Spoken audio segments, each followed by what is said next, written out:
The hallway outside the fitting room doesn't feel like part of the house anymore. It feels suspended, like the world narrowed down to a strip of carpet, a wooden bench, and the sound of my own breathing trying and failing to stay even. I sit down before I fully register that I've stopped moving. My hands are shaking first. Then my arms. Then something deeper, something I can't name properly, starts to fracture in slow motion under my skin. Not pain. Not exactly panic either. Something more humiliating than both: lack of control. For a moment, I just stare at my fingers and try to will them into stillness. They don't listen. So I stop trying. And that's when the memory catches up. Because I didn't end up here by accident. I came to try on my wedding dress. My dress. The thought should feel grounding. It doesn't. 8 weeks ago, I stood barefoot on a raised platform in a room full of mirrors while a seamstress circled me with a measuring tape like she was mapping out a future that already existed. Inhale. Hold still. Don't move. Numbers written down in a small leather notebook. Fabric chosen with too much care to be reversible. A silhouette designed entirely around my body, as if my life had already been measured and filed away. I remember thinking, this is real. I remember being wrong. I don't remember opening the door all the way. But I remember the smell that hit me first. Cedar. Warm skin. Something familiar enough to make my body react before my mind caught up. The bond. That invisible pull under my ribs tightening instantly, like a thread being drawn taut. Ryan is there. And he's not looking at me. He's looking up. At her. At my twin sister. Sophia is standing on the platform in my wedding dress. And the worst part isn't that she's wearing it. It's that it fits. Perfectly. No adjustments. No awkward pulling at seams. No hesitation in the fabric. It falls from her shoulders like it was always waiting for her specifically, like the design never belonged to me at all and I was just the placeholder. She isn't posing. She's living in it. Her hair is loose, falling the way it used to when we were younger before we became separate roles instead of just two halves of the same beginning. In the mirror surrounding her, I see multiple versions of the same impossible image. My face, everywhere. But none of them belong to me. Because she is the one smiling. Not performing. Not politely enduring. Just easy. At home in a version of my life. Ryan's expression is what breaks something open inside me. I've studied his face for years. I know its architecture, the controlled version he wears in public, the guarded one he uses in meetings, the careful neutrality he gives me like it's something rationed out on principle. I know the almost smile he allows me. I know what restraint looks like on him. This is none of that. His mouth is slightly parted. His eyes are fixed on her like he's seeing something he didn't know he was allowed to want out loud. There's no calculation in it. No discipline. No distance. Just recognition. And something worse. Joy. Real joy, the kind that doesn't ask permission, the kind that changes a person's whole posture without them noticing. I have never seen that expression on him. Not once. Not in 3 years. The seamstress is kneeling, pinning the hem. Sophia says something I can't hear and laughs low, effortless, familiar in a way that feels like it belongs to a different version of my life. Ryan smiles. And nobody turns. Nobody notices the doorway. Except me. And I'm not sure I was ever meant to be part of what's happening inside that room. My hand is on the doorframe before I realize I've moved. The wood is solid under my palm. Real. Anchoring. The only thing that feels like it one shift underneath me. I can't go in. I can't leave. For a few seconds, I exist in that exact in-between. Then Sophia starts to turn her head. That's when I step back. One step. Then another. Quiet enough not to be heard. Controlled enough not to collapse. I pull the door almost shut, leaving only a thin slice of the room visible. Ivory silk. Mirror reflections. Ryan's face angled upward. And my sister standing in the center of everything I thought was mine. I close it. The bench at the end of the corridor is colder than it should be. I sit anyway. And that's when my body finally decides to fall apart properly. Shaking first. Then stillness trying to return too quickly, snapping back into place like something overloaded. My teeth knock once against each other. My breath once regulate. I press my hands flat against my thighs. Hard. Like pressure alone can force reality to behave. It doesn't. Eventually, the wave passes. It doesn't leave relief behind. Just absence. A strange, hollow quiet where something used to be arranged in a way I understood. My hands are always cold. They've always been like that. Ryan keeps the house at 74 because he runs warm and says he hates blankets. I never complain. His body has always been enough heat for both of us. That was the logic. That was the shape of my life. Now it feels like something I misunderstood on purpose. My phone buzzes. Claire, running a bit behind. 20 minutes? 20 minutes. Until I go in. Until I see it again properly. Until I'm asked to stand where I was supposed to stand. I type back, take your time. And then I sit there, staring at the screen until it locks itself. Because I can't stop replaying something very simple.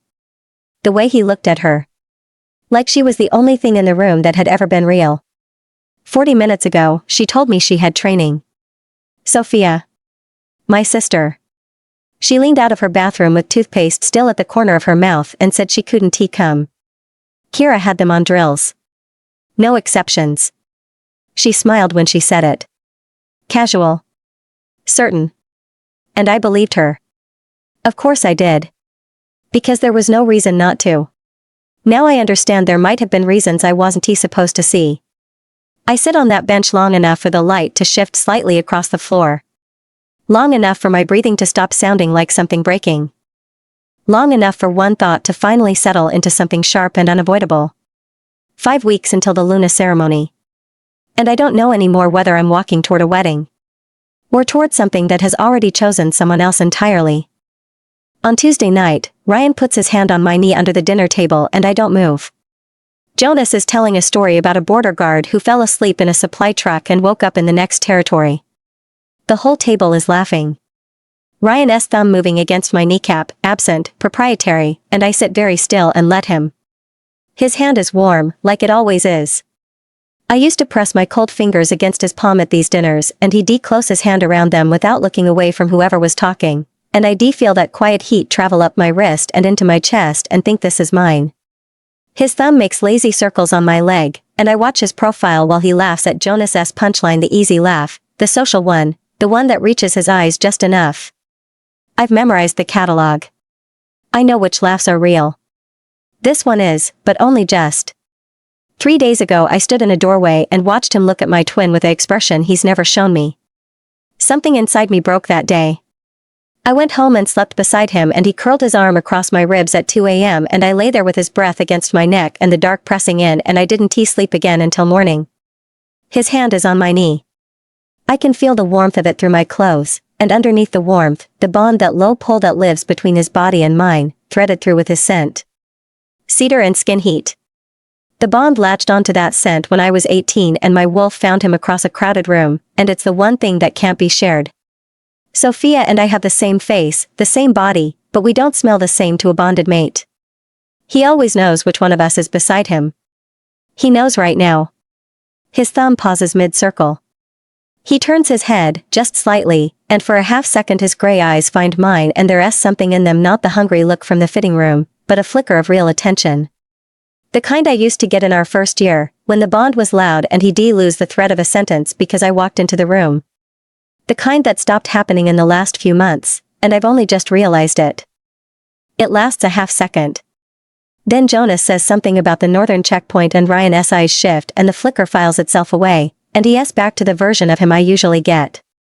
Careful, considerate, thoughtful, and distant. I thought it was the stress of stepping up as alpha, but now I wonder. I excuse myself early. Headache. He squeezes my knee once before I stand, a reflex, not a thought, and goes back to his conversation. On Thursday, I cancel my session with Margot. Margot Walker is Ryan's mother and the current Luna, the one I'm supposed to replace in 4 weeks. She has been my mentor for 3 years, ever since my gifts and bond to her son revealed themselves when I came of age. Every Thursday at 9, I sit across from her in the Luna S study and we work through whatever S on the table, council protocol for the ascension, diplomatic correspondence, the healer supply budgets I built from scratch that she still double checks because she worries. She taught me how to read a council chamber, how to deflect a hostile petition without raising my voice, how to hold a room by saying less than everyone in it. She is good at her job. She is kind. She makes me tea without asking and remembers which blend I like, and she has never, not once in 3 years, said a single difficult thing to her husband or her son. Ever. I message her at 6 a.m. Can we push to next week?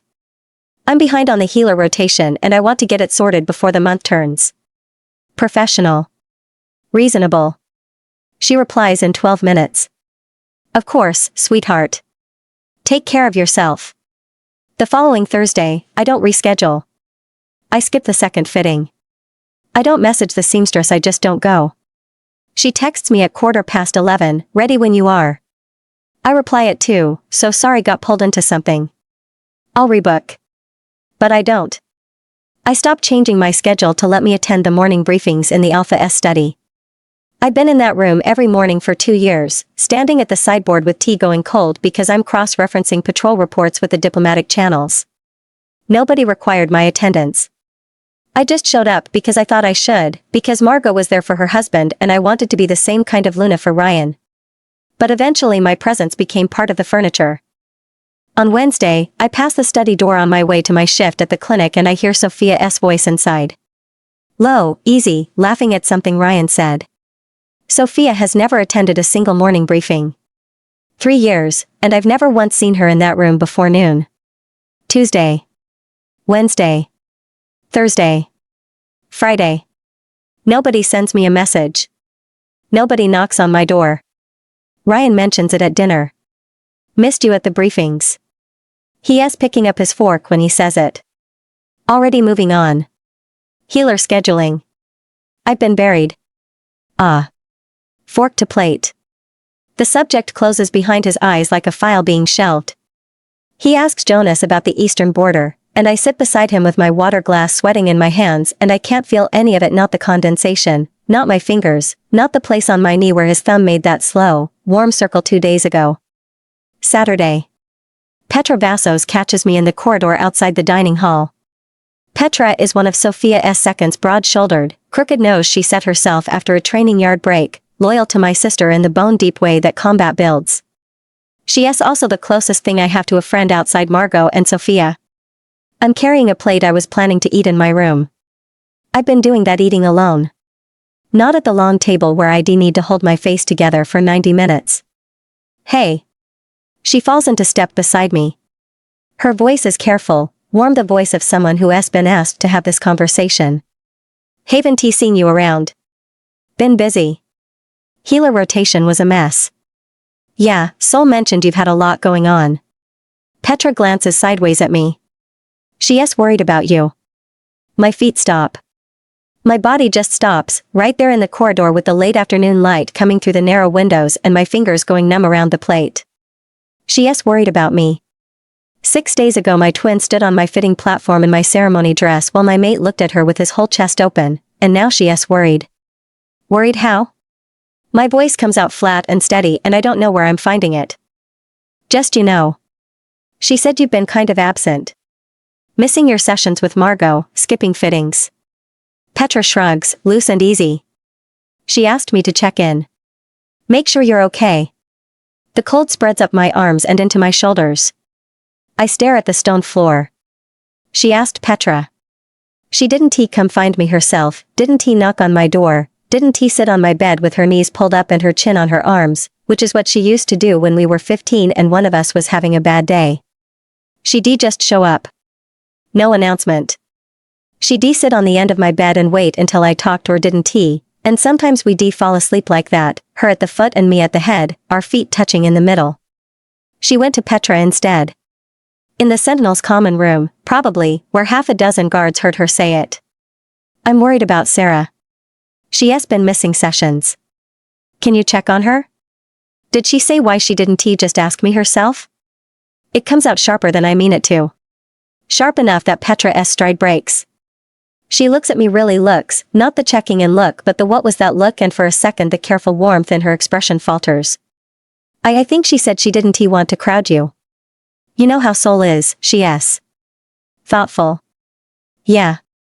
I can hear my own voice and it's wrong, it's too tight, there's something in it I can't get back inside. My hands are shaking.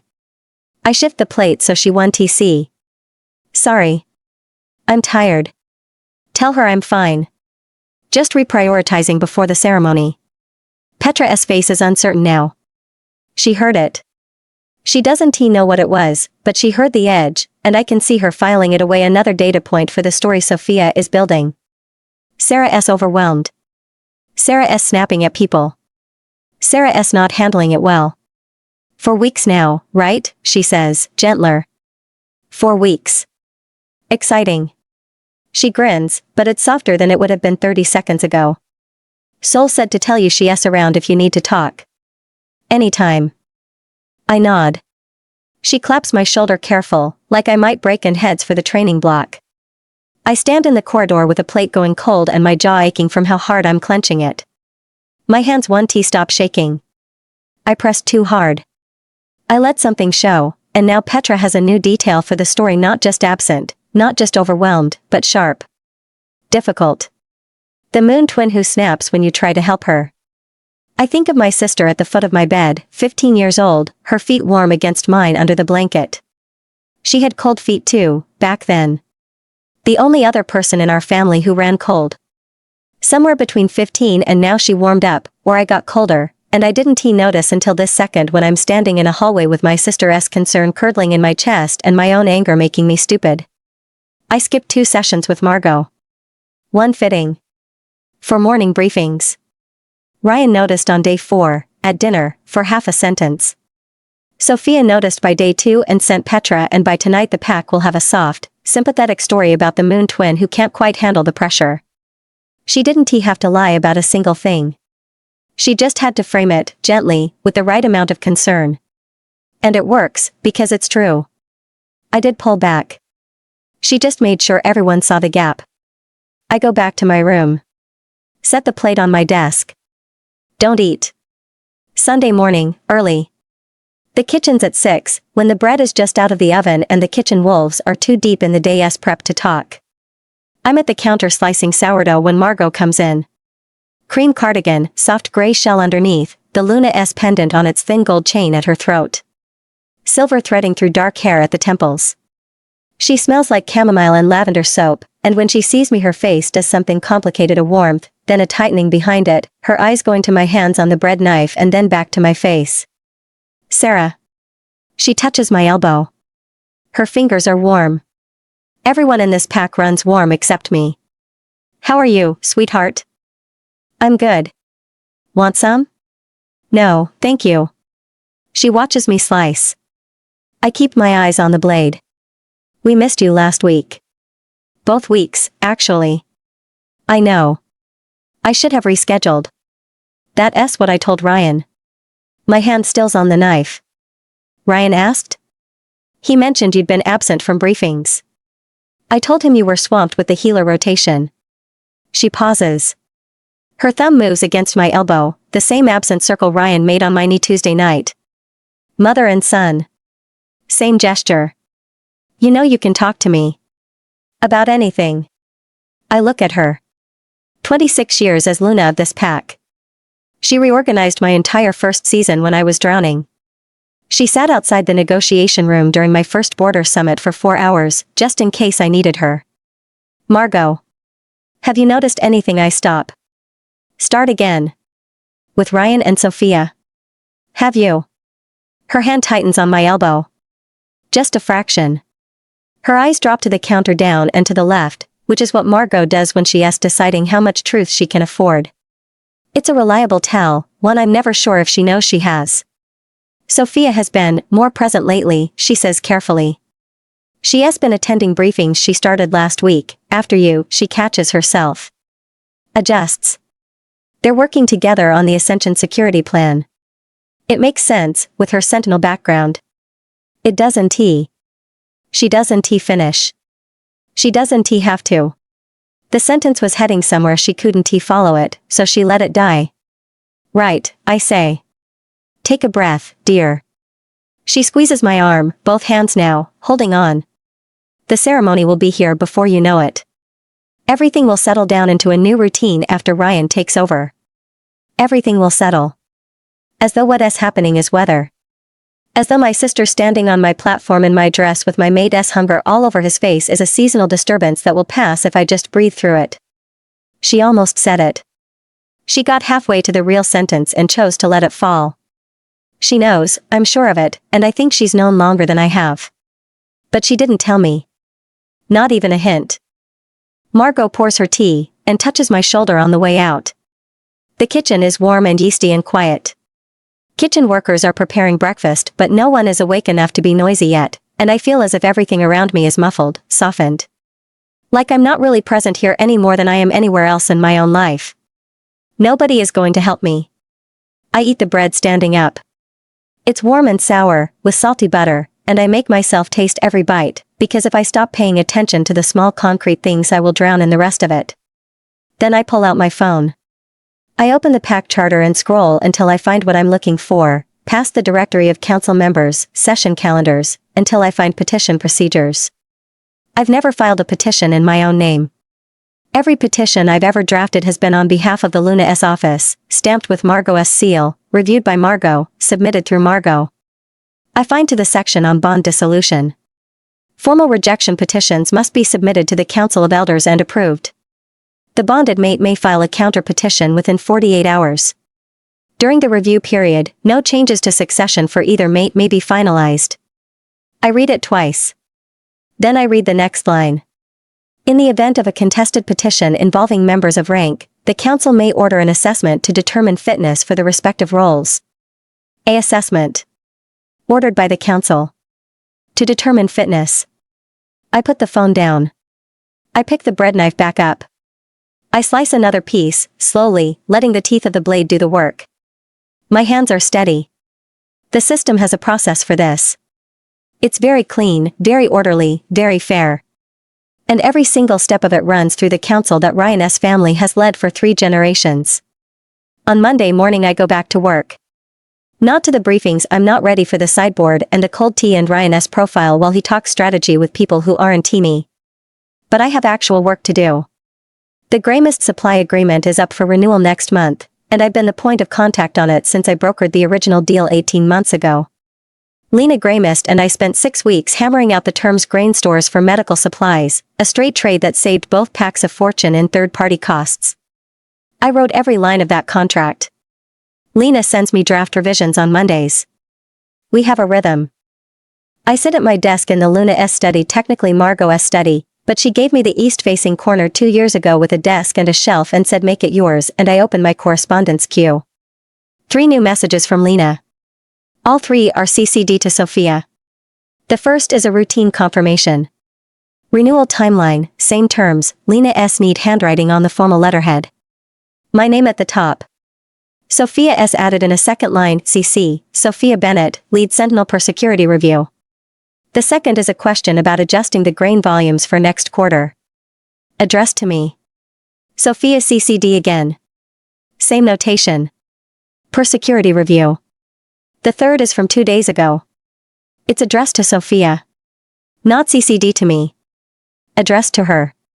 Lena writes, following up on your note about the border patrol overlap, I think we can fold that into the supply renewal. Sarah S. been handling the trade terms, but if this is a security matter now, I'm happy to coordinate with you directly. Let me know how you'd like to proceed. I read it 3 times. My hands are in my lap under the desk and they're ice. Lena didn't decide to do this. Lena is practical, efficient, loyal to the deal because it works. Someone contacted her, introduced a security angle to a supply agreement that has never had a security component, and Lena, being Lena, adjusted. She's not betraying me. She's being professional. The new point of contact reached out, framed it as coordination, and Lena responded the way any reasonable partner would. The new point of contact reached out. Sophia reached out to my contact about my agreement, with a security angle that didn't exist until she invented it. I scroll back through the queue. 2 weeks of correspondence, the most recent on top. I count the CC lines. The Greymist agreement Sophia CCD on the last 4 messages. The Ashward border marker report Sophia CCD starting a week ago. The note reads added for security continuity. The Stone Run Healer Exchange program this one stops me. It's a healer program. I designed it. It has nothing to do with border security or sentinel operations. Sophia is CCD with the notation, per Luna Transition Coordination. Luna Transition Coordination. I didn't authorize that. Margot didn't mention it. There's no memo, no formal announcement, no council note. Someone Sophia, Ryan, both, I don't know decided that my correspondence for the pack should be mirrored to the lead sentinel without telling me about it. The one transitioning to Luna is supposed to be me. Unless it isn't. Until it isn't. The study is quiet. Morning light through the east window, dust moving slowly in the beam. My shelf is to the left 3 years of binders, reference materials, a small ceramic pot of pens. Margot's desk is across the room, tidy with enough paper on the surface to make me uncomfortable, but it's how she works best. On the sideboard between her desk and my little corner lies the tea tray with the blend she keeps for me, untouched today. The pot and mugs are upside down on top of it, and used. I close my email. Open it again. Count again. 11 threads. Sophia is CCD on 7 of them. The earliest edition is 16 days ago, 6 days before the fitting room. She has been on my correspondence for over 2 weeks, and I didn't notice because I was busy doing the actual work while she was busy being copied on it. I eat lunch alone in the kitchen, sitting on the counter with my legs hanging, a bowl of soup going lukewarm in my hands because I keep forgetting to drink it. The kitchen staff work around me. They're used to me. I've been coming here since my first week in the Luna's office, when the dining hall felt too loud and too watched, and this was the only room where nobody cared about rank. Yara finds me. Yara Osborne, one of the junior diplomats I started training 6 months ago when Margot said I should begin thinking about a staff of my own. She's young, 19, sharp, a little too eager, which makes older wolves dismiss her when they shouldn't. I like her. I gave her the Ashward file as her first solo assignment because I knew she could handle it and because everyone else thought she couldn't. The Ashward pack are allies, but the replacement of markers that have eroded is always prickly. Yara is kind, above all else, but holds boundaries like iron. I thought she'd be good at it, and she was. She slides onto the counter beside me. Too close, too casual, something is off. She smells like the perfume she wears to impress people, and her shoulders are tied under her jacket. Hey. How are you doing? Fine. What's up? Nothing, she picks at the cuff of her sleeve. People are saying you've been taking a step back. From the Luna stuff. Petra said you seemed really stressed when she talked to you. She looks at me sideways. And I just wanted to make sure you're okay. Because I know the ascension is a lot of pressure, and Sophia mentioned. Sophia mentioned what? Yara blinks. My voice came out harder than I meant it to. The soup is cold in my hands. She just at the Sentinel briefing, she said she has been covering some of your correspondence because you've been overwhelmed with your healer duties. She said it really nicely. She said she didn't want you to burn out before the ceremony. Yara's face is open, concerned, a little nervous. I thought it was sweet, honestly. Not everyone has a sister who'd step in like that. The kitchen is warm. Steam from the prep line, onions caramelizing, bread proving in the corner. My fingers are numb around the bowl. Sophia stood in a briefing. Yara said the Sentinel briefing, which means the room was full of guards and junior officers and sub-commanders, and said she has been covering my correspondence. Because I'm overwhelmed. Because she doesn't want me to burn out. She told a room full of people that she's doing my job for me. And she framed it as love. That's kind of her, I say. I'm fine, Yara. I've just been busy. Okay. Yara doesn't look convinced. She bumps her knee against mine, an old gesture between us, something she picked up from me, actually, because I used to do it to her when she was spiraling about her first assignment. The gentleness of it makes my chest hurt. I'm around if you need anything. And the Ashward issue is going great, if you wanted to see the file. I'd love to see it. Bring it Thursday? She nods. Slides off the counter. At the door she turns back. For what it's worth. I think you'd be a really good Luna. Like, the real thing. Not just the title. She has gone before I can answer. I sit on the counter with cold soup and cold hands and her words lodged under my ribs like a splinter. Not just the title. She is already talking about as if it's not mine to begin with and she doesn't even know she is doing it. It's Wednesday night, and I can't sleep. Ryan is on his back beside me, breathing deep and even, one arm thrown above his head. The room is dark. The thermostat hums at 74.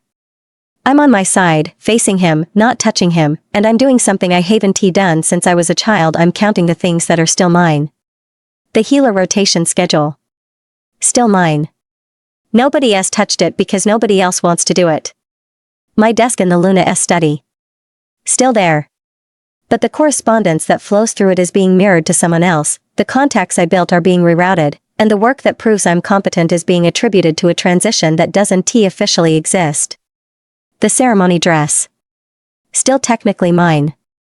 Still measured to my body. Still hanging in the fitting room where I last saw it on my twin. Ryan. Still technically mine. The bond is there, I can feel it in the dark, a thin cord of warmth between his chest and mine, faint, nothing like the roaring pull the stories describe but real. Present. It gets fainter when he is distracted and stronger when he touches me, and right now, in the dark, with his breath even and his body turned away, it feels like a thread I could snap by breathing too hard. I used to lie here and listen to him sleep and feel safe. Not the dramatic, sweeping kind of safe, the steady kind, the kind where you know someone will be in the kitchen in the morning, where you know who you'll wake up next to for the rest of your life, where the future has a shape and you can see yourself inside it. The future doesn't have a shape anymore. It has a sister who tells rooms full of people that she is covering for me because she loves me too much to let me fail at the job I was supposedly destined for. Ryan shifts in his sleep. His hand lands on my hip, heavy, warm, unconscious. He pulls me closer by an inch. Cedar and skin heat, his scent flooding the narrow space between us, and the bond surges for a second, a bright, sharp pull, the way it used to feel all the time before it settles back to its thin, unpleasant hum. A reflex. His body remembering mine even while his mind is somewhere I can't follow. I let him hold me. My back against his chest, his breath in my hair, his warmth soaking through my shirt. I close my eyes and I let it be enough for one more night because I don't know how many more of these I get. In the morning I'll go back to the correspondence. I'll find out which threads are still addressed to me and which ones have quietly shifted. I'll eat breakfast in the kitchen because the dining hall feels like a stage now. I'll avoid Sophia because I'm not ready to look at my own face and see a concerned expression that I am almost completely positive is an act. But right now it's dark and his arm is warm and the bond hums between us, thin and fading, and I lie still and let myself have this last quiet thing. Thursday I bring Yara the Ashword file to review, and she pulls up the most recent draft, and the header has been changed. It used to read, Ashword Border Marker Replacement Luna S Office, S. Bennett.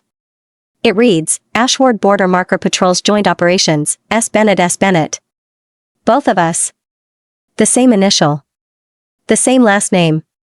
My file, my project, my trainee's first solo assignment, and someone added my twin to the header like a co-author on a paper she never wrote.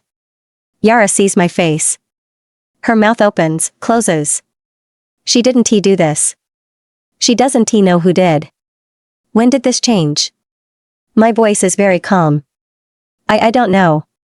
It was like that when I opened it this morning. I thought maybe you. I didn't. We look at the screen. S. Bennett S. Bennett.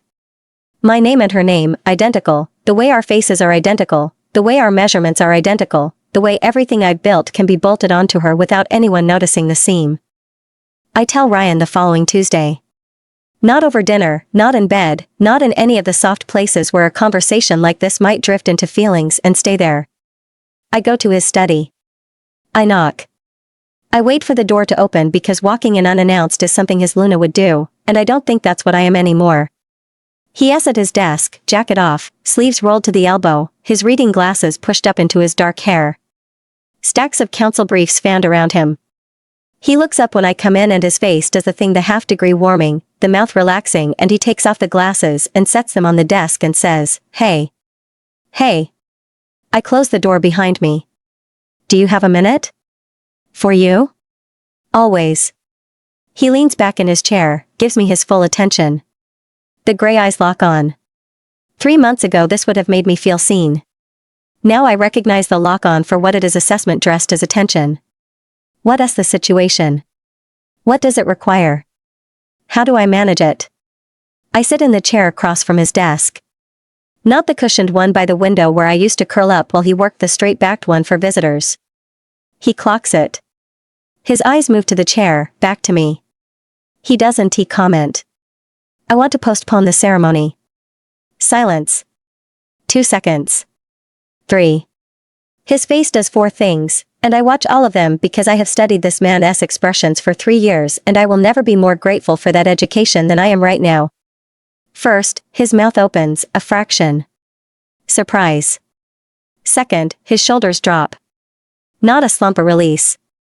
Attention he has been carrying unknots itself between one breath and the next, his whole body settling back into the chair, loose and easy, the way he hasn't been around me in months. Relief. Third, he catches it. I watch him catch it, watch his jaw reset, his shoulders come back up to neutral, his eyes narrow into the focus pull that means he is calculating. The relief was maybe a second and a half. He thinks he buried it in time. Fourth, concern.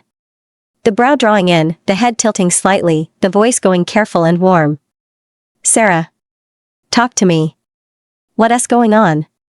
I need more time. I keep my voice level. My hands are in my lap, fingers laced, and they are so cold I can barely feel them touching each other. The ascension timeline is moving fast and I don't feel ready. I'd like to push the Luna ceremony back 6 weeks, maybe 8. Give myself more time with Margot. Make sure the transition is solid. He nods. Slowly, deliberately, the nod that means he is processing, not agreeing. That's a significant shift in the timeline. The council has the ascension locked in. The ceremony is part of the sequence. I know. But it doesn't have to be. I'm not asking to cancel. Just postpone. Have you talked to my mother about this? Not yet. I wanted to come to you first. Another nod. He leans forward, elbows on the desk, and laces his fingers together. His hands mirror mine, same pose, same architecture. The difference is that his are warm. Sarah, I want you to know, he pauses. Chooses. Every word selected, examined, placed. I support whatever you need. If you're feeling overwhelmed. I'm not overwhelmed. Then we'll find a way to adjust the timeline. I'll talk to the council. We can frame it as a strategic decision. A stronger Luna transition benefits the whole pack. He is already planning. I can see the gears turning, the framing taking shape, the word strategic doing what it always does in his mouth, making something personal sound institutional. It might actually work better this way. Give Sophia more time to settle into the security coordination. Give the council a chance to see the full picture. My breath stops. Give Sophia more time. He said it without hesitation.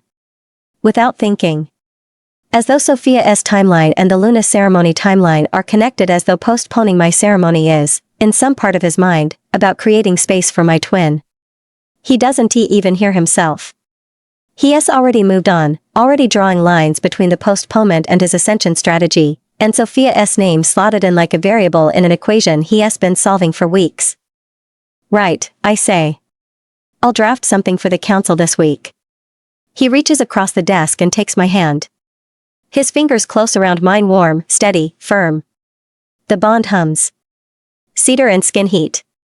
My wolf leans toward him and I let her because it's easier than fighting it. This is the right call, Sarah. I'm proud of you for knowing when to ask for what you need. He is proud of me for making his logistics easier. That's what this is. I just handed him a gift he didn't know how to ask for, and he is proud of me for it. I squeeze his hand back. I smile.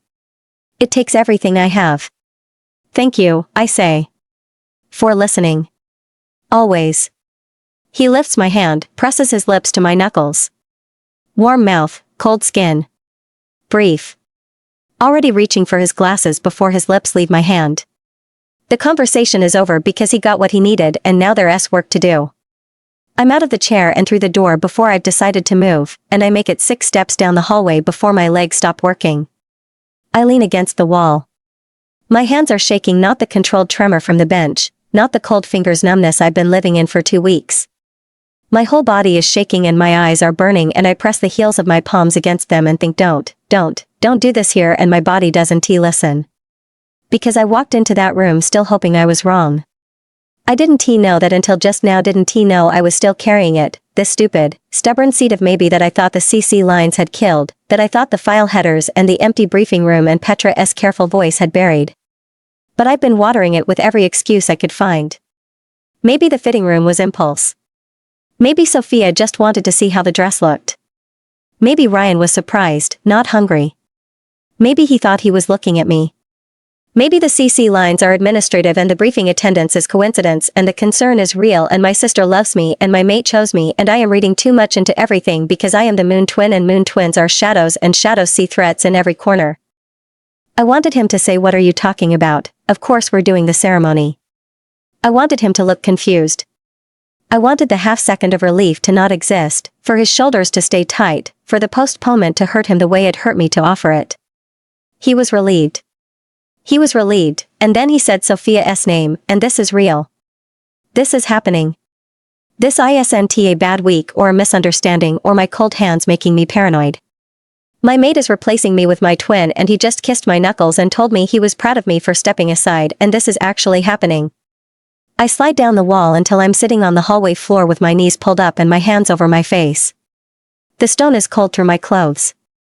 My breath comes in short, ragged bursts that I'm trying to make quiet because his study is 6 steps away and the door is thin and I will not let him hear me fall apart in his hallway. I sit there for a long time. I don't know how long.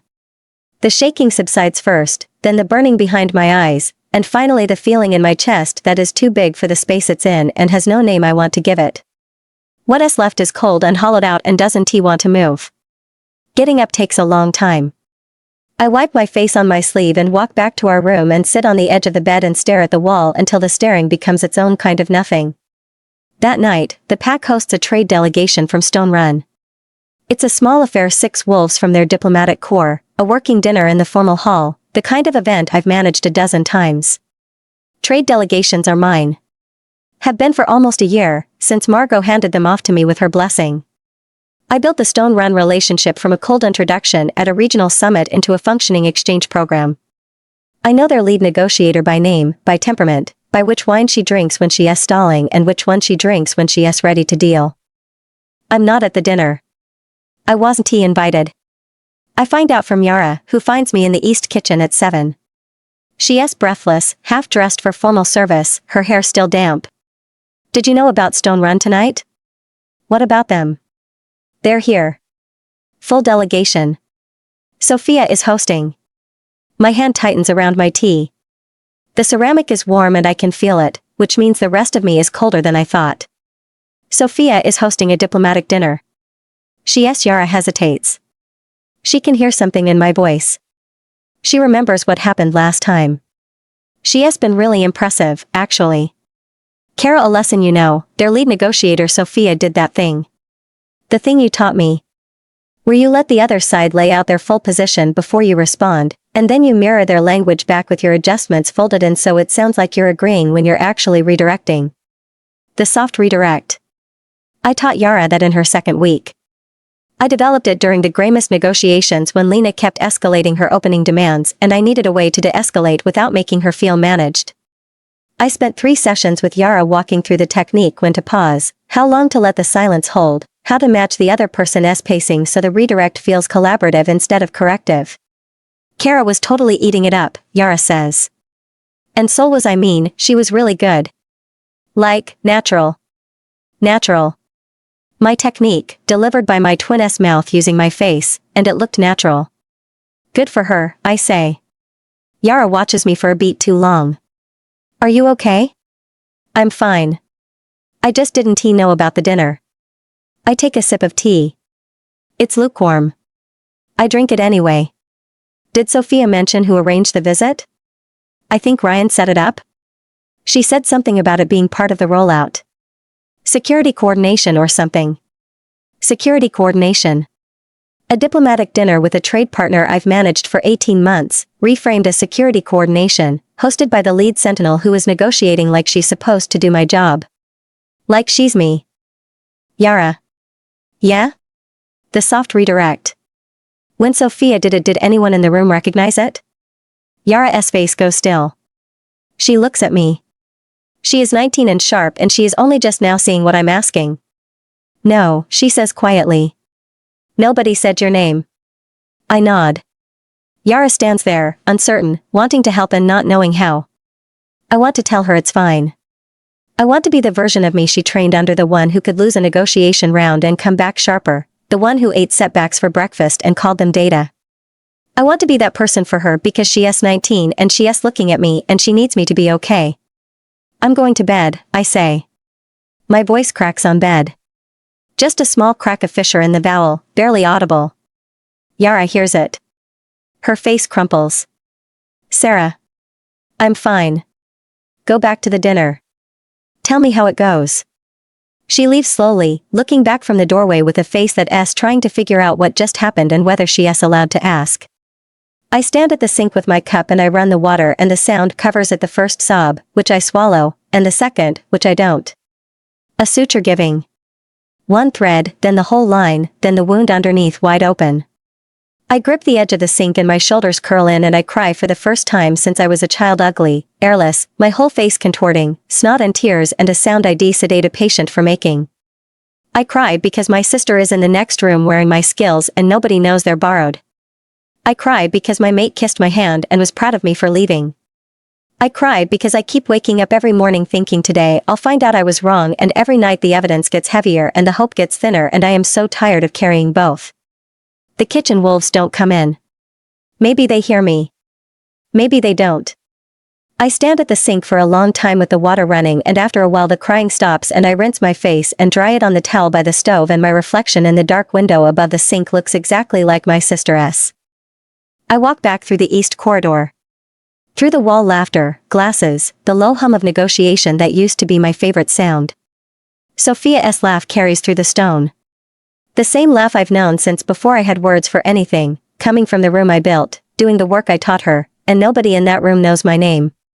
I wake up Thursday morning with swollen eyes and a clear head. Wednesday was a blank. I worked my shift with the healers, ate in the kitchen, avoided everyone, then slept 10 hours and dreamed about nothing. My eyes are swollen because I cried again, in the bathroom, showering after my shift. Ryan was already in our bed, asleep. The clarity is from what came after lying in the dark for hours, not sleeping, not crying, just staring at the ceiling while Ryan breathed beside me and the bond hummed its thin, fading thread between us. It used to feel like another heartbeat pulsing between us, and now it sounds like the buzz of a dying neon sign or a mosquito trapped against your window. Somewhere around 3 a.m. the last of the hope finished burning off and what was left underneath was clean. The kind of clean that only comes after you've burned through everything else, stripped to the dirt. Nothing left to obscure the shape of things. I know what I'm going to do. I've known since Sunday morning when I read the pack charter. I've just been waiting for the last excuse to die, and last night, at the sink with the water running and my sister's laugh echoing in my head, it did. I shower and dress and pull my hair back tight and go to Margot's study for our Thursday session, right on time, as though the last 3 weeks of absences were a scheduling error. Margot is surprised to see me. She covers it quickly, the warm smile, the hand reaching for my arm, the tea already poured because she is an optimist and she set out my cup even during the weeks I didn't tea show. But I catch the flash before she arranges it. Surprise, then something more complicated. Calculation, maybe. Or worry about what my return means. Sarah. She squeezes my elbow. Her fingers find the same spot they always find. It's good to see you. Sit down. I sit across from her and pick up the tea. It's the right blend, the smoky one, the one she started keeping after I mentioned it once in my first month. 3 years of her remembering that, and I let the warmth of the cup settle into my cold fingers and I think about what I came here to learn. I wanted to talk about the ascension timeline, I say. Ryan mentioned he is adjusting it. Margot's cup pauses halfway to her mouth. A micro hesitation, less than a second, but I've spent 3 years in this room learning to read silences, and Margot taught me most of what I know. He mentioned the postponement, yes. She sets the cup down. Carefully. I think it's wise, actually. It gives everyone more room to. When did he tell you? She blinks. The postponement, I say. I asked him Tuesday evening. When did he tell you? Her eyes go to the desk. Down and to the left the tell I've been reading since year one. The tell she doesn't know I've catalogued. We spoke Tuesday night. He called after you. Tuesday night. So within hours. I take a sip of tea. It's good. It's always good. And when he called, did he mention the security coordination timeline? Sophia's involvement? Margot's hand moves to the Luna pendant at her throat. She touches it twice, quick, the way she does when she is anxious. Sarah, I don't think this is. Margot. I set my cup down. I'm not angry. I'm asking because I need to know how far ahead of me this is. The study is quiet. Morning light through the east window, the same light that has fallen across this desk for 22 years of her tenure. Dust motes drifting. My shelf of binders on the left wall, 3 years of work organized and indexed and increasingly irrelevant. Margot looks at me. Her eyes are warm and brown and full of something that might be shame if she let it land long enough to name. He has been thinking about the timeline for a while, she says quietly. The role considerations. What Luna needs to be, going forward. With the ascension. She swallows. He presented some of his thinking to me a few weeks ago. In broad strokes. A few weeks ago. Before the fitting room. Before the CC lines. Before any of it. Broad strokes, I repeat. He wanted my perspective on the transition. How to make it smooth. For everyone. For everyone. My throat aches but my hands are steady on the teacup. Margot has been helping Ryan plan my replacement. She has been reviewing his timeline, advising on the transition, making sure it goes smooth. The woman who sat outside my first negotiation for 4 hours, who taught me to hold a room by saying less than everyone in it, she has been smoothing the path for my removal, and she has been doing it with the same gentle efficiency she brings to everything. Did he mention Sophia by name? I ask. In these conversations. She doesn't answer. Her hand goes to the pendant again. Touches it once, twice, 3 times. Her eyes stay on the desk. Okay. I finish my tea. I set the cup on the saucer and the ceramic barely clicks because my hands are very, very controlled. Thank you, Margot. That's what I needed to know. Sarah, she reaches for me. Both hands, the way she held my arm in the kitchen. I wanted to talk to him. I've been meaning to talk to him about how this is being handled. I know it doesn't look. You've been meaning to. I stand up. My chair scrapes the floor. For how long? She doesn't answer. Thank you for the tea, I say. It's always the right blend. I leave the Luna's study. I don't look at my shelf of binders on the way out. I go to the small desk in our quarters, the one where I do personal correspondence, where Ryan never sits because he has his own study and doesn't need mine. I open the pack charter on my phone and I pull out a fresh sheet of paper and I start drafting.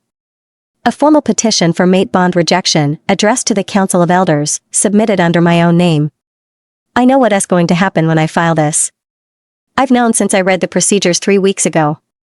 Ryan will counter-petition within 48 hours because that's what the rules allow, and Ryan always uses every tool available. His counter will trigger a transition assessment and evaluation of my fitness for the Luna role, not a review of his behavior. The council will frame it as neutral. The council has been his family's institution for 3 generations. I know all of this. I'm filing anyway, because the alternative is standing still while the ground gets pulled out from under me 1 cc line at a time. But I'm not filing blind. Margot taught me council protocol for 3 years. How petitions are structured, what language triggers automatic review, which procedural requirements are technically optional but functionally mandatory because skipping them gives the council grounds for dismissal. She taught me how to write a document the council has to take seriously, how to cite precedent, how to frame personal grievances in institutional language, how to make a request sound like a right. She taught me all of it so I could serve her son's pack as Luna. I'm going to use it to leave him. The petition takes me 2 hours. I write it in the formal register Margot drilled into me, measured, specific, procedurally precise. I cite the bond recognition statute. I cite the right of either bonded party to petition for formal severance. I cite the timeline requirements and the notification procedures and I follow every single one of them, because if Ryan's counter petition is going to trigger an assessment of my fitness, then my petition needs to be so clean that the assessment itself looks like retaliation. I leave out everything: the CC lines, the file headers, the soft redirect, the fitting room. Sophia's name doesn't appear once. No accusations. Accusations give the council something to evaluate, and evaluation is where Ryan wins. He can rationalize anything. Instead, I file on the simplest grounds available: irreconcilable divergence in bond commitment. Clinical. Institutional. The kind of language Ryan himself would use. I read it 3 times, checking every citation, making sure every procedural box is filled and every timeline requirement met and every notification clause addressed in advance. Then I copy it onto the formal petition paper from the council clerk's office, the heavy cream stock with the pack seal watermarked into the upper left corner. My handwriting is small and steady and legible, the way Margot taught me official documents should be, because you never know who on the council has aging eyes. The council clerk's office is in the north wing, ground floor, behind a door I've walked past 100 times on my way to briefings I stopped attending 3 weeks ago. The clerk is an older wolf named Dashiell who has held the position since before Ryan's father was Alpha. He has white hair and reading glasses on a chain, and he processes petitions with the quiet detachment of someone who has seen everything this pack can produce. I hand him the petition. He reads the header. His eyebrows lift not much, but I'm Sarah Bennett and I read rooms for a living. Bond rejection, he says. Neutral. Formal petition. All procedural requirements are addressed in the filing. He reads. I stand at the counter with my hands at my sides and my feet cold on the stone floor and I wait. Dashiell turns the first page. Turns the second. He reaches the citation section and his eyebrows do the thing again, a fractional rise that tells me he is noting the thoroughness. This is correctly filed, he says. An observation, nothing more. I'll log it today. The respondent will be notified within 24 hours per standard procedure. You understand the counter petition window? 48 hours from notification. Correct. He stamps the bottom of the last page. Red ink on cream paper. Is there anything else? No. Thank you, Dashiell. I walk out of the clerk's office and into the north wing corridor, and the air is cold and the stone is cold and my hands are cold, and I have just filed a formal petition to sever my mate bond with the alpha heir of this pack 5 weeks before his ascension. The counter petition will come. The assessment will come after that. Ryan will use every institutional tool available because that's what Ryan does, and the council will let him because that's what the council does. But the petition is filed. It's logged. It exists in the system now, in Dashiell's careful handwriting next to my careful handwriting. And whatever comes next, the record will show that I asked to leave before I was pushed.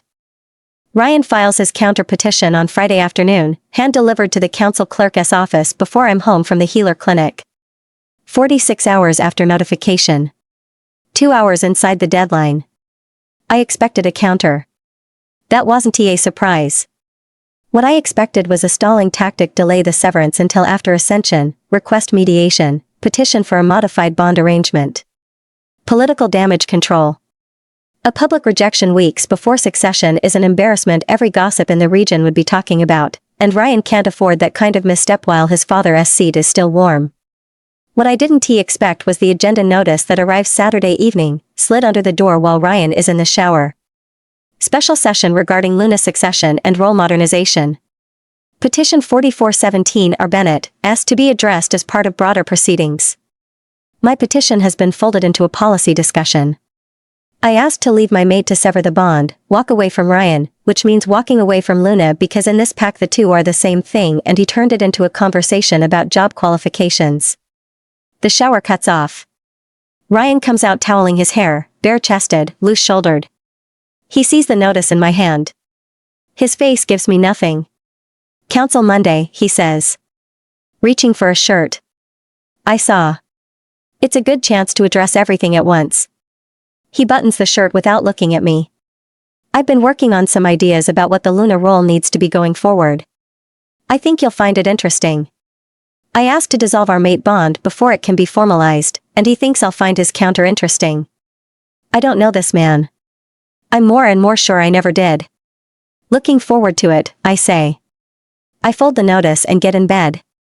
I know sleep won't come.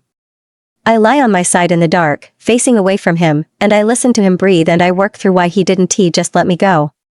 He could have. Sign off on the rejection, sever the bond, let me walk away quietly. He gets Sophia, which is what he wants. Maybe has always wanted. But Ryan doesn't want to let me go, and I don't understand why. He wants to keep me. He wants Sophia as Luna and me somewhere nearby, still useful, still in his orbit, still his in some reduced way. Like a tool he is not ready to throw away, even though he has found something he likes better. Cedar and skin heat on the pillow beside me. The bond humming thin and fading. I stare at the ceiling until it's light. When Monday morning comes, I dress carefully before walking across the building to the council chamber. Second floor of the main pack building, dark wood, tall windows, gray light. 12 chairs and a horseshoe. 10 elders, mostly silver-haired, mostly his father's appointments. Margot in the Luna's seat. She doesn't look at me when I come in. I take the petitioner's chair. Single seat, outside the horseshoe, facing the room. Hard-backed. Lower than the elders' chairs.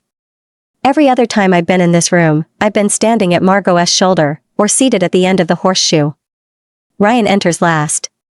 He is sharply dressed in a dark jacket, maybe a little more polished than a routine. The room orients toward him, bodies angling, attention sharpening. He takes the alpha heiress seat at the head of the horseshoe. Elder Kessler calls the session to order. My petition is listed third, after opening remarks and the modernization presentation. After. Ryan stands. He has a thin leather folio and a voice that fills rooms without rising, and he begins describing the woman he wants. He doesn't use her name. He doesn't need to. Every word is a portrait, and the portrait has my face and Sophia's body and Sophia's scars and Sophia's competence. The ascension demands a Luna who can project unified strength, diplomatic and tactical. The alpha pair can't afford a gap between soft power and hard power. The pack needs someone who can walk into a border negotiation and command a guard rotation. Someone who can hold a council chamber and hold a defensive line. He is describing Sophia. He is standing 10 feet from me, in a room where I can't leave and can't speak, and he is describing the woman he chose over me in language so careful that nobody will call it what it is. I'm proposing that the Luna role be formally expanded. Specific qualifications, combat certification, sentinel track experience, border operations command. These are drawn directly from the challenges ahead. Combat certification. I have none. Sophia has it. Sentinel track experience. I have none. Sophia built her career on it. Border operations command. I've resolved 3 border disputes through diplomacy. He is not counting diplomacy. He distributes copies of the proposal around the horseshoe. 1 page, double-sided, clean formatting. The elders read. I don't get a copy. The petitioner doesn't get the presentation materials. I sit in the low chair and I watch these 10 people read a description of my twin, her skills, her qualifications, her temperament, written in institutional language on cream paper by the man who is supposed to be my mate. Every qualifier is a quality Sophia has and I don't. Every criterion is a door she can walk through and I can't reach. He didn't have to name her. The document is a silhouette and everyone in this room can see who it's shaped like. This isn't a commentary on any individual, he says. His voice goes soft here. Careful. The I support whatever you need voice. This is about building a role that serves the pack for the next generation. This is thorough, Elder Kessler says. I appreciate the forward thinking. He turns to me. Ms. Bennett, you have a petition before this council. Would you like to address the body? I stand. Cold hands. Cold feet on stone. My petition is simple. I'm requesting formal severance of my mate bond with the Alpha heir under the Pact Charter's provisions for irreconcilable divergence. It meets all procedural requirements. I'm asking the council to vote on it as filed. Noted. Kessler looks at the horseshoe. Given the scope of the modernization proposal, I suggest we table the personal petition until the broader assessment is complete. Prudent, Elder Harmon says. Table the petition. Conduct the assessment first. I stare at her. I stare at all of them. I asked to sever my mate bond. I stood in this room and said I want to leave the man I'm bonded to, and 10 wolves in a horseshoe looked at each other and said let us talk about your job qualifications first. As though the bond is a scheduling conflict. As though 3 years of my life tethered to a man who is openly choosing my sister is a procedural matter that can wait until the staffing review is complete. And the assessment. I've been Luna designate for 3 years. I brokered the Greymore agreement and resolved 3 border disputes and rebuilt the healer rotation from nothing, and nobody in this room questioned my fitness once. Nobody cared about combat certification or sentinel track experience until Ryan walked in 20 minutes ago and told them to care. They've watched me work in this chamber for 3 years, and now they want to evaluate me because my mate handed them a document shaped like my twin and called it modernization. They're not evaluating my fitness. They're providing cover for his choice. And they tabled my bond petition to do it. One additional note, Kessler says. The council will invite the lead sentinel to participate as a reference candidate. For comparative. I withdraw. The room goes still. Kessler's mouth stays open around the word he didn't finish. Someone's pen stops moving. Ryan's head turns the first time he looked at me since he entered the chamber. I withdraw from the Luna succession, I say. Effective immediately. I am no longer a candidate. My voice is steady. I don't know where it's coming from. Some deep, cold place I didn't know I had the place that read the pack charter and organized the binders and counted the CC lines and sat on the hallway floor with her hands over her face and got back up. Ms. Bennett, Kessler starts. The withdrawal is my right under the pack charter. Section 9, subsection 3. A succession candidate may withdraw voluntarily at any point prior to the formal investiture. No assessment is required. No council vote is needed. I know the charter. I read every line of it 3 weeks ago in a kitchen that smelled like bread while nobody was watching. The bond petition remains filed, I say. I'll expect the council to address it on its own merits, separate from the succession. As the charter requires. Silence. 10 elders, looking at each other, looking at Kessler, looking at me. Margot's hand is on her pendant. Ryan's gray eyes are on my face, and for the first time in weeks there's something in them I recognize, not the careful warmth, not the assessment, but surprise. Real surprise. He didn't see this coming. He planned for a fight. He planned for tears. He planned for me to sit in this chair and submit to an evaluation he designed. He didn't plan for me to stand up and leave. I'll need a moment to consult on the procedural, Kessler begins. Take your time. I pick up the bag I brought, the leather satchel, the one I packed this morning while Ryan was in the shower. I sling it over my shoulder. You know where to find me. I walk out. I take the back way back into the east wing where the room I share with my room, the Alpha S room is, and I hold everything together until I make my way into the most remote corridor in the building, where the morning sun shines thin on the floor through the window in the corner and no one comes except when all the guest suites are full. I hold it together until I can lean against the wall and slide down, my pulse pounding in my ears and everything around me at a remove like I'm moving through honey. I slide down the wall until I'm sitting on the floor, my fingernails digging into the plush carpet. I sit down on the floor with my back against the stone wall and I put my head between my knees and I shake apart. I can't even call it crying. It wasn't tea. It was like my whole body convulsing, jaw locked, teeth grinding, my hands fisted in my hair and pulling because the pain of it is something concrete to hold on to. I just stood in front of the council and gave up my claim to the man I've loved for 3 years. The Luna title goes with him, the bond and the role are the same thing, always have been.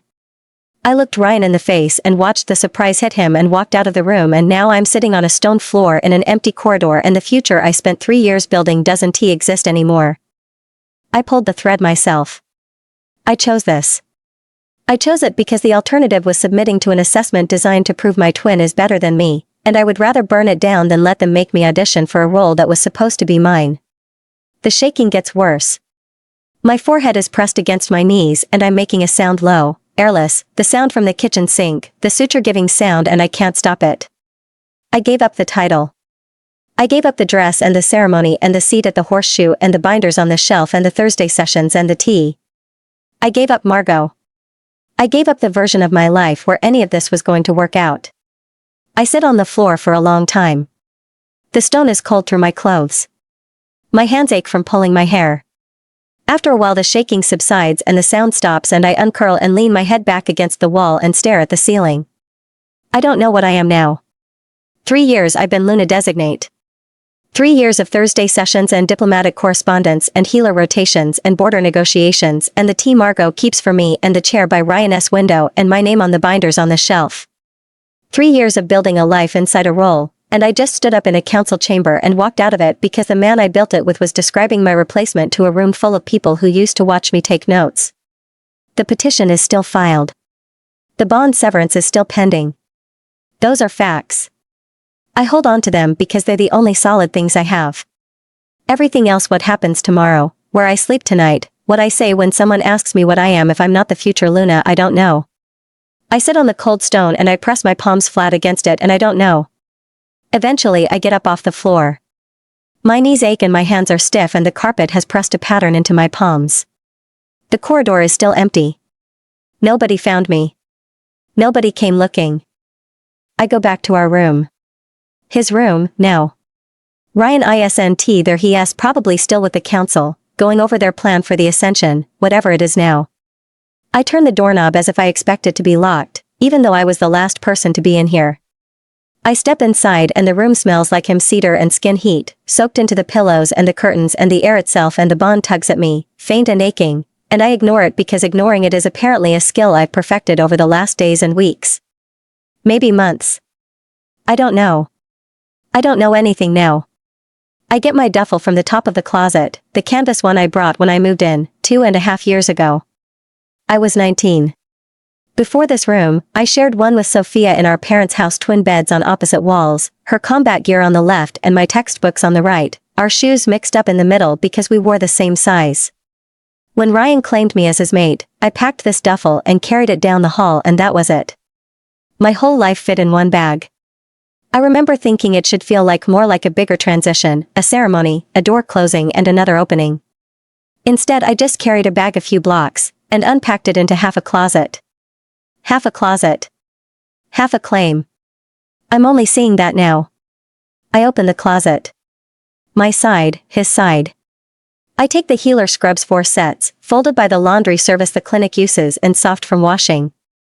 My clinic bag with the hand wraps and the suture kit and the little tin of scar cream I use on my palm when the cold makes the tissue tight. Toiletries from the bathroom, my toothbrush, the face wash, the hair ties. I leave the Luna clothes. The gowns for dinners, the pantsuit I wore to the Gramus negotiations, the silk blouses and sleek blazers and expensive shoes. Those belong to a version of me that doesn't exist anymore. I look around the room for anything else personal. Something that's mine alone, something I brought into this space that isn't a uniform or a tool. There's nothing. The art on the walls is Ryan's. The photos on the dresser are of me and Ryan, mostly taken by Sophia. The blanket at the foot of the bed was a gift to us together from my parents to celebrate our first anniversary.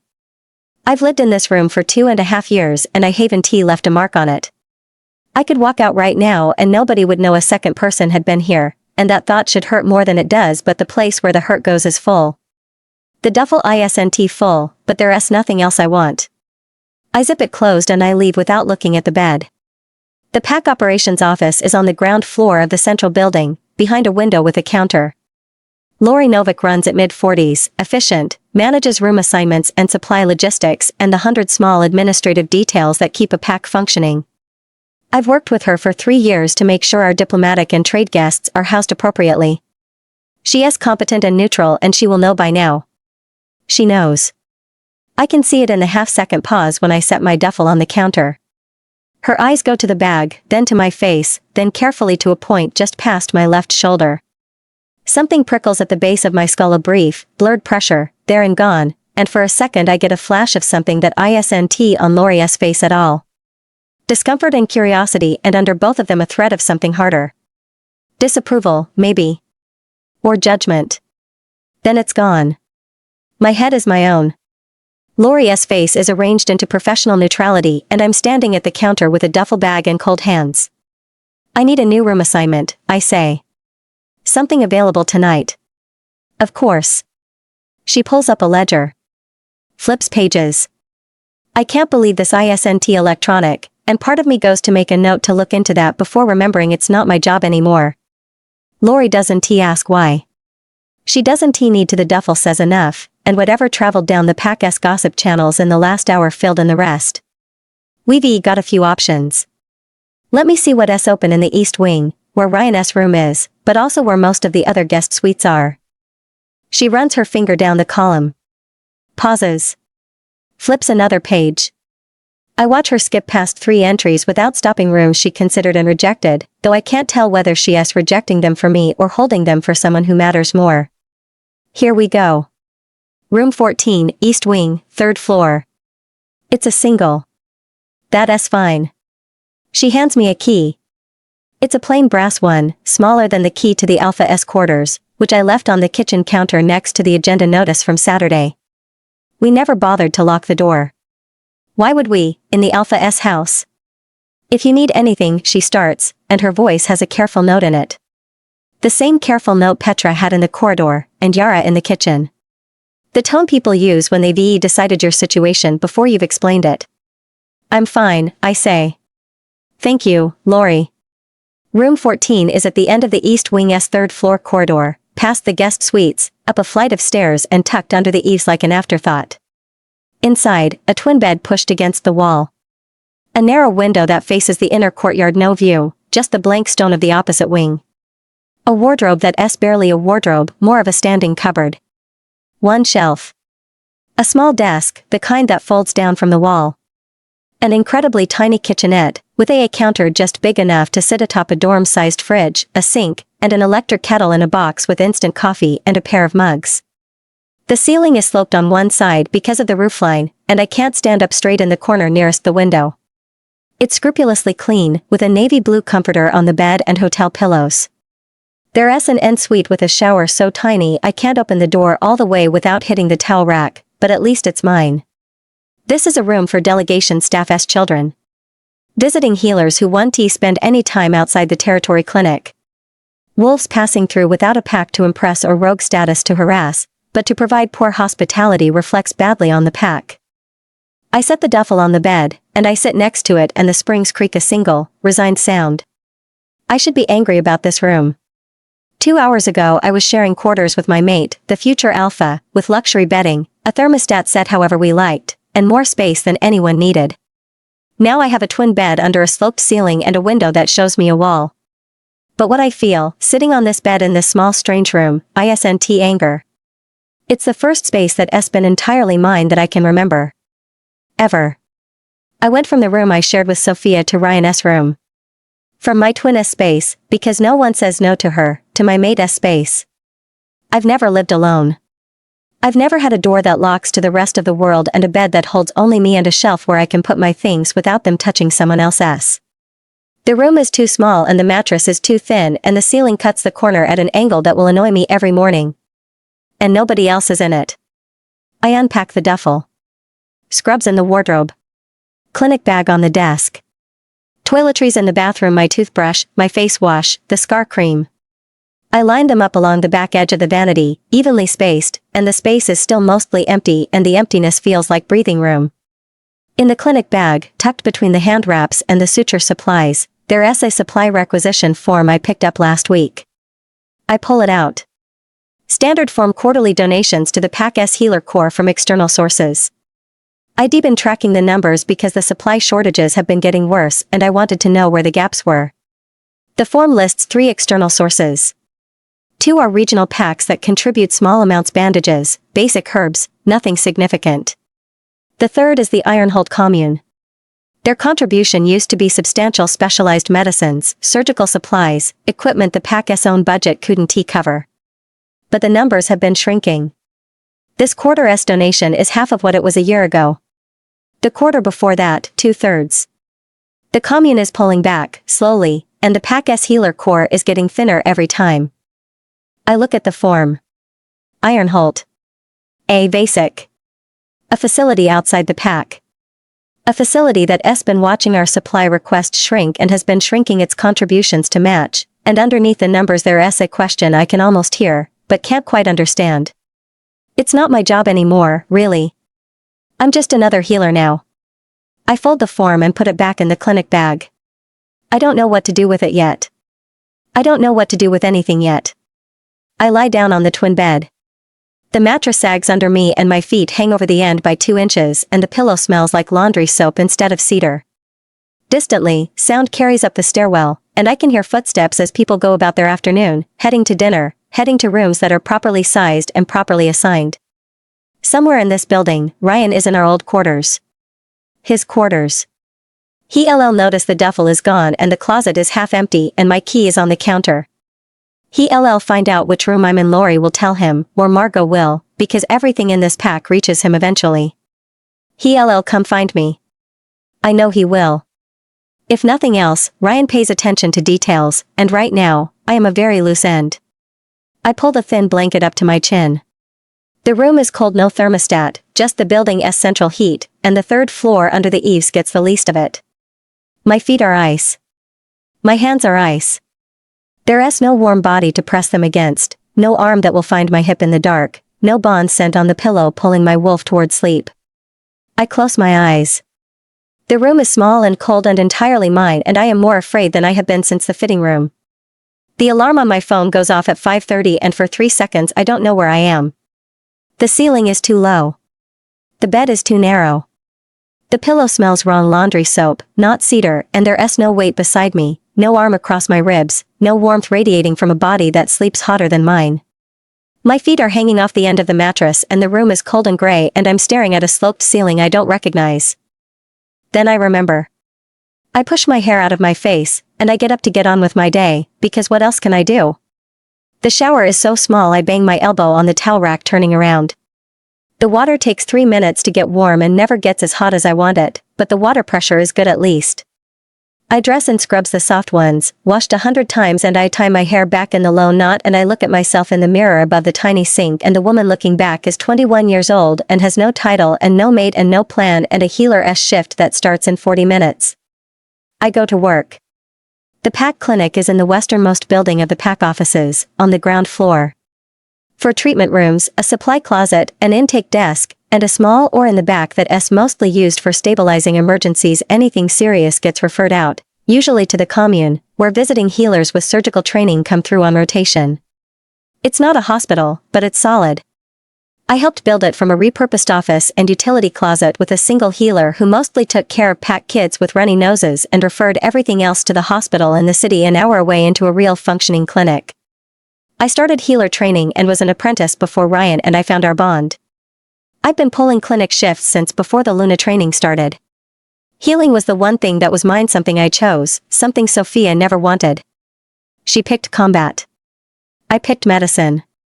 For a while it felt like enough to build a life on, and then Ryan's wolf recognized mine across a room and suddenly I was the next Luna and the healing became a side interest, something I fit between diplomatic briefings and council prep. I finished my basic certification and stopped there because there wasn't time for more. I built the clinic up because as the future Luna, I was supposed to be interested in charitable actions and administration, not dirtying my hands personally with blood or vomit. Now there's time. Now it might be the only thing I have that's actually useful, and the thought sits in my chest with a weight I can't quite name. Grief, maybe, or something closer to relief. The other healers know me. They've worked beside me. They know I'm competent. What they don't know is how to treat me now. Emerson Hartman is the senior healer on shift. Late 30s, calm hands, 12 years in the Corps. He was one of the first healers I worked with when I took over the rotation scheduling, and he told me once, over a late-night supply inventory, that my reorganization saved the clinic. That he could actually treat patients instead of fighting logistics. I liked Emerson and I trusted him. He meets me at the intake desk and his face does a complicated series of adjustments. Warmth, he's glad to see me. Uncertainty, he doesn't know my standing. Cautioned someone between yesterday and this morning, told him to be careful. Sarah. Good to see you. His voice is a degree too measured. I've got you on intake and wound care today. Routine stuff. Intake and wound care, bandage changes, splint checks, filing paperwork. The work they give new apprentices in their first week to see if they can handle the sight of blood. I was on surgical assist last week, I say, keeping my voice level. I was, and he knows I was, Because he's the one who put me there after watching me close a laceration faster than his second-year resident. I know. He doesn't look away, which I respect, but his jaw tightens. It's just things are a little in flux right now. Staffing-wise. I want to keep the schedule simple until everything settles. Settles. There's that word again. Margot's word. Everyone in this pack reaches for it when they mean until we figure out what to do with you. Understood, I say. I take the intake clipboard and I go to treatment room B, and I don't argue because arguing would confirm every story the pack is telling about me right now. The morning is long and quiet. 2 bandage changes, a kitchen wolf with a burn that's healing well, a patrol guard with stitches from a fence repair that went wrong. I change the dressings, check the margins, note the progress. My hands know this work. They've always known it before the diplomacy, before the Luna training, before any of it. I was a healer's apprentice with steady fingers and a stomach that didn't turn. The patrol guard is young, 19, maybe 20. He watches me work and he's trying not to stare, and finally he says, "You're Sarah Bennett, right?" You were.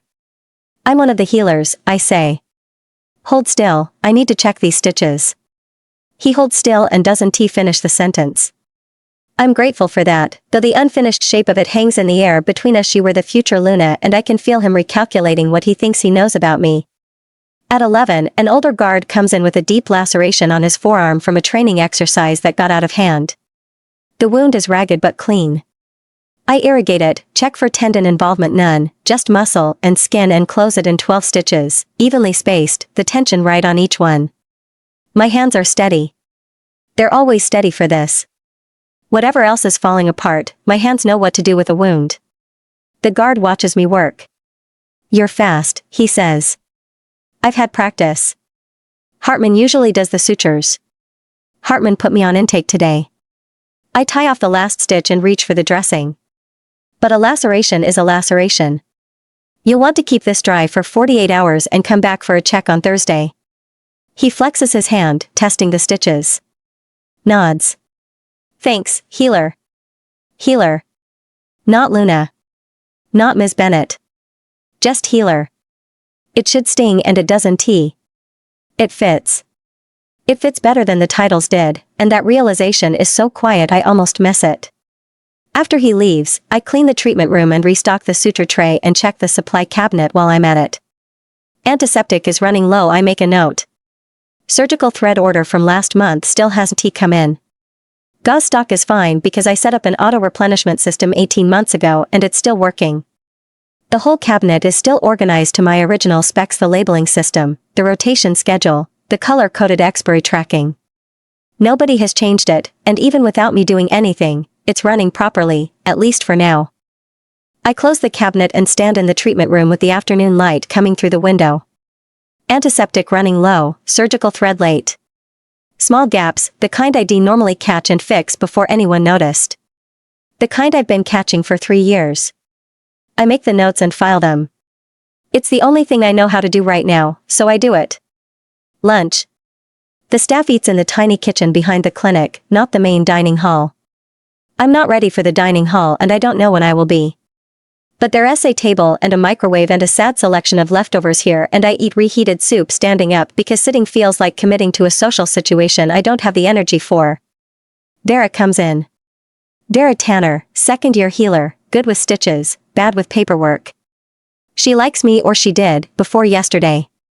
She heats up something in a container and leans against the counter and looks at me with an expression I'm learning to recognize, sympathy she doesn't know what to do with. "How are you doing?" she asks carefully. "I'm fine.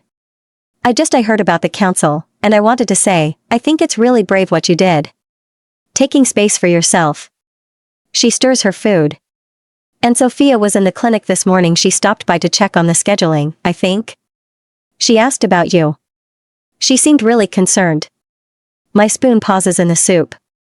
Sophia was in the clinic. My clinic. The healer corps I built and ran and staffed. Checking on the scheduling I designed, the system I created, the rotation I organized from nothing. She's already here. Already filling the space too, the same slow absorption briefings, correspondence, the fitting room, the stone run dinner, and now my clinic. That's kind of her, I say. My voice sounds far away. She is such a good sister, Vera says. No malice, total sincerity. She believes it, and everyone believes it. Not everyone would check in like that, you know? After everything. After everything. As though everything is a thing I did to Ryan, rather than a thing Ryan did to me. As though walking out of a council chamber where my mate was describing my replacement is taking space for myself. As though my twin showing up at my clinic the morning after I withdrew from my own succession so she could take my place is concern and not something else, something I'm not even ready to name even in my own head. I can't correct this. I can't say she was wearing my dress because that sounds deranged. I can't say he was describing her to a room full of elders because from the outside, the modernization proposal looks like governance and Vera won't care about that. I can't say they've been rerouting my correspondence and attending my briefings and absorbing my work for weeks because Sophia did all of it with a smile and a shrug and I didn't mean to overstep and nobody saw anything except a capable sister stepping up while the moon twin struggled. She really is, I say. I finish the soup. I rinse the bowl. I go back to work. The afternoon shift is quieter, a sprained wrist, a follow-up on a healing fracture. I document everything with the same thoroughness I've always brought, specific, every detail noted. The filing system I helped design last year still works, even though nobody else has maintained it, and I'm stopping now. At 5, Emerson stops me on my way out. Sarah. He leans against the doorframe of treatment room B. The caution from this morning is still there, but underneath it there's something else. Something that looks like the Emerson I used to work with, the one who told me my reorganization saved the clinic. Those sutures this morning. On the guard's arm. What about them? They were good. Better than good. He crosses his arms. I shouldn't have put you on intake. That was I was being cautious, and I should have just let you work. I don't say anything. He takes a breath. Things are going to change around here. With the ascension. With everything. His voice drops. I don't know what that's going to look like for the clinic.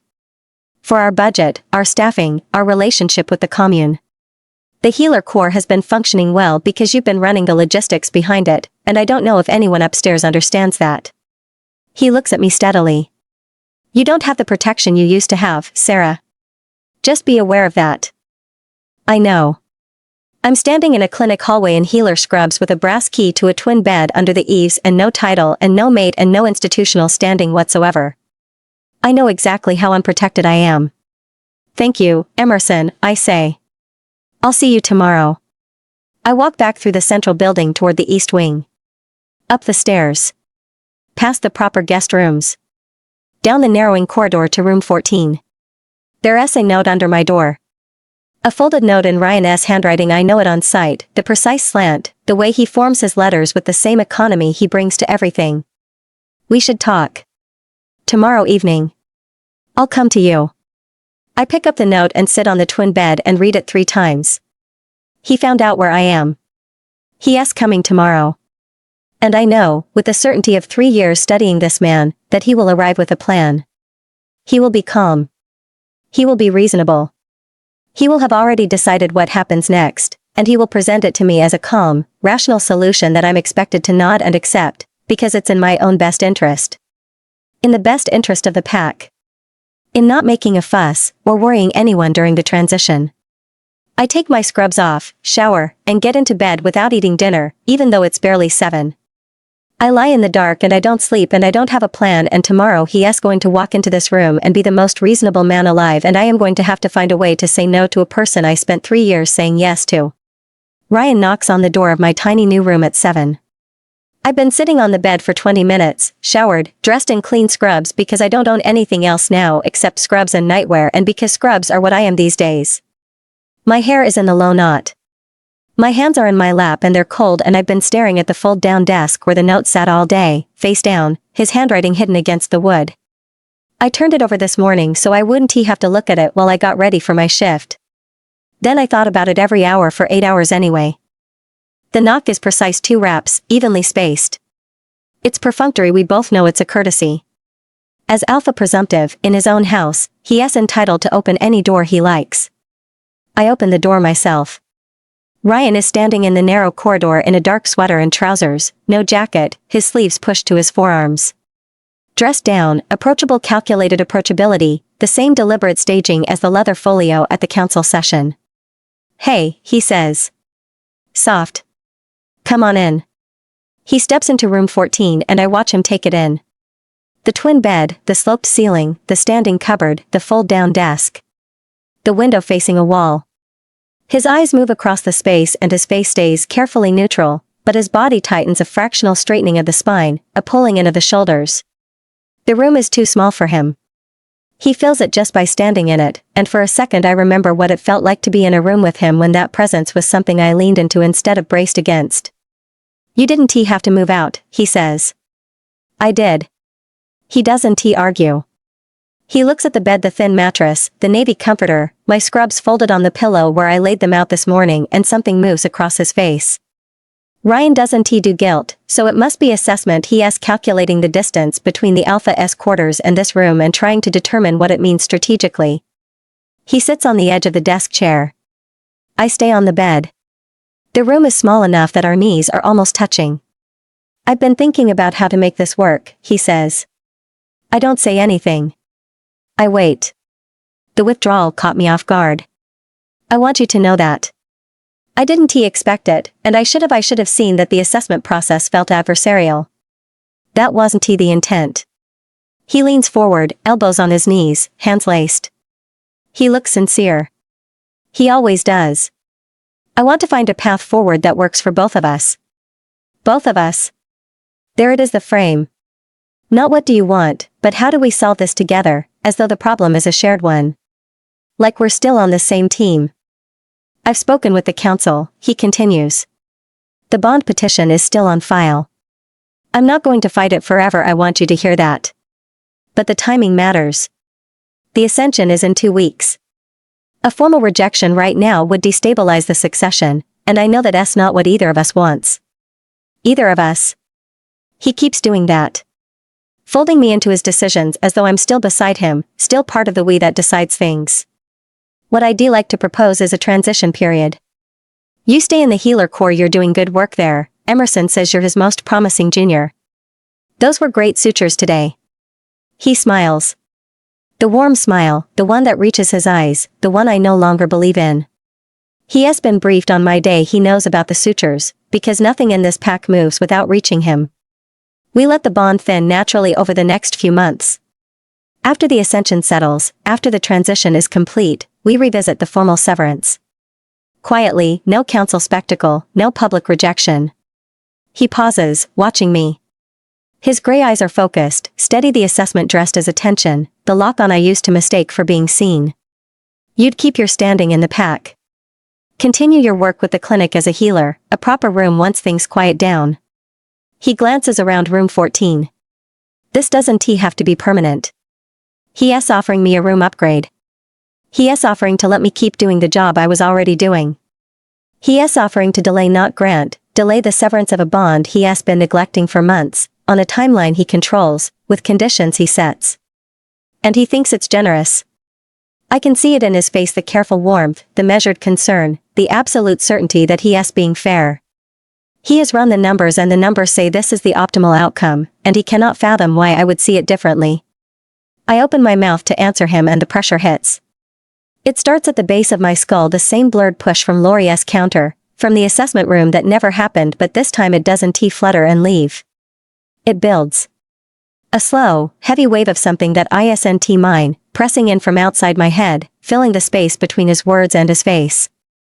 Underneath Ryan's careful composure, underneath the measured concern, the warm smile, the laced hands, the "I want to find a path forward," there is something I've never felt from another person before. I keep reaching for a name and discarding them: anger, love, strategy, none of them fit, and then it lands. Ownership. He is sitting in my room on my chair looking at me with his gray eyes, and everything behind his face is the bone-deep certainty that I am his. Not his partner. Not his Luna. Not even his mate, exactly, something more fundamental and less examined. A possession that moved itself to an inconvenient location and needs to be retrieved. The plan isn't generous. It isn't even strategic. It's retrieval. He is here to collect something that belongs to him, And the kindness in his voice is the same kindness you'd use on a dog that slipped its leash no matter how mad you were. Come on, it's okay, let us go home. And my head is full of it, this vast, unquestioned entitlement, and he doesn't know I can feel it because he doesn't know there's anything to feel. He thinks this is who he is. He thinks this is love. The pressure peaks and my vision blurs at the edges. My hands grip the mattress and I'm breathing hard and Ryan is still talking. He has moved on to logistics, the timeline for the ascension, how the bond review could be scheduled for late autumn, and I can't hear the words anymore because the feeling underneath them is so loud it's drowning everything else out. Then it stops, a door closing inside my head. The pressure drains from my skull and the room is just a room again, and Ryan is looking at me with his head tilted, mid-sentence, because I haven't spoken in too long and my face is doing something he can't read. Sarah? I stare at him with shaking hands and my head still ringing with the shape of what I just felt, that vast, uncomplicated ownership, and I don't have words for it, so I use the only one that matters. No, I say. No to. To all of it. The transition period. The timeline. The room upgrade. The quiet severance after the ascension. My voice is steady and I don't know how. No. His face shifts. Surprise again, the same surprise from the council chamber, the same I didn't plan for this. Sarah, I understand you're upset, but I'm not upset. I'm done. I stand up. The room is too small for both of us to be standing, but I stand anyway because I will not have this conversation sitting below him. You don't get to schedule my exit, Ryan. You don't get to decide when the bond thins enough, or when the ascension is settled enough, or when it's quiet enough for me to leave without embarrassing you. I filed that petition because I want to go. And you turned it into a policy discussion and then a transition plan and now a timeline, and every version of this conversation ends with me still here, still in your pack, still close enough for you to manage. His mouth opens and closes without sound. I don't want to be managed, I say. I don't want a path forward that works for both of us. I want to leave.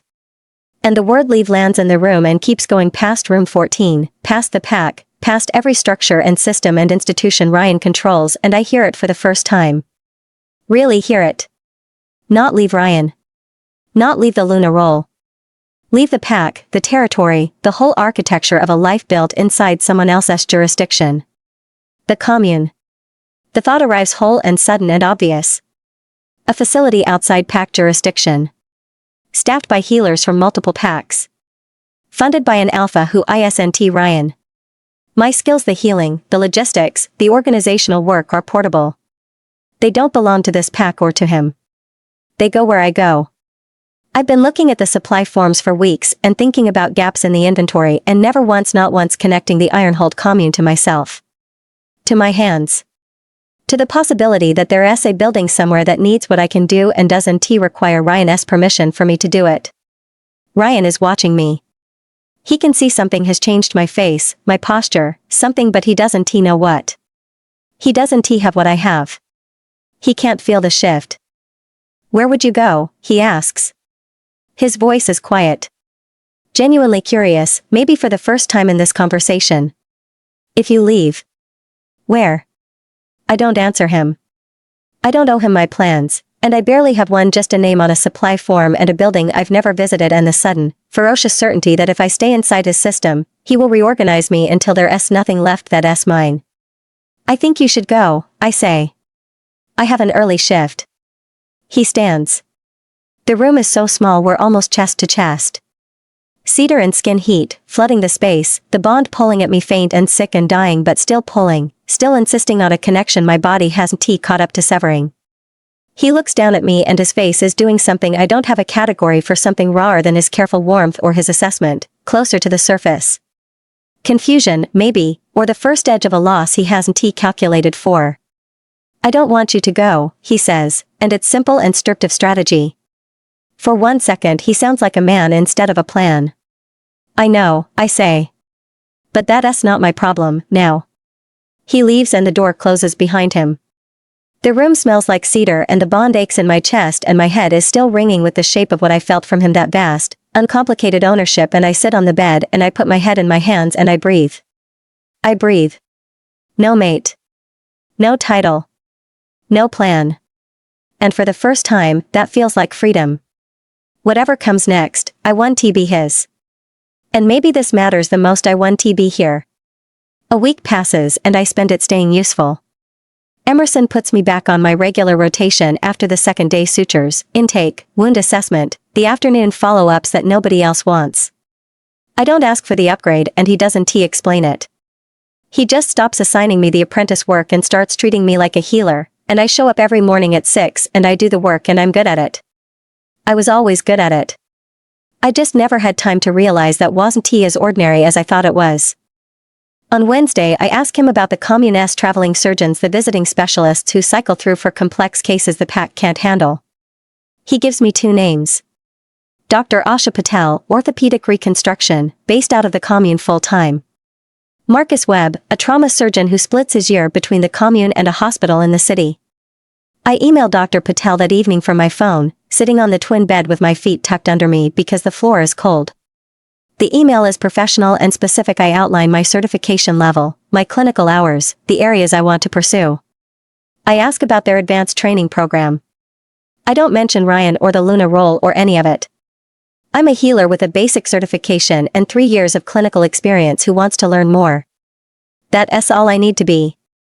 Dr. Patel writes back before I wake up, and I read the email while drinking my first cup of coffee in the clinic on Thursday morning. The program accepts applications on a rolling basis. She has seen my supply chain work. The requisition forms I designed are in use at the commune, apparently, forwarded years ago by one of the logistics coordinators I correspond with as Luna to be. She says I should apply. She says they need people who can do what I do. I read the email 3 times. Then I pull up the application portal on my phone and I start filling it in. Thursday. Friday. I work my shifts and I eat lunch in the break room and I don't go to the dining hall and I don't see Ryan. The bond is a thin, sick thread between us. I can feel it when he's somewhere in the building, a faint tug behind my sternum, cedar and distance, but it's quieter now, dying away by inches. Some mornings I almost forget it's there, and then I'll turn a corner and catch his scent on a draft from a corridor he walked through an hour ago and my chest will seize for a minute before it lets go. I submit the application on Friday night. The commune wants clinical references, training history, a personal statement about my goals. For the personal statement I write 4 sentences. I completed basic healer certification at 20 and suspended further training to take on administrative duties for my pack. Those duties have ended. I want to finish what I started. I'm particularly interested in diagnostic work and the relationship between perception and treatment outcomes. 4 sentences.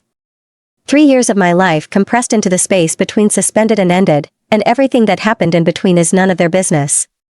Saturday morning, I ask Emerson about Dr. Patel's surgical technique casually, over the supply inventory we're both pretending is a 2-person job. He talks for 20 minutes.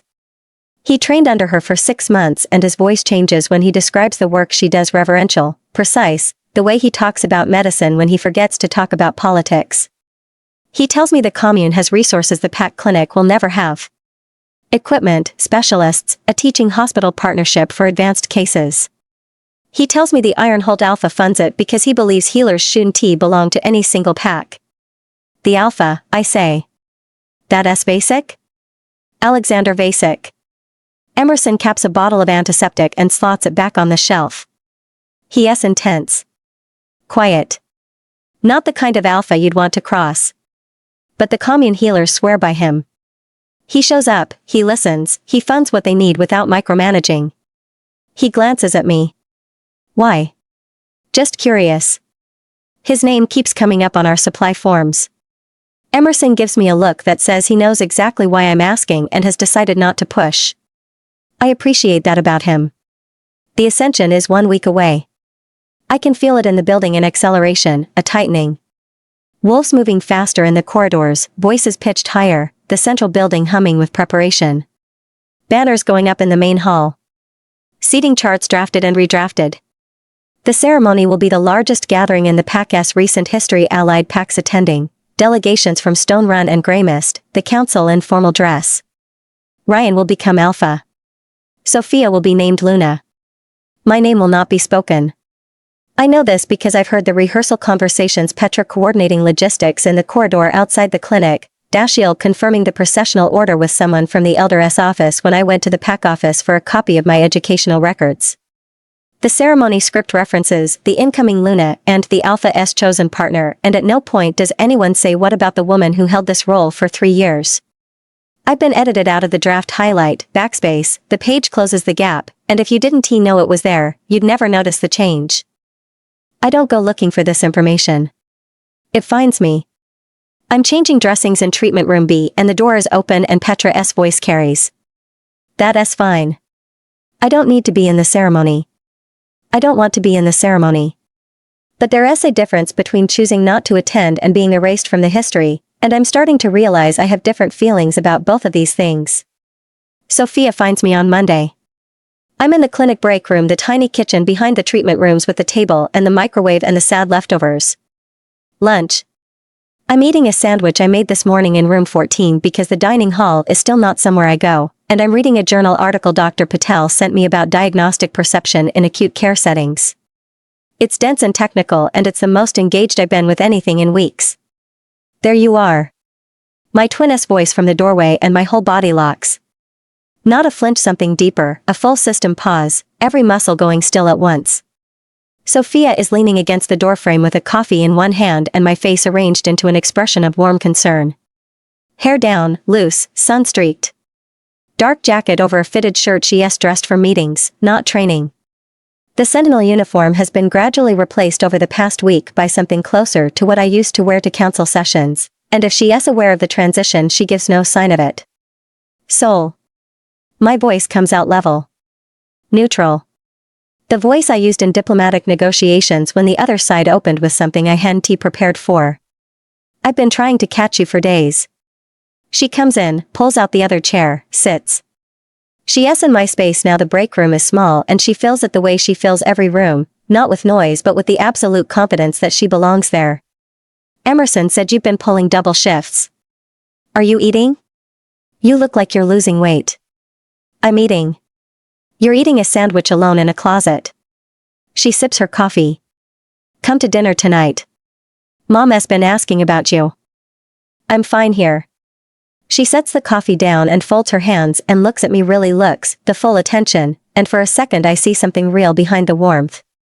She is tired. There are faint shadows under her eyes and a tension in her jaw that I recognize because I've been wearing the same expression for a month. She is not performing concern. She is genuinely tired and genuinely here, and that makes this harder than if she were faking it. Sarah. Her voice drops. I know this isn't what anyone planned. And I know the last few weeks have been awful for you. I need you to hear that. I see that. I don't say anything. My sandwich is on the table between us and the journal article is face down and the break room suddenly feels like a stage. I've been going through the diplomatic files, she says. The trade agreements, the Greymist terms, the border territories and all the pack leaders. Sash, I had no idea. The amount of work you did, the systems you built. I've been trying to get up to speed and I keep finding another layer of something you organized. She shakes her head. You're brilliant. You know that, right? The work you did as Luna designate was really, really good. Was. The work I did. Past tense.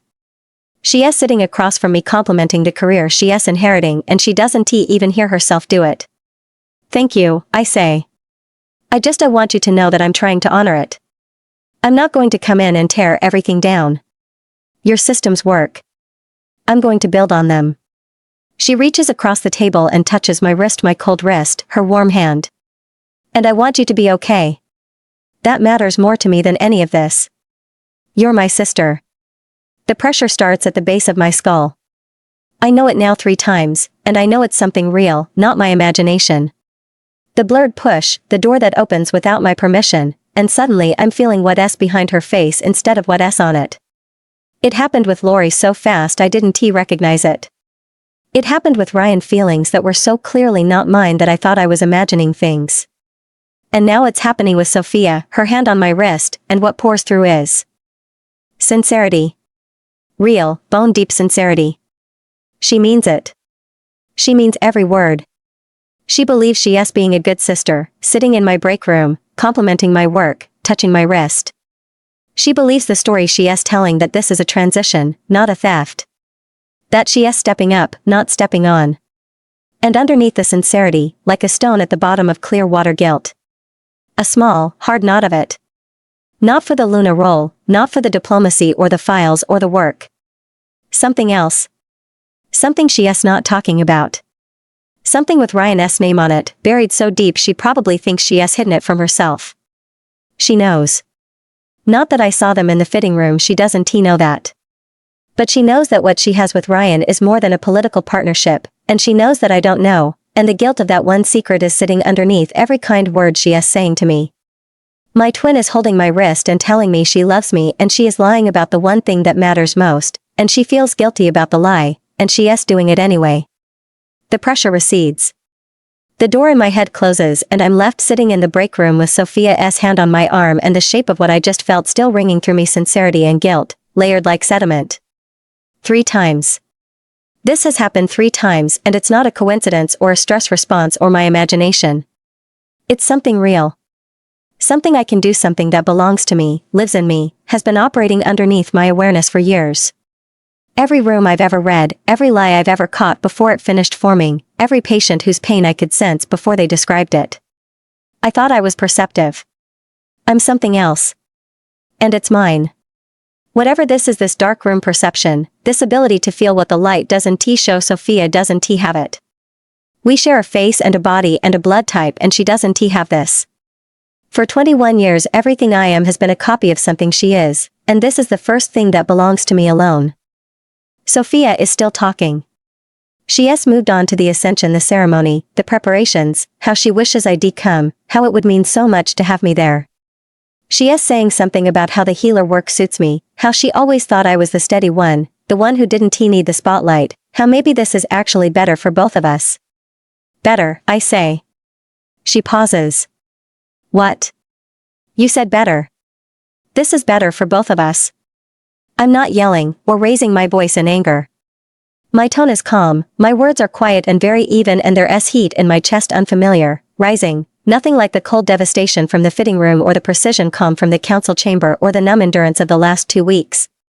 You're sitting in my clinic, wearing my clothes, carrying my files, preparing to stand next to my maid at a ceremony where my name won't be mentioned, and you're telling me this is better. Sarah. Who told you the healer work suits me? My hands are flat on the table and they're steady, perfectly steady, cold and sure. Who told you I didn't want the spotlight? Who told you I was the quiet one, the steady one, the one who was happier in the background? Was that you? Was that something you decided for me, or something you decided about me? Sophia's mouth opens. Closes. Her hand pulls back from my wrist. I trained for 3 years, I say. I brokered the Gramus agreement. I resolved 3 border disputes without a single casualty. I built the healer supply program from nothing. I redesigned the supply chain you've been getting up to speed on. Each sentence lands flat and hard, no volume, no tremor, and Vera is in the doorway behind me. She came in and stopped, and I don't turn around. None of that was quiet. None of that was background. You've just never had to notice because I didn't need anyone to notice. Sophia stares at me. My face staring back at me from across the table, and for the first time the mirror shows me something new. Surprise. Genuine surprise, the kind you can't prepare for, because my twin has never heard me talk like this. Nobody has. I have never, in 21 years, raised my voice to my sister. I'm not raising it now. That's worse, and she knows it. I'm not telling you to stop, I say. You're going to be Luna. You're going to stand next to Ryan and run the pack and use the systems I built. I can't stop that, and I'm done trying. I pick up the journal article from the table. But you don't get to sit here and tell me it's better. You don't get to rewrite my life as a consolation prize so you can feel good about what you're taking. The break room is very quiet. Somewhere behind me, Vera takes a breath and retreats without a sound. Sophia stands. Her face is doing something I've never seen on it, stripped, uncertain, the warmth gone and nothing rehearsed replacing it. For a second she looks young. She looks like the girl in the bathroom with the toothbrush, the one who said go, be gorgeous, and there's a pull toward her that has nothing to do with the bond and everything to do with 21 years of loving someone who has never once had to love me back at full cost. I didn't mean, she starts. I know. And I do. She didn't mean it. She never means it. The sun doesn't mean to cast a shadow. It happens because of what she is, and she has never once had to look down and see what is standing in the dark behind her. She leaves. The break room door swings closed. The coffee she left behind is still warm, sitting on the table like a prop from a scene that ended wrong. I don't go back to my shift. I tell Emerson I need the afternoon off and he looks at my face and nods without asking. Room 14. The door locked behind me. I sit on the bed and I'm shaking, not the cold, brittle shaking from the fitting room, not the post-Ryan numbness. This is heat. This is anger, actual anger, and it's so unfamiliar in my body that for a few minutes I don't know what to do with it. My hands are fists and my jaw aches and my chest is burning and I want to go back down to the break room and say the rest of it, the fitting room, the dress, Ryan's face, all of it, every single thing I've swallowed for weeks. But I don't. Because the anger, once I stop fighting it, starts to clarify. I pull out my phone. The application to the commune is submitted. Dr. Patel's email is in my inbox. She said they need people who can do what I do. The journal article on diagnostic perception is still in my hand, and I flatten it against my knee and read the abstract again, and this time I see it differently. The relationship between empathic sensitivity and diagnostic accuracy in acute care healers. Empathic sensitivity. The ability to feel what a patient is feeling before they describe it. I can do that. I've been doing it my whole life and I can learn to do it on purpose, to understand it, to control it, to build something from it that nobody gave me and nobody can take. The commune has the resources. The training programs, the specialists, the teaching hospital partnership. The PAC clinic has 4 treatment rooms and a supply closet. The commune has an advanced certification track in Dr. Asha Patel and a full surgical program and archives I haven't even seen yet. I don't want to leave because Ryan is here. I don't want to leave because Sophia is inheriting my life. Those are reasons to run, and I'm done running. I want to leave because there is somewhere better to go. Somewhere I can finish my education, pursue whatever this perception thing is, become the healer I would have been if anyone had ever given me the space to try. The commune isn't an escape route. It's the path I would have chosen if I'd ever been allowed to choose. The ascension is in 1 week. 7 days. And on the morning of the ceremony, while the whole pack is gathered in the main hall watching Sophia become what I was supposed to be, I am going to walk out the door. Not because I'm afraid to watch. Because I'll have somewhere better to be. Ironholt Healer S Commune Neutral Ground Medical Facility EST 1987 operating under the patronage of the Ironholt PAC. Application for Advanced Healer Training Program. Sarah Bennett. Ms. Bennett. Thank you for your application to the Ironholt Commune S Advanced Healer Training and Certification Program. Your materials have been reviewed by our admissions panel and clinical director. We are pleased to offer you a provisional placement beginning immediately upon arrival, with full enrollment pending completion of a 2-week practical assessment. This is standard for all incoming trainees and is not a reflection of any concern regarding your qualifications, which, frankly, are stronger than most applicants we see at your experience level. Your placement will include supervised clinical rotations across 3 specializations: general trauma, surgical assist, and diagnostic assessment, with option to declare a focus area after your first quarter. Shared housing in the trainee dormitory. Private room. Meals provided. Access to the commune's full medical archive and teaching library. A monthly stipend, modest but sufficient. Details enclosed separately. Dr. Patel has asked me to note that she reviewed your supply chain documentation personally and would like to discuss the commune's current intake logistics at your earliest convenience. This is not part of your training obligation. She is, in her words, desperate. We are aware of the circumstances of your departure and have no interest in them. The commune operates independently of PAC politics. Your standing here will be based on your work, your conduct, and nothing else. We look forward to welcoming you. Warm regards. Lena Kohler Program Coordinator, Advanced Training Ironholt Healer S Commune. CC, Dr. A. Patel, Clinical Director CC, A. Basic, Alpha, Ironholt PAC. I wake up before the alarm. It's 4:40 a.m. The room is dark and cold and the building is already stirring beneath me, distant sounds carrying up through the old floors, the hum of a day that started without me. This isn't normal, of course. But today is special. I can hear the sound of doors opening and closing on the lower levels, and the low, distant noise of something heavy being moved in the main hall. Ascension Day. I lie still for 10 seconds. The ceiling above me is close and sloped, and I've memorized the water stain in the corner near the window. It looks like a hand, or a leaf, depending on how the light hits it. I'll never see it again after today, and I'm surprised by the small pull of that. Not grief. Just the strange weight of seeing a thing for the last time, and knowing it's the last time. I get up.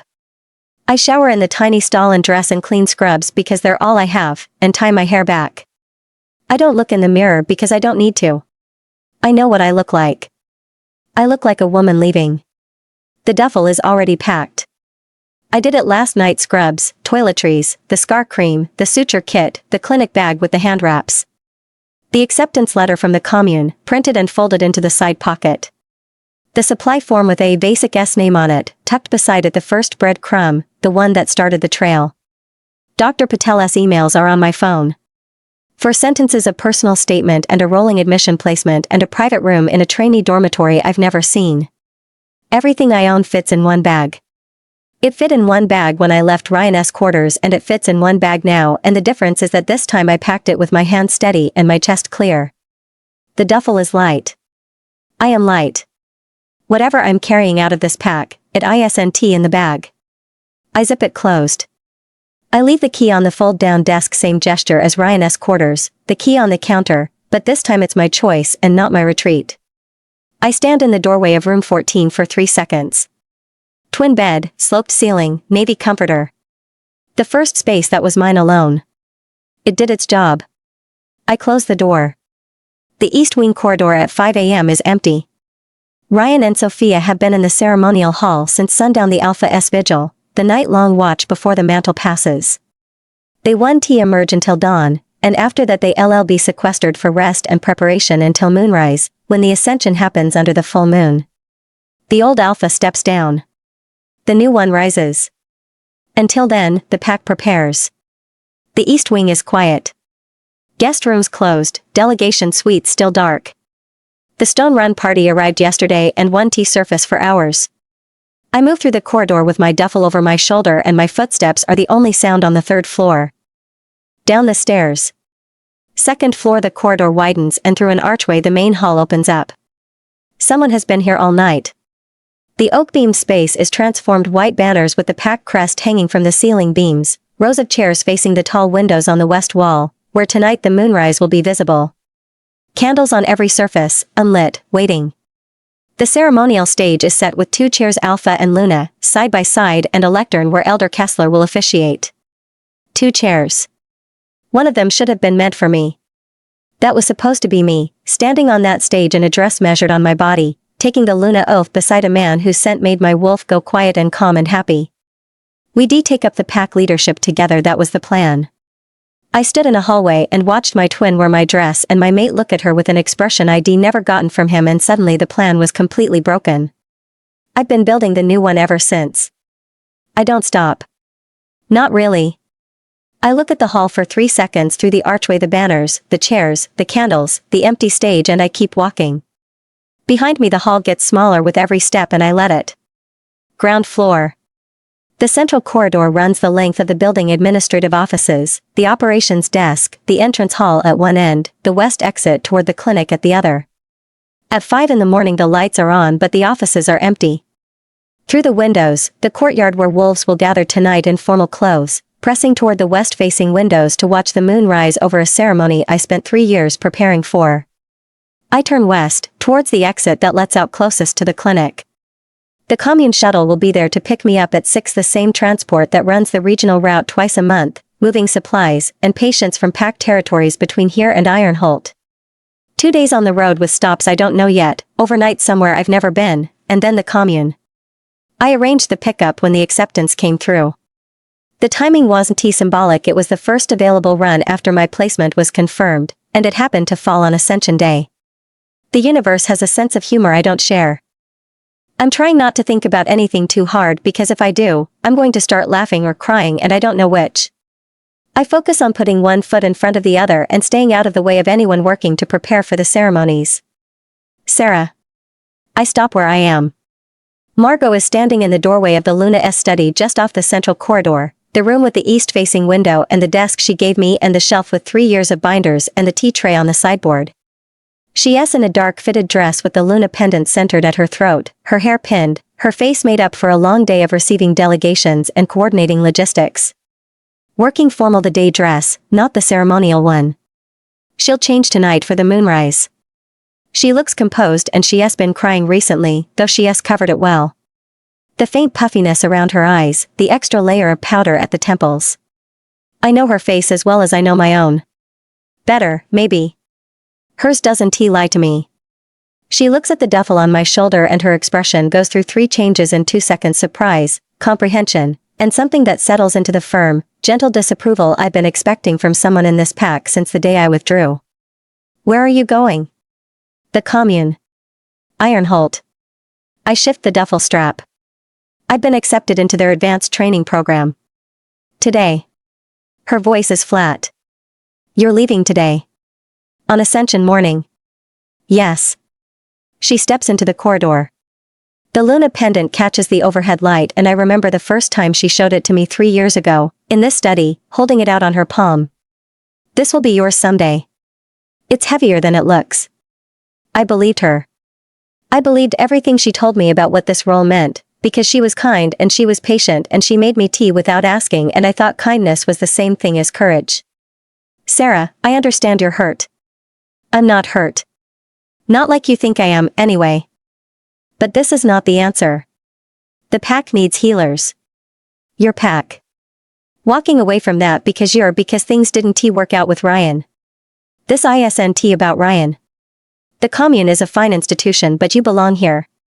Her voice has the firm warmth she used in Luna sessions, the tone that means I'm being reasonable and you should listen. You've been through an enormous upheaval. A painful one. And I know the last few weeks have been I know they haven't been easy. But leaving now, like this, on the morning of the ceremony it looks like spite, Sarah. It looks like jealousy. And I know that's not who you are. Jealousy. She said it. The word she has been circling for weeks, the one the whole pack has been thinking that the moon twin couldn't handle it, that Sarah was too fragile, too proud, too jealous to watch her sister succeed. That this is personal failure dressed up as a professional decision. You trained me, I say. I did. For 3 years, and I'm proud of. You trained me to read a room. To notice what people aren't saying. To watch their hands and their eyes and the pauses between their sentences. My voice is level and my hands are at my sides and they're cold and sure. You taught me that, Margot. And then you sat across from me every Thursday for 3 years and you knew what was happening and you chose tea over honesty every single time. Her face goes still. I know about the timeline. I know you helped Ryan plan the transition. I know you reviewed the modernization proposal before he presented it to the council, the one that was designed to disqualify me so Sophia could take my place. I'm not raising my voice. I don't need to. I know because you taught me how to read documents, and has had your margin notes in the draft I found in the filing system. Your handwriting, Margot. Your suggestions. You helped him build the case for replacing me and then you sat in the council chamber and touched your pendant and didn't say a word. Her hand goes to the pendant. She catches herself halfway and forces it down. That wasn't it was more complicated than that. I was trying to find a solution that worked for everyone. For everyone. I stare at her. That's what you said in the kitchen. For everyone. Do you know what for everyone means in this pack? It means for Ryan. It means for the transition. It means for every single person in this building except the one standing in front of you, because she's the variable, she's the inconvenience, and the smoothest path is the one where she stops making noise and accepts whatever role she is assigned. Sarah. I'm not finished. The anger from the break room is back, not the explosive heat from Sophia's visit but something older, colder, deeper. The healer corps is underfunded. The guards from the northern border rotation, the ones with the joint damage from last winter, were reassigned to lower ranks instead of treated because replacement is cheaper than recovery. I know because I've been seeing the pattern since I started working the clinic, the same way I tracked our pack alliances for 3 years as Luna designate. The same way you taught me. Margot's face is white. You want to know why I'm leaving? I'm leaving because this pack is breaking its people and nobody with authority is saying a word about it, because saying a word would be inconvenient and complicated and wouldn't work for everyone. I pull the duffel strap higher on my shoulder. You had the authority to change any of these things. You've had it for decades. You chose to make tea. The corridor is silent. Somewhere in the building, someone drops something heavy and a voice calls out instructions for the stage setup. The moonrise is 14 hours away. Tonight, Margot will stand on that stage and hand the Luna pendant to Sophia and smile, and it will be dignified and smooth, and no one will mention the woman who should have been standing there. Margot looks at me and her eyes are full and her hand is at her side, the pendant untouched, and I can see the shape of everything she wants to say pressing against the inside of her mouth. Excuses, defenses, the gentle redirections that have served her for 2 decades. But she doesn't say any of them. She just stands there, in her day dress, with her careful makeup and her pinned hair, and she looks old. The commune has my contact information, I say. My current patients have all been signed off by Emerson. If anyone needs medical records transferred, they can reach me through the program coordinator. I don't say goodbye. I walk past her, and the distance between us closes and opens in 3 steps, and I don't look back. Her perfume jasmine, warm, the scent of Thursday sessions and Luna lessons and a kindness that never once converted to action fades behind me as I reach the west exit. The west exit opens onto the gravel path between the central building and the clinic.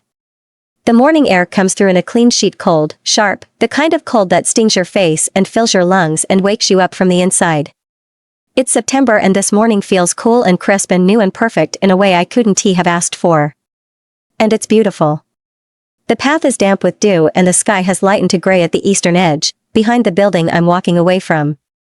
The cold hits my hands first, always my hands, and then my face, my throat, the strip of skin at my wrists between the scrub cuffs and my palms. It's bracing and clean and it doesn't remind me of anything. Not Ryan's warmth, not the building's thin central heat, not the numbness that lived in my fingers for weeks. It's just cold. Morning cold. The kind that means you're outside and moving and the day hasn't been written yet. The commune shuttle is idling at the clinic's supply dock, a white transit van with the Ironholt medical logo on the side, rear doors open, half loaded with supply crates and equipment cases. A woman in a fleece jacket is checking items off a clipboard. She looks up when I round the corner. Bennett? That's me. She nods at the van. Toss your bag in the back. We've got 2 more stops, then overnight at the Stone Run waypoint. Commune by tomorrow evening. She clicks her pen. You want to ride up front or in the back? Front is fine. I put my duffel in with the supply crates, gauze, antiseptic, surgical supplies, the things I spent 3 years tracking on requisition forms, and I climb into the passenger seat. There's a row of bench seats in front of the cargo area, but it looks like I'm the only passenger. The van smells like diesel and medical packaging and nothing personal. The driver starts the engine and the heater kicks on and blows cold air that will get warm in a few minutes. Behind me, through the clinic windows, the pack house is visible across the courtyard, lit up, filling with purpose, a ceremony building itself room by room. Tonight the moon will rise and Ryan will become Alpha and Sophia will become Luna and the pendant will pass from Margot's throat to my sister S and no one will say my name. The van pulls out of the supply dock. Gravel crunches under the tires, steady and final. The clinic shrinks in the side mirror. Then the courtyard. Then the pack house, all of it folding in on itself, getting smaller with every turn of the road. I don't turn around. I don't watch it disappear. I don't need to. The commune is a muddy gravel parking lot and fluorescent light and someone is yelling. Not angrily, but the kind where you're trying to get someone to hear you so you don't have to walk back into a room. 2 days in a supply van, overnight at the Stone Run waypoint on a mattress that smelled like someone else's laundry, and this is what's at the end of the road, a cluster of low buildings around a gravel courtyard, corrugated metal siding, peeling paint on the administrative block, and a drainage grate in the center covered with a piece of plywood. The air is mountain cold, the kind that lives in the ground and comes up through your shoes, and when I climb out of the van with my duffel, my hands go numb in under a minute. A middle-aged woman, the one who was yelling in the doorway, meets me at the supply dock. Mid-40s, dark blonde hair cut blunt at the jaw, reading glasses on her head, a tablet under one arm and a travel mug in the other. She walks like someone who has been on her feet since dawn and has made peace with it. Bennett? That's me. Nice to meet you face to face. I'm Lena Kohler, the program coordinator. Handshake firm, fast, done. Welcome to Ironholt. Let me get you oriented before it gets dark. She starts walking. I follow. The tour is brisk and practical: communal kitchen, good microwave on the left, bad one on the right. Shared bathroom, hot water reliable between 6 and 9. Laundry in the basement, don't leave your clothes in the dryer or Marcus Webb will move them. My room is on the second floor of the trainee dormitory, single bed, built-in desk, narrow wardrobe, an old-fashioned radiator that makes ticking noises. It's smaller than room 14, which I hadn't thought possible. Lena hands me an actual metal key on a plain ring and tells me orientation is at 7 a.m., main clinic conference room, with the 11 other trainees. Dr. Patel wanted to meet you tonight, but she's in surgery. Urgent transfer from Ridge Pack. She'll find you tomorrow, most likely.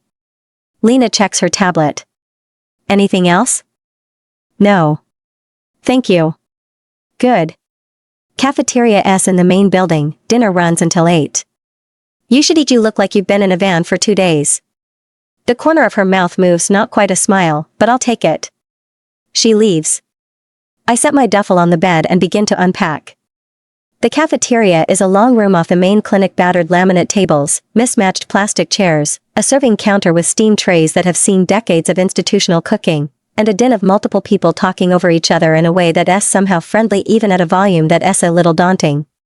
It's half full of healers and scrubs, a few people in civilian clothes, and an baffled-looking group at one table that is probably the family or friends of Dr. Patel's urgent surgery. Another table is crowded with what looks like trainees my age, packed in to fit the entire group around one spot. The sound is different from the packed dining hall: louder, less structured, certainly more casual, but it feels different. People sit where there's space. There's no high table or servers. I feel a little like a kid on the first day in the high school cafeteria again, low-key anxious, but my stomach rumbles and I remember that I haven't eaten in hours. There's 3 tables with steam trays along the back wall, along with 2 bowls of salad and ice and covered pots that are probably rice or soup. I take a tray and start down the line. Rice, some kind of stew, bread from a basket. Nothing fancy, but it smells good anyway.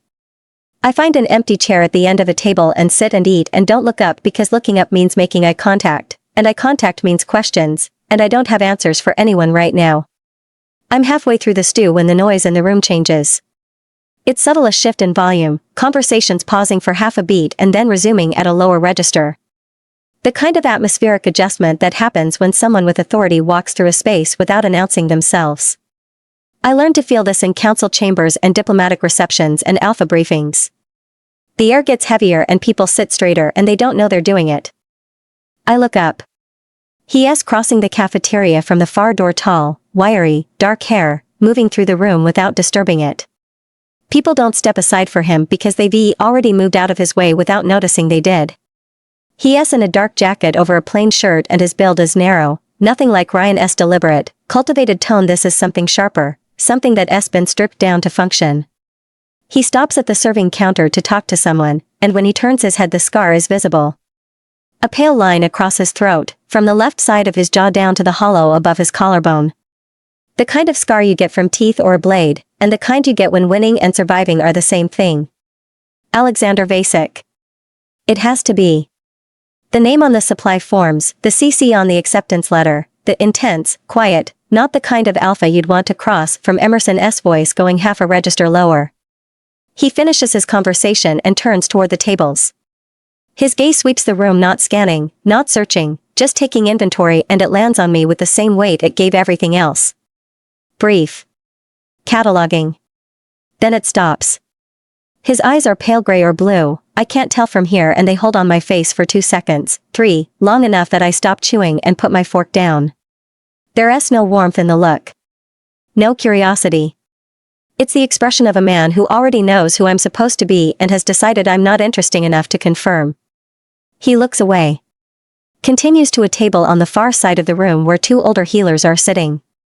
He sits and picks up a conversation and doesn't glance in my direction again. The whole interaction takes 6 seconds. Nobody else at my table seems to notice. My hands are cold around the fork. My chest is tight in a way that has nothing to do with the bond which is there, the thin sick thread pulling south, cedar and distance, but muted under something more immediate. Something older. The animal recognition of being assessed by an alpha and found not worth the effort. I know that feeling, and I push it away. This man isn't Ryan, isn't the alpha to be I thought would be my mate for life. He is not even Ryan's father, the alpha who had to have known, had to have seen, and had to have ignored how his son was treating a woman he purported to love. This is different. This man looked at me, saw me, and decided I wasn't a threat. Which is good, because I'm not. But I'm also not someone worth engaging with, and that stings, even as I try to rationalize it. It's the end of a long day, and to take it personally is foolish. I pick up my fork and I eat my stew and my hands stay cold and I don't look at him again because I have 21 years of practice at sitting in rooms with people who've already decided what I am, and I'm very, very good at finishing my dinner. I'm outside the cafeteria, heading back to the dormitory in the dark, when someone falls into step beside me. You're the new trainee. Bennett. The woman beside me is shorter than me, dark-skinned, her black hair threaded with gray and pulled back in a knot. She is wearing surgical scrubs with a fleece thrown over the top and there is a faint smear of iodine on her left wrist that she either hasn't noticed or doesn't care about. Her face is tired in a specific way, not exhausted but emptied, hollowed out by hours of focused work that used her whole brain. Dr. Patel? Asha. She tips her head toward the main clinic. I just closed on the fracture case. 8 hours. Both tibias, comminuted the ridge pack has exactly one healer for 400 wolves and she is 63 and can barely see. That woman should have been in surgery 3 days ago. She says this with a calm fury that isn't directed at me but lives in the general vicinity of everything. Walk with me? I walk with her. She doesn't ask how my journey was or whether I've settled in or if I have questions about the program. She asks me how the pack clinic's intake system is structured. Structured is generous, I say. It's a binder and a pen on a chain. At the pack. But you built something better for them. The requisition tracking Lena showed me the forms that came through. Clean fields, logical categories, auto-populated reorder triggers. Someone who builds a system like that doesn't do it because they were told to. The clinic needed it. Nobody else was going to build it, and there is not enough support staff to have a dedicated supply officer. Nobody else saw it. She stops walking. We're between the clinic and the dormitory, standing in the courtyard under the industrial floodlights, and she looks at me directly for the first time. No inventory, no assessment. She looks at me, makes sure I'm hearing her, and she looks pleased. Our intake here is a disaster. I've known it for 2 years and I haven't fixed it because I'm a surgeon, not a systems person, and every time I try to build something it falls apart in a month because nobody maintains it. What is the volume? 25 to 40 patients a week for critical and surgical care. Up from 18 to 30 last year. We're growing and our infrastructure isn't. We don't do much routine care other than for the Ironholt pack itself. She starts walking again. I'm not asking you to fix it, you're a trainee, you've been here 4 hours, and you need to pass your practical before anyone gives you real responsibility. But I want you to know that I know what you can do, and I didn't recruit you to change bedpans. And I'll teach you what I know, but what we really truly need is the skills you already have. The warmth of that hits me behind the sternum, unexpected, disorienting, like stepping into a heated room after hours in the cold. Recognition. Plain and unadorned. Someone who looked at my work and saw the person who built it. I don't know what to do with that. The last authority figure who paid attention to my competence used it to design a role I could be disqualified from. The one before that was more interested in keeping the peace than my welfare. And the one in the cafeteria I cut myself off before I can start to worry more about it. I'll pass the practical, I say. I know. She touches my arm, brief, professional, already letting go. Get some sleep, Bennett. Tomorrow's going to be long. She turns toward the clinic. I stand in the courtyard for a second, in the mud and the floodlight glare, and I breathe. The room is cold. The radiator hasn't kicked in, there is no thermostat in my room, and the extra blankets from the hall closet are heavy, rough, and smell like artificially fresh detergent. I lie on the bed in my scrubs with both blankets pulled up and my hands pressed between my knees and I stare at the ceiling. The bond aches. Somewhere, 400 miles south of me, Ryan is probably in bed too. Cedar and skin heat, but wrong now, sour, thinning, the scent of something spoiling. My wolf stirs against my ribs, a heavy half turn, and goes still. She has been going quiet in increments since the drive started, pressing deeper into some interior silence I can't reach, and tonight the absence of her is louder than it's been. I've been beside Sophia every day of my life. I didn't think about what it would mean to be separated by 400 miles of territory and a mountain range. I was so focused on leaving that I didn't account for the gravity of 21 years of shared space. She is not my mate. There is no formal bond between twins, nothing that anyone recognizes. No one has to, we just know. But the hollow at the base of my throat where her presence used to be is real and physical and has nothing to do with cedar. Outside, the wind pushes against the window glass. The courtyard lights click off on their timer and the room goes dark except for the faint glow from the sodium light over the loading dock, still lit, still occupied. People are working. Patients are sleeping. It isn't like home, but it's my home now. I think about Dr. Patel's face under the floodlights, the iodine on her wrist, the calm fury about the old pack healer who is 63 and can barely see. I think about the intake system she described, growing, breaking, no one with the right kind of brain to fix it. I think about the pale eyes that catalogued me and moved on. My hands are cold. My wolf is quiet. The story of me arrived here before I did. The Luna designate who couldn't hold the role, the moon twin who flounced, and the man who funds this entire facility has already decided what he is looking at. Fine. I've spent my whole life being underestimated by men who think they know what they're looking at. The last one had gray eyes and strategic warmth and 3 years of my life. This one has a scar across his throat and 6 seconds of attention he won't get back. I close my eyes. The bond pulls south and finds nothing worth holding. Let him look again in 2 weeks. The practical assessment is 14 days of proving I can do what my application already said I can do. Day 1, vitals, wound assessment, basic suturing on a practice pad. Day 2, patient intake, real patients, supervised, a senior healer watching my hands and my documentation. Day 3 through 6, rotations across the 3 specializations, 4 hours each, moving through general trauma and surgical assist and diagnostic assessment with the 11 other trainees who are all younger than me and all trying very hard not to look nervous. I am not nervous. I've been doing this work for 3 years in a clinic I built from a repurposed office. The suturing is muscle memory.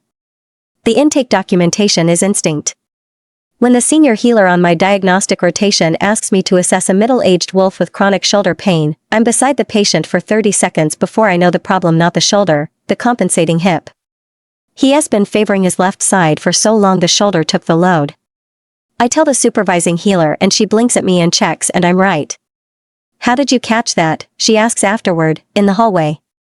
He was guarding the hip when he sat down.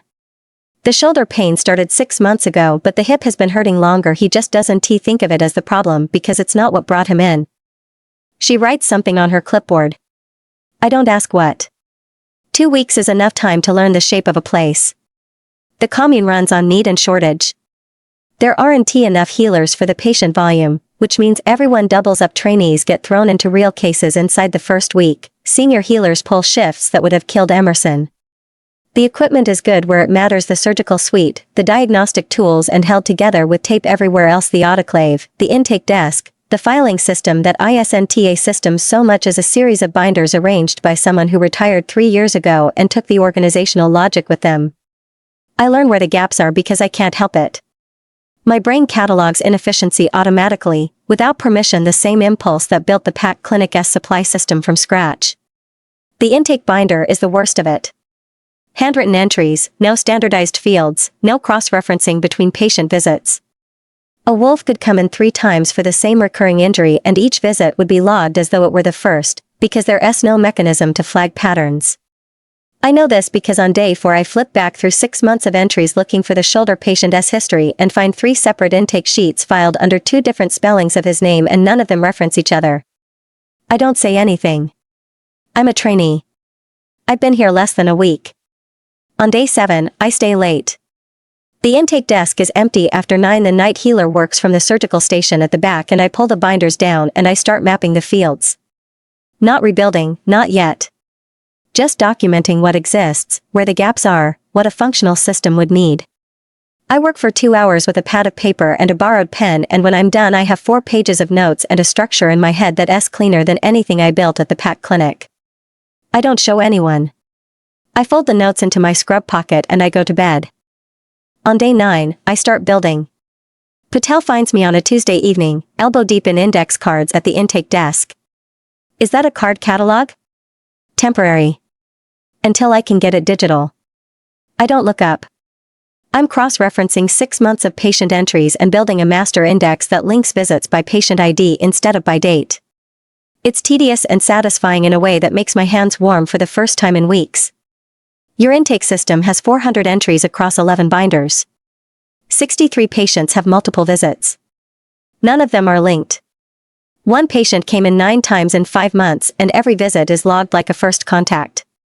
The chronic hip. You know about him? I've treated him 4 times personally. She pulls up a chair. I keep meaning to fix this. You're a surgeon. This isn't surgery. No, she watches me sort cards. This is something else entirely. She is quiet for a minute. You haven't been assigned this. No. Lena will notice. I'm doing it after hours. On my own time. It doesn't interfere with my rotation. Patel picks up one of the completed index cards and reads it. Turns it over. Reads the back. Her mouth does something that isn't quite a smile but lives in the same neighborhood. The linking system. Patient ID as the primary key, with date and presenting complaint as secondary fields. And a flag column for recurring patterns. So if someone comes in 3 times for the same joint, the third intake automatically references the first 2. You're building this by hand. On index cards. I need to see the structure before I can build the tool. I can't map structure on a screen. She sets the card down. I'm going to tell Lena to leave you alone. Thank you. Don't thank me.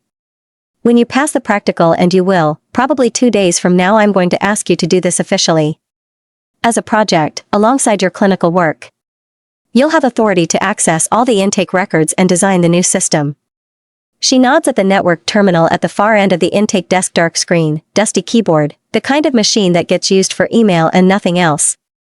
I'll have Lena set up login credentials for you. That thing has been a paperweight for 2 years. Put it to work. My hands stop moving over the cards. The warmth behind my sternum is back, the same recognition from the courtyard on my first night, but steadier now, grounded in 2 weeks of showing up and doing the work. I do like that, I say. And I mean it, not performing gratitude, not being diplomatic, just wanting the thing she is offering because it's the right work and I'm the right person for it. I pass the practical on day 12. 2 days early. Lena delivers the notification the way she delivers everything: brisk, factual, already moving to the next item. You're cleared for full rotation starting Monday. Patel has requested you for the systems project alongside your clinical hours. Don't let it eat your training. I1T. You're also the first trainee in this cohort to clear early. For what it's worth. She has gone before I can respond. I stand in the hallway and let the fact of it settle. I passed. I'm here not provisionally, not pending, not on borrowed time. I earned this spot and it's mine. The day I start official rotations, the commune takes a ridge pack transfer that goes sideways. Not the surgery, the aftermath. 3 wolves from a border station, all injured in the same incident, arriving in the same van, and the intake system buckles under the weight of 3 simultaneous admits. Lena is coordinating beds. Patel is in surgery with the worst of the 3. Marcus Webb is handling the second. The third is in the waiting area with a broken collarbone and a gash across his forearm, and nobody has processed his paperwork because the one healer at the intake desk is already drowning in the first 2. I step in. I've been here 3 weeks and I know the intake binders better than anyone on staff, and I process the third wolf in 4 minutes flat. Patient ID, presenting complaints, mechanism of injury, pack affiliation, prior treatment history obtained verbally because there's no transferred file. I flag his collarbone for imaging and I clean and dress the forearm laceration myself because it needs doing now, and waiting for a senior healer means waiting an hour. Nobody asks me to do any of this. Nobody notices either, because everyone is busy and a smoothly handled intake is invisible by design. The whole point is that it doesn't create friction. What I do notice, in the 20 minutes of controlled chaos, is basic. He is in the corridor outside the surgical suite, and he is not observing. He is hauling clean linens from the supply closet to the treatment room's actual physical labor, An alpha carrying stacked sheets because the orderly is tied up prepping the ore and the linens need to get there and he is closest to the closet. He doesn't flag someone else to do it. He doesn't delegate. He just picks up the stack and walks.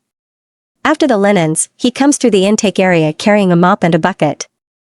There's blood on the floor from the first transfer, the one who went straight to surgery, and the trail runs from the entrance through the corridor to the surgical doors. Basic mops it up himself. Methodical, thorough, not rushing. An alpha on his hands and knees wringing a mop head into a bucket while his surgeon operates 30 feet away. No one thanks him. No one comments. Which means this isn't unusual, this is just what he does when the commune is overwhelmed. He shows up and he does whatever needs doing, rank be damned. I file that away. It doesn't match the man in the cafeteria who looked through me like I was inventory. It doesn't match the dismissal, the 6 seconds of assessment that found me uninteresting. An alpha who mops blood off his own clinic floor isn't the same as an alpha who looks at a woman and sees a gossip summary.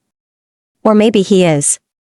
Maybe he is a good alpha who does the hard work for his people and has simply decided I'm not one of them. Ryan was good at his job too. Being good at the job doesn't mean being good at seeing people. I put it away. I have a collarbone to flag and a system to build and a rotation that starts in 6 hours. That night, back in my room, the quiet catches me. The anger that carried me out of the pack house has been thinning for days, burning down to embers, then ash, and what's underneath is harder to hold. I sit on the bed with the radiator ticking and my hands around a mug of tea that's going cold because I forgot I was holding it, and the sadness arrives without warning, not a wave, just water rising, covering ground that was dry a minute ago. I miss the pack clinic. I miss Emerson's steady hands.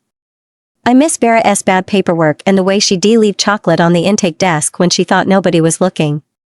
I miss the filing system I built, mine, still running on the specs I designed, probably being maintained by no one. I miss Thursday mornings with Margot, even though those Thursdays were a lie, because the tea was real even if the courage wasn't tea. I miss my twin. That's the one I can't fold up and put away. 21 years of the same breath in the same room, and now there's 400 miles between us, and the hollow at the base of my throat hasn't closed.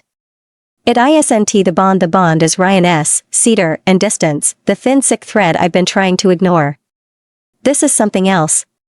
This is the absence of the person who shared my face and my blood and my first word and my entire life, and she doesn't know I'm sitting in a cold room thinking about her because she is 400 miles south, being the Luna I always thought I would be.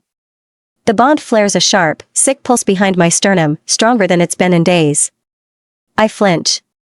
My hands tighten on the mug and the tea spills over my fingers, lukewarm, and I sit there with wet hands and a throbbing chest and wait for it to pass. It does. It always does. But it takes longer each time, and the space between flares is getting shorter, and I'm starting to wonder how long I can keep pushing through this before my body makes the decision for me. I wipe my hands on the blanket. I set the mug on the desk. I lie down and pull the wool blankets up, and my hands are cold and my wolf is quiet, so quiet, barely there, pressed into some deep silence I can't reach, and outside the wind moves through the courtyard and the clinic lights stay on, and somewhere in this building someone is taking care of someone else, and I'm building something here. I can feel it under my hands like wet clay taking shape. I just have to hold on long enough to finish it. 3 weeks in, the intake system has a skeleton. Patient IDs assigned chronologically. Visit logs linked by ID, not date. A flag column for recurring complaints, 3 visits for the same issue, and the file gets pulled for clinical review. I've migrated 2 months of the binder entries into the Terminal S database, and I'm working backward, an hour or 2 each evening after my rotation, the intake desk lit by the single overhead and the building quiet around me. The index cards are still pinned to the corkboard as the structural map, but the real system is taking shape on the screen, a searchable record that will do in seconds what the binders can't do at all. It's good work. Clean, structural, the kind of building that makes my brain go still and focused. During the day I do my rotations, general trauma this week, sutures and splints and wound assessments, and I'm learning things I didn't have access to at the PAC clinic. Techniques, equipment, a standard of care that comes from treating wolves from a dozen different packs with a dozen different injury profiles. At the PAC I saw the same kinds of wounds over and over. Here, every shift is different. I'm becoming a better healer. I can feel it in my hands. The intake project is separate, mine, unofficial, sanctioned by Patel but not assigned by anyone in the administrative chain. Lena knows and hasn't interfered. The other trainees have noticed the binders moving around and haven't asked. The senior healers use the intake desk during the day and come back each morning to find it slightly more organized than they left it, and if they've connected this to the quiet trainee who stays late, they haven't said so. I'm at the desk on a Thursday evening. It's become my Thursday, the way Margot's study used to be my Thursday, and I don't think about that too hard when the corridor door opens and closes with the particular weight of someone who doesn't knock. I know it's him before I look up. The room changes, not dramatically, not the cafeteria shift where conversations died and reformed, but a settling. The air gets denser. My shoulders tighten and I have to consciously unknot them. Basic stops in front of the intake desk. I look up. He's in the same dark jacket from the cafeteria, or one like it. His pale eyes gray, I can see now, under the fluorescent move from my face to the desk. To the index cards, the binder open to a tabbed section that didn't exist a month ago, the handwritten cross-reference sheet pinned to the corkboard behind the desk, the color-coded patient ID tags I cut from cardstock yesterday, and the intake terminal beside me with its screen lit for the first time in what looks like years. Patient records half migrated into a database I'm building field by field. His gaze travels over all of it with the unhurried precision of someone who is accustomed to surveying operations and identifying problems. Then it comes back to me. What is this? His voice is lower than I expected. Quiet, but the kind of quiet that doesn't need volume. The room is already listening. An intake management system. Patient records linked by ID, cross-referenced by visit, flagged for recurring complaints. I can see what it is. He picks up one of the index cards. Reads it. Flips it. Sets it back down, exactly where it was. Who authorized this? Dr. Patel is aware of the project. That's not what I asked. His eyes come back to my face and hold there, and this is not the cafeteria look, not the brief, cataloging sweep that filed me under irrelevant. This is direct. This is an alpha assessing a problem that has arrived in his facility without his permission. I asked who authorized a 3-week trainee to restructure the operational records of my commune. My hands are flat on the desk. They're cold.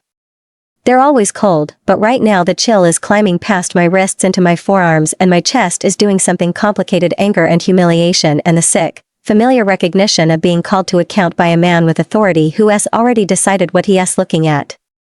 The records needed restructuring. The previous system had no. The previous system has functioned for 11 years. The previous system has no cross-referencing, no pattern flagging, and 63 patients with multiple visits logged as separate first contacts. One patient came in 9 times in 5 months and none of his intake sheets reference each other. My voice is level. The diplomatic voice, the council chamber voice, the one I perfected over 3 years of sitting in rooms with men who already made up their minds. That's not a system. It's a pile. His jaw tightens. The scar across his throat shifts with the movement, a thin pale line that I've now seen up close and can confirm came from teeth, not a blade. The skin is puckered at the edges in a way that only happens with a bite wound that healed without surgical intervention. He won that challenge and he carries the proof of it every time he swallows. You've been here 3 weeks, he says. You come from a pack where you held a Luna designate position you couldn't maintain, and the first thing you do at my facility is start rearranging systems nobody asked you to touch. His voice doesn't rise. It doesn't need to. I know what that looks like. I've seen it before, wolves who lose standing in their own pack and show up here looking for a new domain to run. This commune is not your second chance at administration. The words land like a hand across the face. Not because they're cruel. Ryan's words were never cruel either. Because they're precise, and because underneath the precision is a story about me that someone told him and he believed. The Luna designate who couldn't handle the role. The moon twin who lost her bid and ran. The gossip version, the neat summary, the 1-paragraph explanation that flattens 3 years of work and betrayal and quiet devastation into she couldn't maintain her position. My hands are freezing. My chest is burning. The bond gives a thin, sick pulse behind my sternum. Cedar and rot and my wolf doesn't stir at all. I could defend myself. I could tell him about the fitting room, about Ryan's modernization proposal, about the council session where I withdrew on my own terms. I could tell him I didn't lose the position I left it, after watching my mate design my replacement and my sister step into the dress that was measured on my body. I don't. Because I spent 3 years defending my value to people who already decided what I was worth, and I am done explaining myself to alphas who think they know my story. The system I'm building will reduce intake processing time by half and flag clinical patterns that your healers are currently missing. I straighten the index cards he disturbed. My fingers are steady. My voice is flat and uninflected, and I am furious underneath it in a way that has nothing to do with intake systems. You can shut it down if you want. It's your facility. But you'll be shutting down a functional improvement because you don't like who built it, and that essay decision that costs your patients, not me. The silence holds for 4 seconds. 5. His pale eyes don't leave my face, and I don't look away because looking away is what the old Sarah would do, the diplomatic Sarah, the careful Sarah, the one who diffused tension by yielding ground. I'm not her anymore. I haven't been her since I stood in a council chamber and said I withdraw. Basic picks up the index card again. Reads at both sides, this time slowly, his eyes tracking the fields. Patient ID, visit date, presenting complaint, linked visits, pattern flag. He sets it down. Patel approved this. Yes. And you've been doing it on your own time. After hours. It hasn't affected my rotation. He looks at the corkboard. The cross-reference sheet, the color-coded tabs, the system taking shape on a surface the size of a kitchen table. His expression doesn't change, the same flat assessment, the same cool authority, but something behind his eyes adjusts. A recalculation. Fractional, barely visible, and immediately shuttered. Don't touch the surgical records, he says. Patel's filing system in the OR is her own. Everything else do what you want. He turns and walks out. The corridor door closes behind him with the same deliberate weight it opened with. I sit at the intake desk with my hands flat on the index cards and my heart slamming against my ribs and my fingers so cold I can't feel the cardstock. The fluorescent hums overhead. The building is quiet around me, and I am alone with 6 months of patient records and the shape of a system that just survived its first test. He was wrong about me. He was wrong about every single thing he said, why I'm here, what I'm doing, who I am. And he gave me permission to continue anyway, not because he understood, but because the work was good enough that shutting it down would make him the problem. I think about the man in the corridor with the mop. The blood on the floor, the linens in his hands, the quiet competence that nobody thanked him for because it was just what he did. He is a good alpha. He does the hard work. He shows up. And he looked at me tonight and saw a pack princess playing house. The bond pulses. Faint, sour, wrong. My wolf is silent. I pick up the next binder and I keep working. I wake up and I can't get warm, and the bond is pulling at me in a way that feels deeply, deeply wrong. The radiator is on, I can hear it ticking, but the cold is inside me now, deep in the marrow, and no amount of wool blankets or warm showers is going to reach it. My fingers are blue at the tips. My feet are numb. My teeth are chattering and I clamp my jaw shut and the tremor moves into my shoulders and stays. The bond is screaming. It's not the faint sick thread from the last few weeks, this is a full body assault, cedar and sweet rot flooding my senses, the scent so thick I can taste it at the back of my throat. My wolf as I reach for her, and there's nothing. A wall of silence where she should be, dense and cold, and when I push against it the bond flares harder as if my soul is draining away, and my vision whites out for a second and I'm on my hands and knees on the floor of my room with my forehead against the cold tile and my breath coming in short, shallow pulls that don't seem to bring in any air. I don't make it to my shift. Lena finds me. She comes to check when I don't show for morning rounds, brisk, businesslike, already irritated, and then she opens my door and her face changes. I'm sitting on the floor between the bed and the wall with both blankets wrapped around me and I can't stop shaking. I fell when I tried to get up and pulled the blankets down because I couldn't get my feet under me again. She says my name twice before I can answer and I say I'm fine and she says you are not fine and she leaves and comes back with Dr. Patel in under 5 minutes. Dr. Patel's hands are hot on my wrist, taking my pulse. I'm on the bed now. Lena helped me up, or she did, I don't remember which, and the room is too bright and the bond is a live wire behind my sternum, pulsing in a rhythm that doesn't match my heartbeat. How long? Patel says. Not a question. It's been getting worse since I got here. The last few days. How long have you been hiding it? I close my eyes. Since the drive. 5 weeks. Her voice is flat. You've been symptomatic for 5 weeks and you didn't tell anyone. I thought it would thin out. Distance is supposed to. Distance thins a healthy bond. This isn't a healthy bond. She lets go of my wrist and pulls a penlight from her pocket and checks my eyes, my throat, presses 2 fingers to the gland below my jaw. Her hands are steady and her face is the face she wears in surgery, focused, stripped of everything except the problem. Your temperature is several degrees below baseline. Your pulse is elevated. Your wolf, can you reach her? No. Since when? She has been quiet for weeks. The last few days I can't feel her at all. Dr. Patel sits back. She looks at me for a long time, not assessing, not diagnosing, just looking at me, and something behind her professional composure cracks open for half a second before she pulls it shut. This isn't just the mate bond, she says. A thinning bond from distance and neglect is uncomfortable. It shouldn't be doing this to you, not the temperature drop, not the wolf going fully silent, not this level of systemic distress. She is quiet for a moment. Your twin. Solile. When was the last time you were separated from her for more than a few days? The question hits a place I've been protecting. Never. We've never, not since we were born. And she is now bonded with your mate, and you're hundreds of miles away from her. I stare at her. The ascension, there's no easy way to say this. It's been reported Ironholt gets news from the regional packs, and your former Alpha S mating ceremony was noteworthy enough to circulate.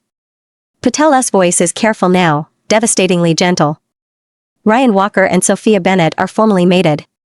The bond was confirmed publicly. The room tilts, a slow, seasick roll, the floor shifting half a degree, and a wave of nausea swims over me. I can't breathe. Sophia bonded with Ryan. My twin is carrying the mate bond that was supposed to be mine. The bond one can still feel rotting inside my chest like a cord that was cut on one end and left to decay on the other. Here's what I think is happening, Patel says. You're carrying a mate bond that was never formally severed, just suppressed, thinned by distance and neglect. That bond is connected to Ryan. Ryan has now formed a new bond with your identical twin. Sophia shares your blood, your biology, everything, and the new bond between them is pulling energy from the old one. It's not just thinning anymore. It's being actively drained. My hands are shaking under the blanket. On top of that, you've been separated from her for the first time in your life. Twins share a psychic connection that isn't like a mate bond. It's subtler, older, poorly documented because most twins never separate long enough for it to matter, and because we just don't pay attention to it the way we do to mate bonds. She pauses. But you did.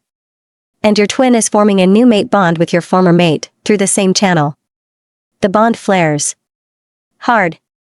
I double over and Patel catches my shoulder and holds me steady, and I'm breathing through my teeth, and cedar and bile is so thick I'm choking on it. Through the same channel your bond used, she finishes, quieter. The combination is poisoning you. Your body is trying to maintain a bond that's being consumed by another bond, and the twin connection is amplifying the drain. Your wolf is silent because she is trying to protect you from the overload. Can you treat it? I can manage the symptoms. Fluids, warmth, monitoring. She pauses. But the cause is the bond itself. As long as it exists, even suppressed, even thin to almost nothing, it's a channel. And right now that channel is being used by someone else's bond to pull from you. The petition, I say. My voice sounds distant. I filed a severance petition with the council before I left. They tabled it. I know. The petition was never processed. There has been no formal severance, no rejection filed, no action from the pack that I can access. As far as the institutional record is concerned, you and Ryan Walker are still bonded. Or maybe you never were.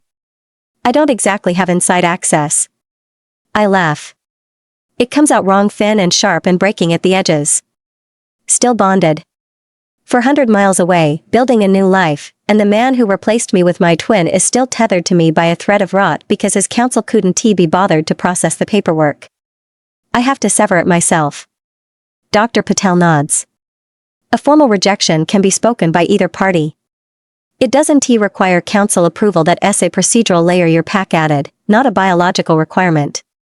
A bond is between two people. Either one of those people can end it. And it will hurt. Yes. The severance itself is physically painful, hours, possibly days. The bond has been decaying, which means the break won't be clean, but it's already weakened. Your wolf may not surface during the process, which is unusual and will make it harder.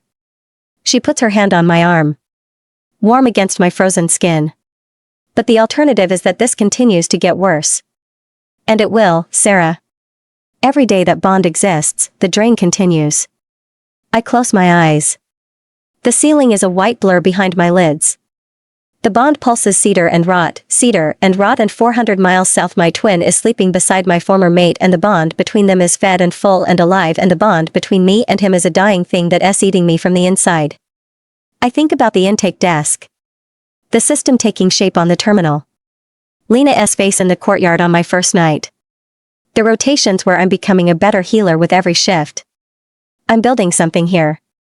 And this bond, this dead, institutional ghost of a connection to a man who chose my sister because I was never what he wanted in the first place is going to pull me under before I finish. Dr. Patel helps me sit up. She gives me water warm, not cold, because my body temperature is still dropping and she sits in the chair beside the bed and waits. She doesn't rush me. She doesn't tell me I'm brave or that this is the right decision or that everything will be okay. She is a surgeon. She knows what cutting costs. Does someone need to witness it? It's not a legal proceeding, so nothing like that. But I'll be here. Medically and otherwise. I nod. My hands are in my lap, palms up, and the scar on my right palm, the healer's scar, the one from the patient who grabbed the bone saw, is a faint white line against skin that's gone gray pale from cold. My wrists are bare. Both of them. The rejection, to sever a bond, has a formula, I say. I remember this from the PAC Charter Section 9, the bond dissolution procedures I memorized in Margot's study when I still thought the system would help me. Both parties' full names, and the breaker's intent. Spoken aloud. Patel nods. It doesn't have to be fancy. Just that. Whenever you're ready. I close my eyes. Ryan Case Walker.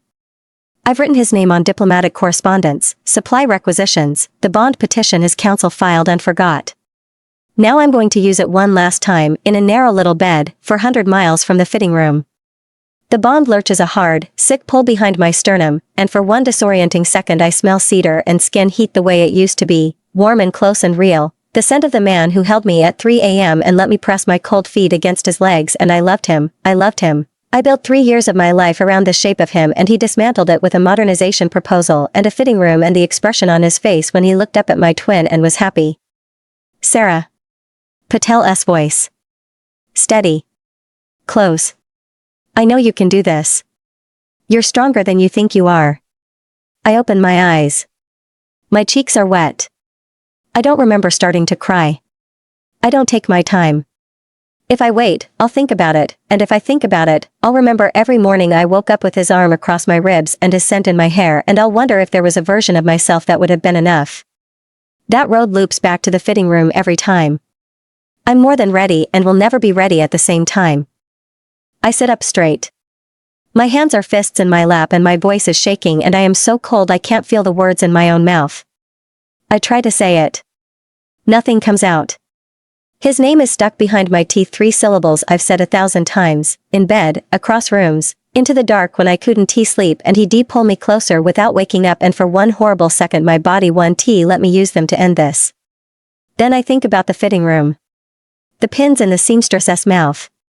The way he looked up at her. I, Sarah Alyssa Bennett, reject Ryan Case Walker as my mate. The bond breaks. It's not a snap, it's a tear, a slow, shredding rip that starts behind my sternum and radiates outward through my chest, my arms, my jaw, the backs of my eyes. The pain is white. Total.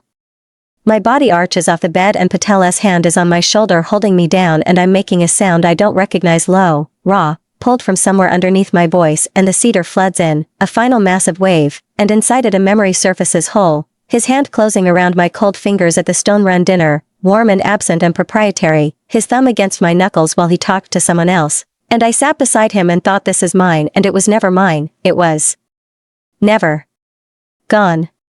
The scent cuts off. The thread behind my sternum dissolves. The silence where the bond used to be is absolute, not the muffled, sick silence of the last 5 weeks, but an emptiness so total it rings. Like a room after a door slams. Like the moment after a bone breaks, before the pain arrives. My left wrist burns. I look down. The skin on the inside of my wrist, pale, unmarked an hour ago, is reddening, the blood vessels beneath the surface darkening into a shape. A crescent. Thin, curved, the thickest part of the moon centered directly over my pulse. The new moon, seared into my skin from the inside out. Patel takes my wrist. Turns it gently.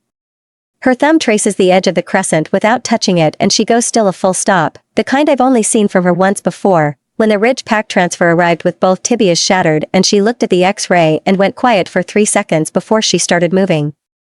Patel? A new moon crescent, she says. Her voice is careful. I've read about these. I've never seen one. She sets my wrist down with a deliberateness that means she is thinking about something she is choosing not to say. That mark is rare, Sarah. We'll talk about what it means when you're stronger. The pain lasts through the night. Not the white-hot agony of the break that fades within the first hour to something duller, a deep ache through my bones. Patel stays. She monitors my temperature, my pulse, my hydration. She brings heated blankets and changes them when they cool. She doesn't talk except to tell me what she is doing, checking your pulse, you're at 96.4, that S coming up, and the steadiness of her voice is the only thing holding the room together. I sleep in fragments. Every time I surface, Patel is in the chair. When I wake fully, it's dawn. Gray light through the window. The courtyard is quiet. My body is sore, the deep, wrung-out soreness that comes after a fever breaks, and my left wrist throbs with a slow heat that I'll learn to recognize as the scar settling. The bond is gone. I reach for it the way you reach for a tooth that has been pulled, probing the gap with your tongue, and there is nothing. No cedar. No skin heat. No thread pulling south. For the first time in 3 years, there is no one else inside my chest. I breathe. Deep, slow, all the way down to the bottom of my lungs. The air tastes like antiseptic and wool and institutional detergent, and nothing else. Patel is watching me from the chair. Her eyes are tired, she has been here all night, and she doesn't ask how I am. She can see how I am. She has been watching the monitors. Thank you, I say. My voice is raw. Scraped out. Don't thank me yet. Recovery takes days. You're off rotations until I clear you. She stands, stretches her back. And you're eating breakfast. Real food, not tea. She leaves to get the food. The door closes and I'm alone in the room with the gray light and the settling scar and the silence where Ryan used to be. I wait for the grief. The rage. The devastation. What comes instead is something I don't have a name for, a vast, ringing emptiness, clean and cold, like walking into a house where every piece of furniture has been removed. The rooms are the same shape. The walls are the same color. But there is nothing in them, and the echo of your footsteps is the only sound. I reach for my wolf. Still nothing, the same dense silence. But different now. Before, it was the silence of something shutting down. This is the silence of something waiting. I press my thumb against the crescent on my wrist. The skin is hot and tender and new, and Patel looked at it with an expression I've only seen on her once, the careful stillness of a surgeon who has found something she doesn't fully understand. She said we'll talk about what it means, and I don't know what it means, but I know it came from inside me. Not from Ryan or the bond. From whatever I am underneath all of it. It's mine. Dr. Patel clears me for light duty 9 days after the bond is severed, and by then I've already rebuilt a third of the intake database from my bed. She brought the laptop on day 3, an old machine with a cracked hinge and a battery that dies after 40 minutes without a charger. The commune est spare, she said, setting it on my blanket. I'm releasing it into your custody because if I don't give you something to do, you're going to discharge yourself and I'll find you at the intake desk at midnight with N4 still in your arm. She wasn't wrong. The first 2 days of recovery were bearable. My body was wrung out enough that sleep came without invitation, and the ache in my bones was loud enough to keep me still. By the 3rd day the ache had dulled to a low hum and the stillness was unbearable. My hands needed something to do. The intake system needed building. Dr. Patel read the situation, produced the laptop, and told Lena to extend my medical leave by 3 days. The laptop is slow and the keyboard sticks on the E key and the screen has a dead pixel cluster in the upper left corner, and I love it. I sit in bed with the charger snaking across the floor to the wall outlet and I build. Patient ID framework, visit linking protocol, the flag system for recurring complaints. The structure I mapped on index cards and started migrating on the intake terminal is taking real shape now, a searchable database that will do in seconds what 11 binders couldn't do at all. By day 9, when Dr. Patel checks my temperature and my wrist and tells me I can work half shifts starting Monday, the system is ready for testing. The scar has settled into something permanent. A thin crescent on the inside of my left wrist, dark against my pale skin, the color of an old bruise that will never fade. The new moon. I catch myself touching it a dozen times a day, pressing my thumb against the raised edge the way you press a loose tooth. It doesn't hurt anymore. It just reminds me it's there.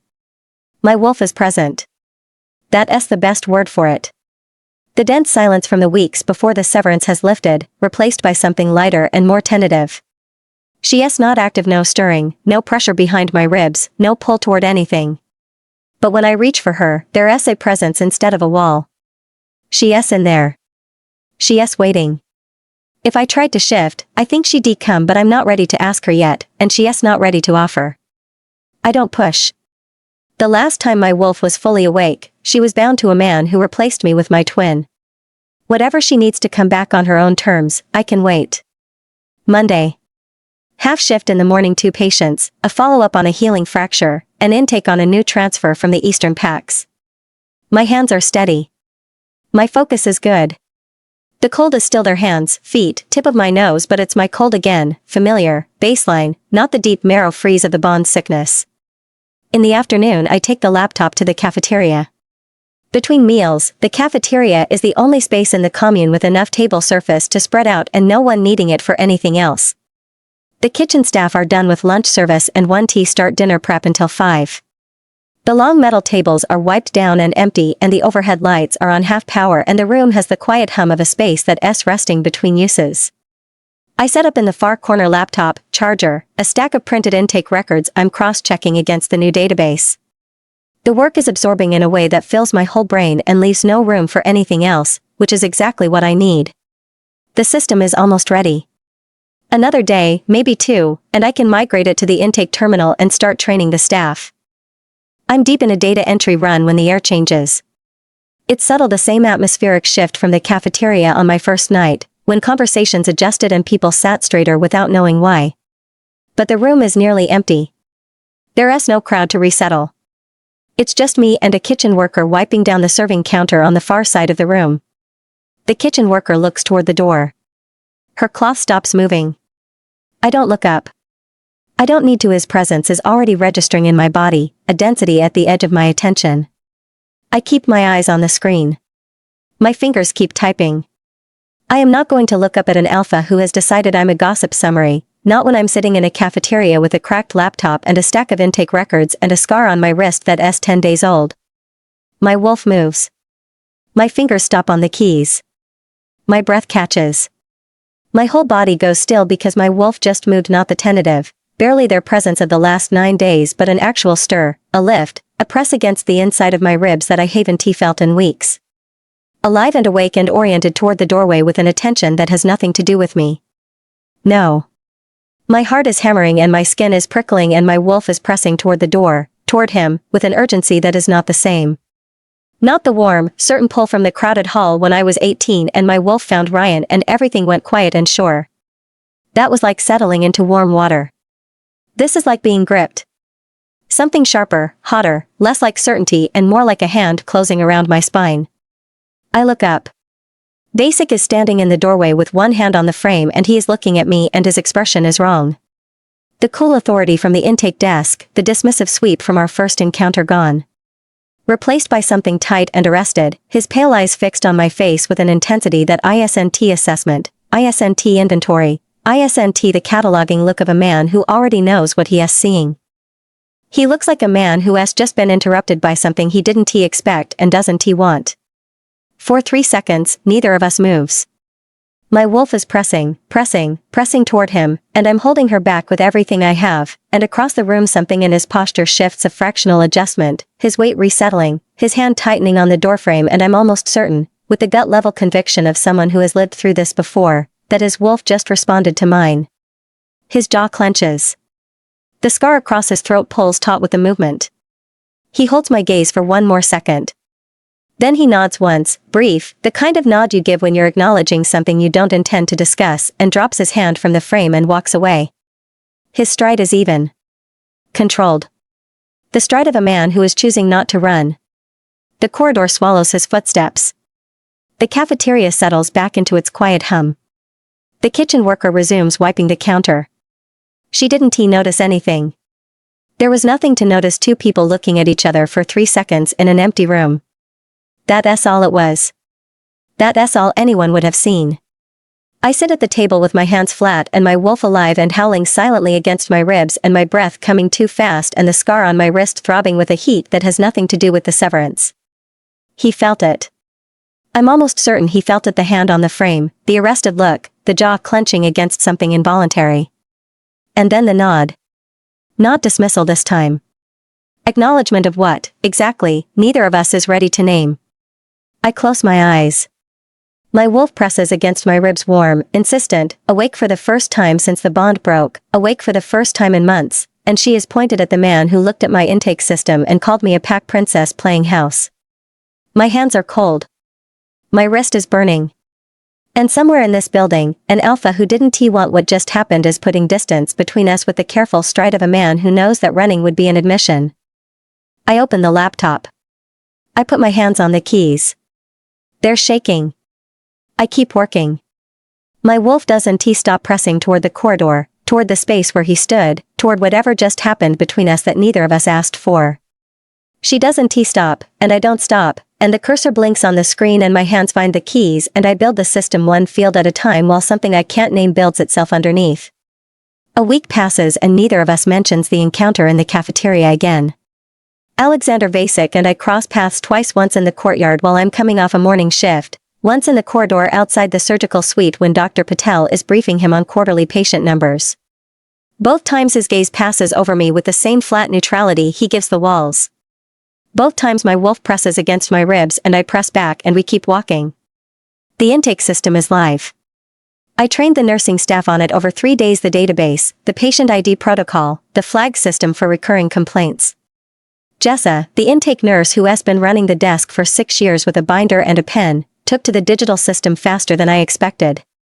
She has her own shorthand now, little modifications I didn't design that make it hers, and I'm glad.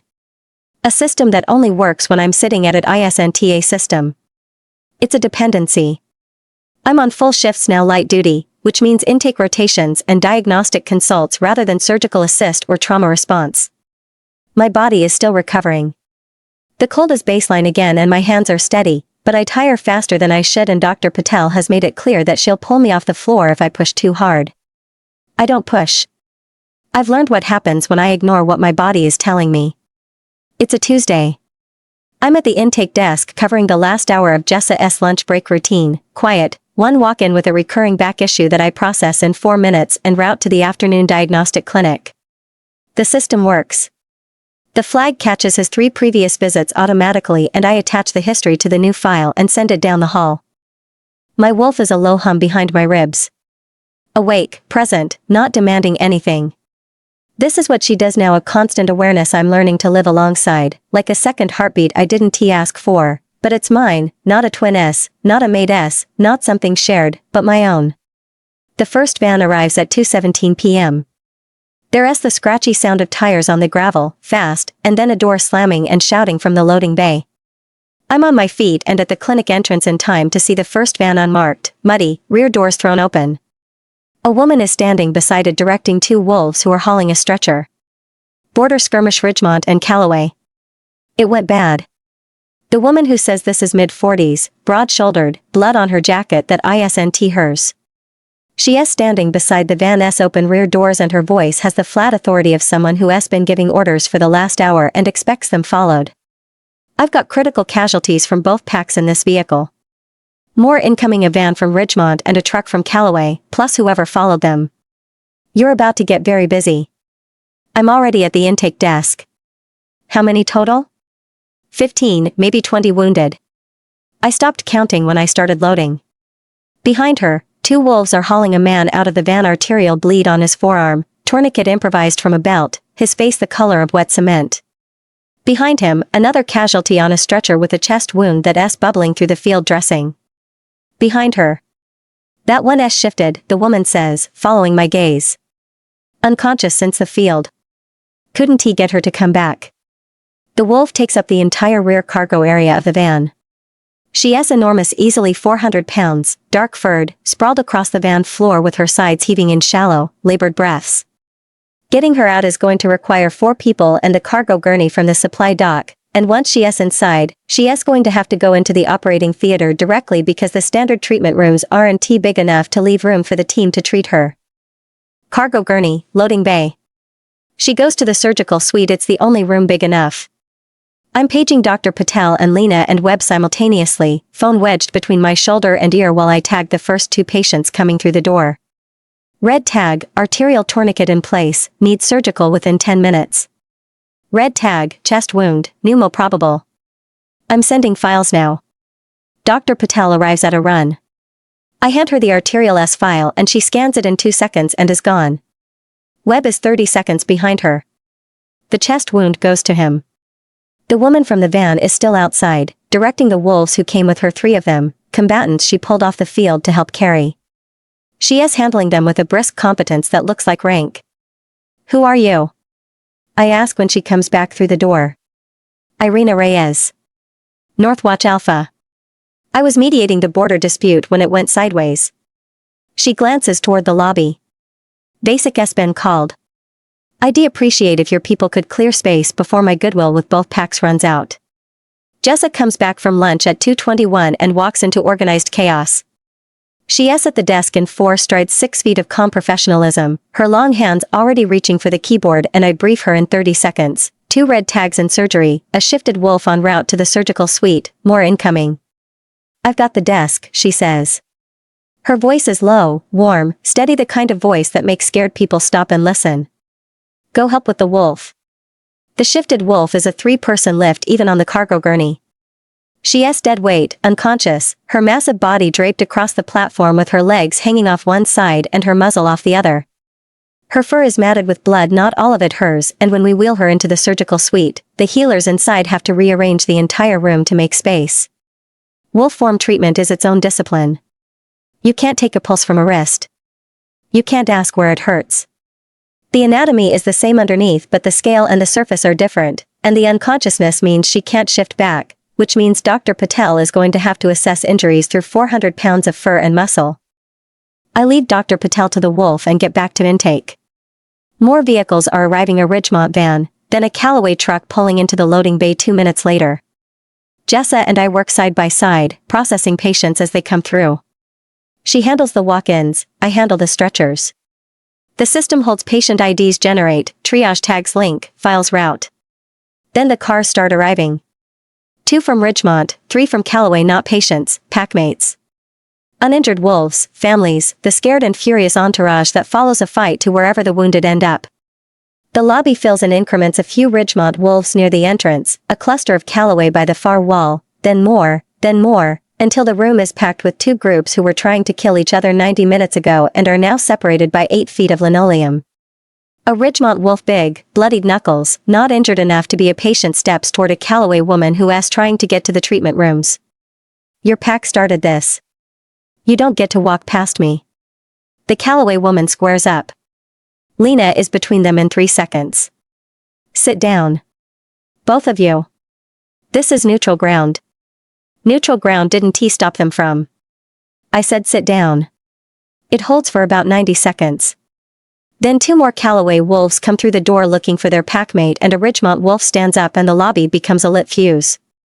Lena pulls the 2 nearest orderlies off clinical support. Then she pulls Jessa off the intake desk because Jessa can fill a doorway and her voice can fill a room, and right now the lobby needs both more than the desk does. The intake desk is empty. The clinical support staff are in the lobby. And 3 more walking wounded have just come through the side entrance with no triage tags, no IDs, no files. I catch them. Names and pack. Injuries. Who is bleeding worst? A Callaway wolf with a split eyebrow and a limp stares at me. Who are you? I'm the person who is going to make sure your healer knows what's wrong with you before they start cutting. Names and pack. Now. He gives me the information. They all do. I tag them 2 yellows, 2 greens, and route them to the hallway chairs outside treatment because the rooms are full. Dr. Patel's voice from the surgical suite, Sarah the Shifted Wolf. I need her pack affiliation and any known medical history. Someone from Callaway brought her in, find them. I leave the desk for 60 seconds, find a Callaway wolf in the lobby who knows the shifted patient, get a name, an age, an allergy to a common sedative that would have been a disaster if Dr. Patel had administered it blind. I enter it into the system and route it to the surgical suite terminal.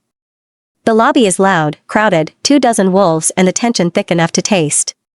Through the door I can see Lena and Jessa and the orderlies holding the line. Vasek comes through the main entrance like a change in pressure. He doesn't run. He doesn't raise his voice. He walks into the lobby and every wolf in the room goes still, not because he said anything, but because what he has just entered the space and there isn't a wolf present who doesn't understand what it means. Irina Reyes, the Northwatch Alpha, nods to him from her position near the corridor. A deferral subtle, respectful, one Alpha acknowledging another's territory. He returns it. Then he turns to the room. This is neutral ground. His voice carries without volume. You are guests in my facility. The next person who threatens that neutrality leaves, and their pack loses commune access for a year. Sit down. They sit. Vasek stations himself between the 2 groups. Irina takes the far door. The orderlies peel off and head back to clinical support. Jessa looks toward the intake desk, sees me there, hesitates. I've got it, I call to her. Stay on the door. She nods. I process the last walk-ins, update the triage board, reconcile room assignments with the patient count. 21 patients total, 4 reds including the shifted wolf, 8 yellows, 9 greens. All tagged, all filed, all routed. Treatment rooms 1 through 4 are full. The surgical suite is occupied. The hallway chairs are full. The overflow is in the cafeteria, which someone had the good sense to convert into a secondary holding area. At 3:50 p.m., the last urgent patient is stabilized. Dr. Patel has the reds. Webb has the head injuries. The senior healers are working the yellows. The trainees are on the greens. The shifted wolf is breathing steadily in the surgical suite, still unconscious, still in wolf form, but her vitals are holding. The lobby is quiet. The intake desk is caught up. I sit back in the chair and my hands are shaking and I'm cold, real cold, the exhaustion kind, the kind that means I've been running on something other than energy for the last 80 minutes. Vasek finds me at the desk 20 minutes later. The lobby has cleared. He sent both packs entourages to the cafeteria on opposite sides of the room with strict instructions and the kind of eye contact that doesn't leave room for negotiation. He stops in front of the intake desk. Looks at the screen, the triage board, the patient list, the linked files. Looks at me. I'm prepared for the assessment. For the question about authorization, about overstepping, about who told the trainee she could run triage during a mass casualty event. The flag system, he says. The recurring complaint tracker. Can it be adapted to flag pack of origin patterns? I blink. What? If Ridgemont sends us 3 border skirmish injuries this month and 5 next month, I want to see that trend before the 3rd month happens. Can your system do that? He is asking me an operational question. He is asking me, not Lena, not Jessa, not Dr. Patel, because I built the system and he wants to know what it can do. He is not assessing me. He is consulting me. Yes, I say. I do need to add a pack affiliation field to the analytics layer, but the architecture supports it. I can build it this week. He nods. The same brief nod from the cafeteria, acknowledging something without discussing it. But his eyes stay on my face for a beat longer than operational, and my wolf presses once, hard, against my ribs, and I hold her there and don't look away. Build it in, he says. And walks out. The commune quiets down by evening. The red tags are in post-op. The yellows are resting. The greens have been discharged or moved to overnight observation. Dr. Patel finds me in the hallway at 7 p.m., still at the desk, and tells me to go eat and sleep, and that's an order. I eat in the cafeteria, the non-emergency side, the corner table that's become mine over the past weeks. The room still has the faintly antiseptic smell of having been an overflow ward 3 hours ago. Someone has mopped. The tables are wiped down. The kitchen worker from last week, the one who didn't notice the wolf response, is putting out the dinner trays. I eat my stew and I think about the triage board. 18 patients in 80 minutes. Everyone tagged, filed, routed. Every healer had the information they needed before they touched a patient. The system held. The system I built on index cards and a cracked laptop and the stubborn, instinctive need to make things work it held. And Basic asked me what it could do next. I finish my dinner. I carry my tray to the counter. The kitchen worker says long day, and I say yeah, and she says you did good today, I heard, and it's the first time anyone at the commune has said that to me unsolicited, and I don't know what to do with the feeling that follows, so I nod and I walk back to my room. The dormitory is quiet. My room is cold, the radiator won't kick on for another hour. I sit on the bed and I press my thumb against the crescent scar on my wrist, and the room is small and the window faces the courtyard where the vans pulled in 6 hours ago, and through the glass I can see the clinic, still lit, healers still working. My clinic. My system. My people. Not in an ownership sense, but belonging. I belong here, in a way I didn't think I would ever belong somewhere again. Because I built it. Because I was standing at the desk when the crisis hit and I did the work, and the work was good and the people who needed it were served. No one gave me this. No one promised it or positioned me for it or appointed me to the role. I built it with my hands and my brain and the stubborn refusal to walk past a broken system without fixing it. This is my place. I didn't leave the pack to find a home. I left the pack and built one. And something in me is finally starting to believe I deserve it. Dr. Patel is eating a sandwich at her desk when I knock on the open door, and she waves me in without stopping mid-bite. Sit, she says, around whole wheat and what looks like egg salad. I have 11 minutes before my next consult and I haven't eaten since 6 a.m., so talk while I chew. I sit. Her office is small, a desk, 2 chairs, a filing cabinet with a plant on top that's either resilient or plastic. The window faces the interior courtyard and the afternoon light is thin and gray and falls across her desk in a stripe that catches the crumbs from her sandwich. My hands are cold. I tuck them into my lap. The scar, I say. The crescent. You said we'd talk about it when I was stronger. Dr. Patel stops chewing. She sets the sandwich down, wipes her fingers on a paper napkin, and looks at me, the full look, the one she gives when she's deciding how much to say. The personal face, the one that's thinking about me as a person and a patient at the same time. You're stronger, she says. A statement, not a question. I ran triage on 21 casualties last week. I think I qualify. She almost smiles. Fair. She leans back in her chair. I want to be honest with you, Sarah. I know some of what that mark means, and I'm going to tell you what I know. But my knowledge is secondhand. I've read about it. I haven't lived it, and I haven't studied it the way someone with personal experience has. I wait. She is building to something, and I've learned not to interrupt her when she is being careful. The crescent scar isn't a standard bond severance mark. Most rejections leave a line, a clean break, a straight scar. The crescent shape is specific. It's associated with a particular kind of twin bond, and a particular kind of ability that goes with it. She pauses. The moon twin histories. I've seen references in the Commune's archives. Basic mother built the collection, and it's extensive. But I'm a surgeon. I can set a bone and I can recognize the mark, and that's the edge of what I can give you. You're telling me to talk to Basic.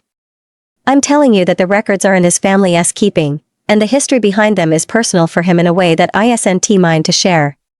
She picks up her sandwich again and takes a bite and chews and looks at me with an expression that's half affection and half something harder, the look of a woman deciding to push. But before you go, one thing. I raise my eyebrows. We are colleagues, she says. And I think we're becoming friends. So call me Asha. The words land somewhere in my chest that I didn't know was still sore. It's a small thing, a first name, an offer of informality, nothing that should make my throat tighten. But I've spent the last 2 months in a place where every relationship was new and provisional, where I was the transfer, the trainee, the gossip summary. Dr. Patel is the first person at the commune who saw me before I proved anything. She stayed all night when the bond broke. She brought me a laptop because she knew I'd lose my mind without something to build. And now she is saying, you can use my name. Asha, I say. Testing it. It feels different in my mouth than Dr. Patel's, smaller, closer, less formal. Like stepping through a door I didn't realize was open. She nods, satisfied. Good. Now go find Vasek before my consult shows up and I have to stop being your friend and start being everyone else's surgeon.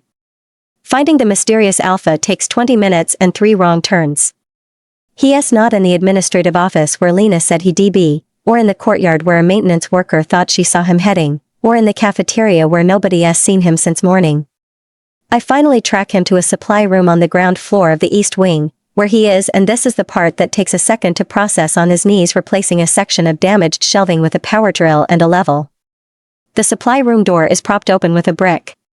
Inside, Vasek is crouched next to a wall-mounted shelf unit with the drill balanced on his thigh and a handful of screws clenched between his teeth. His sleeves are pushed to his elbows and there's sawdust on his forearms, and his dark hair has fallen across his forehead in a way that suggests he has been at this for a while. The Alpha of the Iron Holt pack, installing shelving. I knock on the door frame. He glances up. The screws between his teeth make it hard to read his expression, but his eyes register me a quick assessment, something between the dismissal from our early encounters and the arrested intensity from the cafeteria. Somewhere neutral. Professional. He takes the screws out of his mouth. Bennett. My wolf stirs. A low press against my ribs, present, attentive, oriented toward the man on the floor with sawdust in his hair. Dr. Patel sent me. I hold up my left wrist, turning the inner forearm toward him. The crescent scar is dark against my skin, a permanent, settled mark that pulses with its own faint warmth. She said you could tell me what this means. Vasek looks at the scar. His face doesn't change. He is still crouched by the shelf, drill in one hand, screws in the other, and the stillness that settles over him isn't surprise. It's the stillness of a man who expected this conversation and isn't ready for it anyway. He sets the drill down and stands up. Wipes his hands on his pants, sawdust and drywall dust, and looks at me for a long moment with those pale eyes that never broadcast anything back. Come with me, he says. The archive is in the basement of the East Wing, behind a fire door that sticks and down a set of stairs that smells like old paper and stone. Vasek leads. I follow, and neither of us speaks on the stairs. My wolf is a steady pressure against my ribs, and the space between us is charged with everything unaddressed from the cafeteria, from the crisis, from the nod and the controlled stride and the 3 seconds where his hand tightened on a doorframe. The room at the bottom of the stairs is larger than I expected. Painted block walls, industrial shelving, 2 long tables with reading lamps, insulated enough from the rest of the commune that the only sound is the soft ticking of fans moving air through vents close to the ceiling. The air is cool and dry, the kind of temperature control you'd find in a place that takes preservation seriously, like a library or a museum. The shelves are full, organized, labeled, sorted into sections with handwritten tabs I can't read from the door, with a mix of books, folios, and file boxes containing who knows what. My mother built this, Vasek says. He is standing just inside the doorway, one hand on the light switch, watching me take it in. Katina Vasek. She was a moon twin. Her sister, my aunt, died when they were 23. A pregnancy complication that should have been caught early enough to treat. He says this the way he says everything, short sentences, with no performance, just the facts laid down one at a time like bricks. Their pack, this pack, Ironholt, never had the moon twin histories. Most packs didn't. The lore was suppressed generations ago, and what wasn't suppressed was lost through carelessness. After Elena died, my mother went looking for what had been lost. She spent 30 years collecting oral histories, medical records, correspondence, anything she could find from packs that had kept fragments. She traveled. She wrote letters. She paid archivists. He gestures at the shelves. This is what she built. 30 years of work. I look at the shelves with different eyes, a monument. One woman's refusal to let the knowledge that could have saved her sister stay buried. She and my father retired when he stepped down for me. They have a place on the coast, she says she's done with northern winters. The corner of his mouth moves barely, the ghost of a smile, the first time I've seen anything close to softness on his face. She'll want to meet you. He pulls a chair out from one of the reading tables. Start with the red tab section. It's the most accessible. She organized the collection by audience. Red tabs are for someone encountering the histories for the first time. You're not going to tell me what I'm going to find. No. I sit down. He brings me a box from the second shelf, a document box, archival quality, labeled in a neat hand that isn't his. Inside, folders, each tabbed in red. I pull out the first one. The handwriting is small, precise, feminine. Katina Basic S. A cover page reads, "For the one who comes next. Because someone should have left this for me." I read for an hour. Basic doesn't hover. He leaves long enough to fetch a folder of papers of his own and settles at the far end of the second table. Commune business, from the look of it, quarterly reports or budget projections. He reads. I read. The basement is quiet except for the hum of the climate control unit and the occasional rustle of pages. My wolf is calm for the first time in weeks. The proximity to him settles her instead of agitating her, and I don't have the bandwidth to think about what that means because the words on the pages in front of me are rewriting everything I've ever believed about myself. The new moon gift. Katina Basic S notes are meticulous. She draws from different pack histories, medical records, and a collection of first-hand accounts, oral testimonies from sun twins who watched their moon twin siblings and described what they saw. The gift is the ability to perceive what is hidden. Subtler than telepathy, messier, closer to the body. It's what lives in the dark spaces between what people say and what they mean. The emotions they suppress, the lies held behind composure. The fear underneath confidence and the guilt buried under years of repression. The dark reveals what the bright conceals, Katina writes. The new moon is not empty. It is full of everything the light cannot show you. My hands are shaking. I put the pages down because I can't hold them steady, and I press my palms flat on the table, and my breath is coming too fast, shallow and tight, and the room blurs at the edges. The words are still there when I close my eyes. The new moon is not empty, and something inside my chest is cracking open in a way I can't control, a way that isn't precision or anger or any of the tools I've taught myself to reach for. It's just recognition. The shock of seeing your own face in a mirror you didn't know existed. I take a deep breath, and then another. My palms are cold against the table. Basic S pen scratches once at the far end of the room and then stops. When my hands are steady enough, I pick up the pages again. Katina describes the gift manifesting in childhood moon twins who knew when someone was lying before they had words for deception. Who felt a parent's grief before it was expressed. Who walked into rooms and understood the emotional architecture before anyone spoke. Lori S. arm. The rawness I felt before the bruise was visible, a sick, deep certainty that the bone wasn't right, that the injury ran deeper than the surface. That was the gift, reading the body's hidden damage through the space between what was visible and what was true. I thought I was a good healer with strong instincts, and I am, but I was a moon twin who didn't know what she was carrying as well. And the conversation with Sophia, in the break room, weeks before I left. The sincerity on the surface, the healer work suits you, maybe this is better for both of us, and underneath it, knotted and buried, guilt. Real guilt. The kind she'd been carrying so long it had calcified, and I felt it pressed against my own chest like a second heartbeat. I wasn't imagining things. I was perceiving exactly what was there. The gift. Mine. Only mine, unshared with Sophia, uninherited from the pack, unearned through training, ungranted by a mate bond. Mine in the same way that the crescent scar is mine, in the same way that the intake system is mine. Something I carried from birth and used without knowing what it was, because the people who should have taught me about it decided that a wolf who can feel every lie in the room is too dangerous to acknowledge. I look up from the pages. The reading lamp is warm on my hands and my wrists, and the crescent scar glows faintly in the low light. The box in front of me is only one of dozens on the shelves. Katina's 30 years of work, and I've read maybe a tenth of the introductory materials. Basic is watching me. Not openly, his eyes are on his paperwork, but his pen hasn't moved in a while, and when I look up he meets my gaze without pretending he wasn't aware. How long have you known? My voice is steady but thin. He sets his pen down. Suspected. Not all twins are sun and moon, it's not universal. Most twin pairs are just twins. The gift is specific and rare. When? The cafeteria. When your wolf responded. He pauses. Before that, I wasn't sure. Patel mentioned the crescent mark after your severance, and I read my mother's descriptions of the scar pattern. It matched. But the wolf response confirmed it. Your wolf oriented toward mine with an intensity 1D only heard my mother describe. It's part of how the gift manifests. The wolf recognizes what the mind hasn't accepted yet. That was weeks ago. Yes.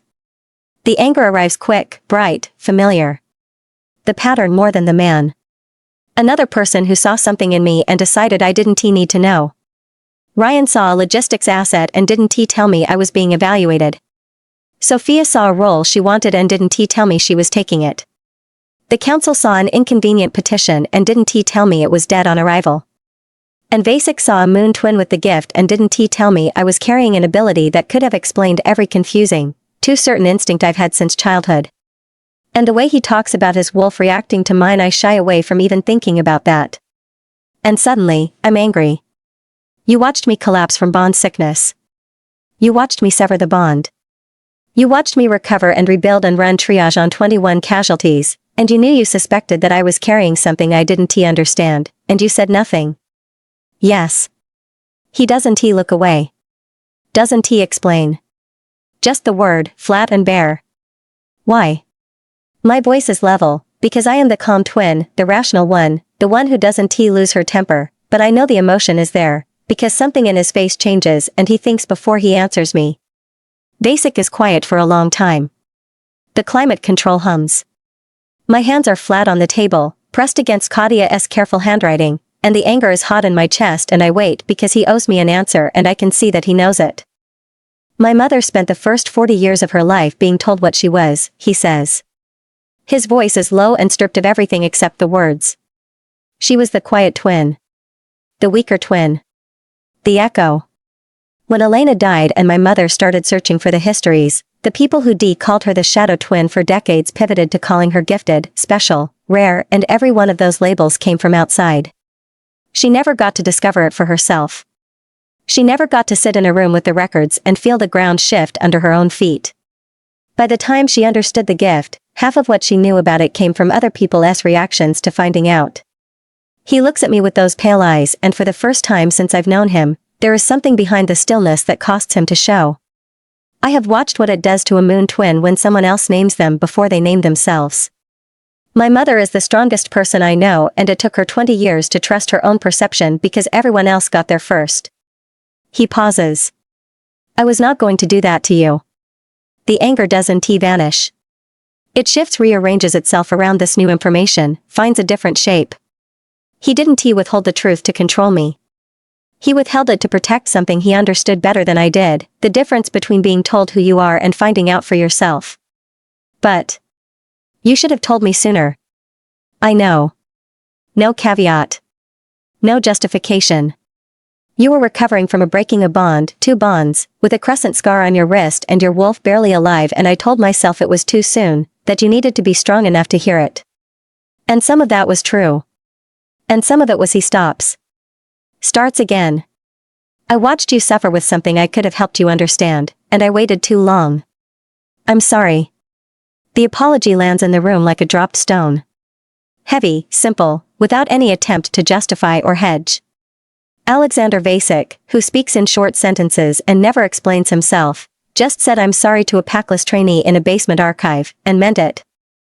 I look at him across the table, the crumb of sawdust caught in the cuff of his shirt, the scar across his throat, the pale eyes that look like a crevasse on some mountain glacier. A man whose mother built this room because her sister died from something that should have been prevented. Who grew up watching a moon twin fight to trust her own perception. Who funded a commune and installed shelving and walked away from a cafeteria doorway with the careful stride of a man choosing not to run. He is a person shaped by a specific wound, and the restraint I mistook for dismissal or withholding, where arrogance was the most expensive kind of respect he knew how to give. It was still wrong. He still should have told me. Both things are true and neither one cancels the other. Thank you, I say. For showing me this. For your mother's work. All of it. I look at the shelves. Boxes and folders and 30 years of one woman's refusal to let the truth stay buried. I'm going to need more time in here. The room is yours. Come back whenever you want. He stands, gathers his paperwork. Pauses at the door. For what it's worth, she knew before I did. Your mother? Dr. Patel. She recognized the scar pattern before I saw your wolf respond. She came to me the night of your severance and said, I think your new trainee is carrying the new moon. I told her to wait. His jaw tightens, the same clench from the cafeteria, the scar pulling taut. She argued with me, and she was right too. He turns to go. Then stops, one hand on the door frame, his back half turned, and their essay pause. Deliberation. The quiet of a man deciding whether to open a door he can't close again. I can feel it, and the shock of that recognition runs through me like cold water, because I can feel it now, the shape of something unspoken pressing against the edge of his composure, and I don't know what it is, but I know it's there. The gift, awakened reading him whether I asked it to or not. He doesn't say whatever it is. His hand drops from the frame. He walks up the stairs and the fire door opens and closes, and I'm alone in the archive with Claudia Vasic's life work spread in front of me and the crescent scar warm against my pulse. I press my thumb to the mark. The skin is hot. It's always hot now, a low, constant warmth where there used to be nothing. The new moon, seared into me from the inside out. A marker for what I carry. I pull the next folder from the box. The pages are dense with Claudia's neat handwriting, medical applications, diagnostic protocols, a section labeled perception under duress that I'm going to need a full evening with. There is so much. Decades of collected knowledge, shelved and organized and waiting for someone to sit down and learn. Most packs have nothing, the histories were erased or let rot, and the Moon twins who came after had no one to tell them what they carried. Claudia built this for the next one who walked through the door, and I'm here, and the pages are in front of me, and every sentence is rewriting the story I've been telling myself about who I am. I read. The lamp is warm on my hands and the basement is quiet and my wolf is settled against my ribs, calm, present, oriented toward the stairs where he left and the work in front of me in equal measure. The crescent on my wrist pulses once, a slow, deep throb that matches my heartbeat. I have a name for what I am. I don't have the full shape of it yet, that's going to take time, and these shelves, and the willingness to come back to this room and keep reading until the picture is complete. But I have the name. And the name is mine. The girl is 15 and she won't look at me. She is sitting on the intake bench with her hands wedged between her knees and her shoulders drawn up around her ears, and she is answering every question I ask in a voice so flat it sounds rehearsed. Name, Lauren Holt. Pack, Sweetwater, Eastern Territory. Reason for transfer, I need somewhere else to be. I enter her information into the system. The fields populate name, age, pack affiliation, date of arrival. The flag system checks for prior visits. None. First contact. Injuries? My shoulder. It's been dislocating. She says this the way you'd say the weather is cold. Like it's a condition of the world, not something that happened to her body. How long? A while. Lauren. I need a number. She looks at me for the first time. Her eyes are blue and wide and very young, and there's a bruise along her jaw that's 3 days old, the green-yellow stage, and my hands go cold, colder than they already are, which is saying something because the gift opens. It opens without permission. 1 second I'm looking at a 15-year-old with a dislocating shoulder and a rehearsed voice, who is at the clinic with a parent or guardian, and the next I'm feeling everything she is carrying, and what she is carrying is so heavy and so old and so tightly compressed that my vision grays at the edges. Fear. Bone deep, constant, the kind that has been running so long it's become indistinguishable from breathing. She is afraid the way fish are wet, it's just Tuesday for her, the way everything is, everywhere. And underneath the fear, pressed down hard and held in place by the flat voice and the rehearsed answers, rage. Old rage. The kind you swallow for years because no one is coming and screaming doesn't help, and the shoulder keeps dislocating and no one asks how. I grip the edge of the desk. My knuckles go white. 7 months, she says. Maybe 8. I write it down. My hand is steady enough to form the numbers. But my gift doesn't stop now that I have the answer. I can feel her fear against my chest, her rage in my own throat, and I can't shut it down. I've been reading Katina's notes for 3 days and I understand now what I'm carrying, but understanding doesn't give me a dial. There is no off switch. There is knowing what it is and still not being able to close the door. Okay, I say. I'm going to route you to our orthopedic specialist. She is going to take good care of you. I keep my voice steady because Lauren needs steady, and because falling apart at the intake desk helps exactly no one. The cafeteria is down the hall to the left. Get some food.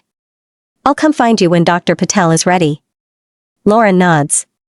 She stands up and her right shoulder hitches a tiny flinch, involuntary, the body guarding a joint that's been damaged too many times, and the gift reads it and feeds me the echo of every dislocation, a bright sick flare of pain memory that isn't mine, and I breathe through it and I smile at her and she walks down the hall. I sit at the desk for 2 full minutes after she has gone. My hands are shaking. My wrist the crescent is burning.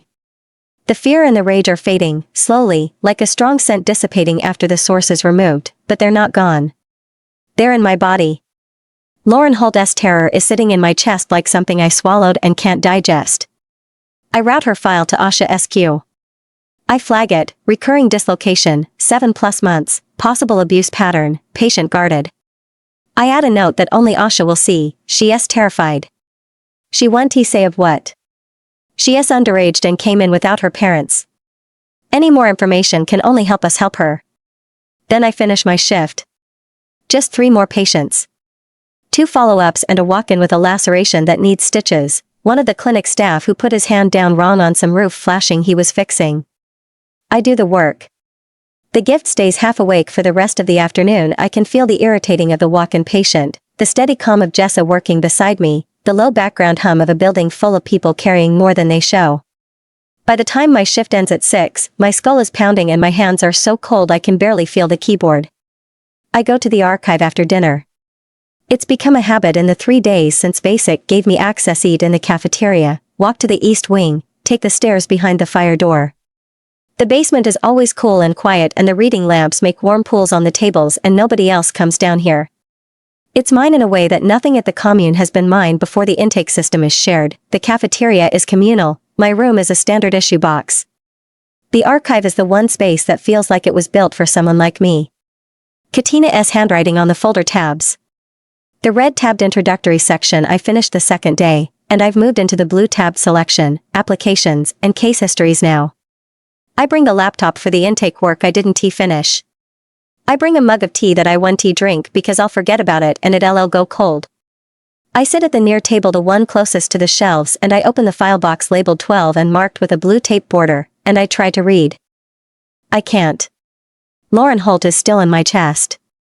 Her fear, her rage, the bright flare of her shoulder, I thought it would fade by now and it hasn't. It's sitting behind my sternum, foreign and familiar at the same time, and when I try to focus on Katina's notes about controlling the gift's intake when faced with a person in distress, the moon twin must learn to distinguish between perception and absorption to observe without ingesting, the words blur because I'm already past the lesson. I already ingested. Lauren's pain is in my body and I don't know how to give it back. I put the folder down. I press my palms flat on the table. Cold hands on cold wood.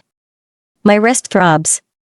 My head is pounding and my eyes are hot and I'm so tired past sleep, tired in the muscles, the kind of exhaustion that comes from carrying something heavy for hours when there's nowhere to set it down.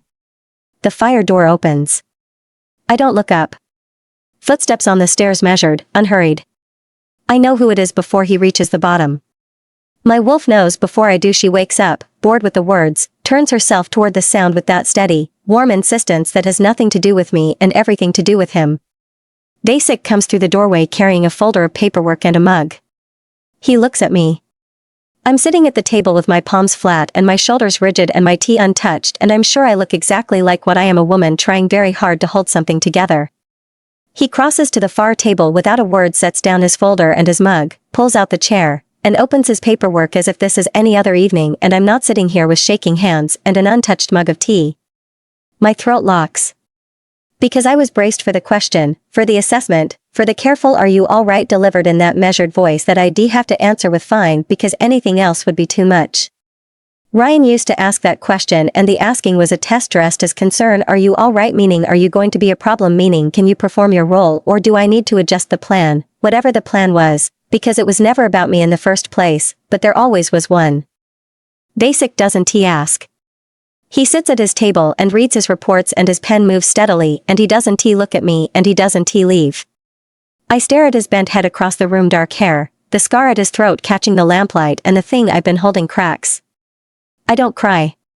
It's worse than crying, it's the silent kind, the deep structural failure, the moment when the scaffolding you've built to keep yourself upright gives way and there's nothing underneath except exhaustion and the borrowed fear of a 15-year-old girl who reminded you of yourself.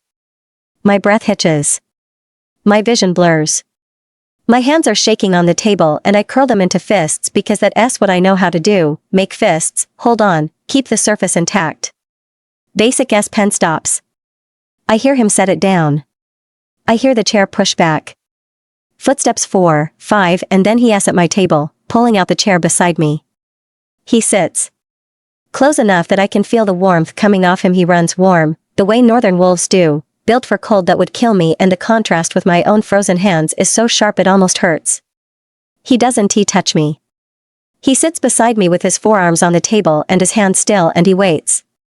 There was a girl today, I say. My voice is rough. She came in without her parents, she is underage. Recurring shoulder dislocation. She wouldn't look at me and she answered everything in a voice like she practiced it in the mirror. My fists are tight on the table.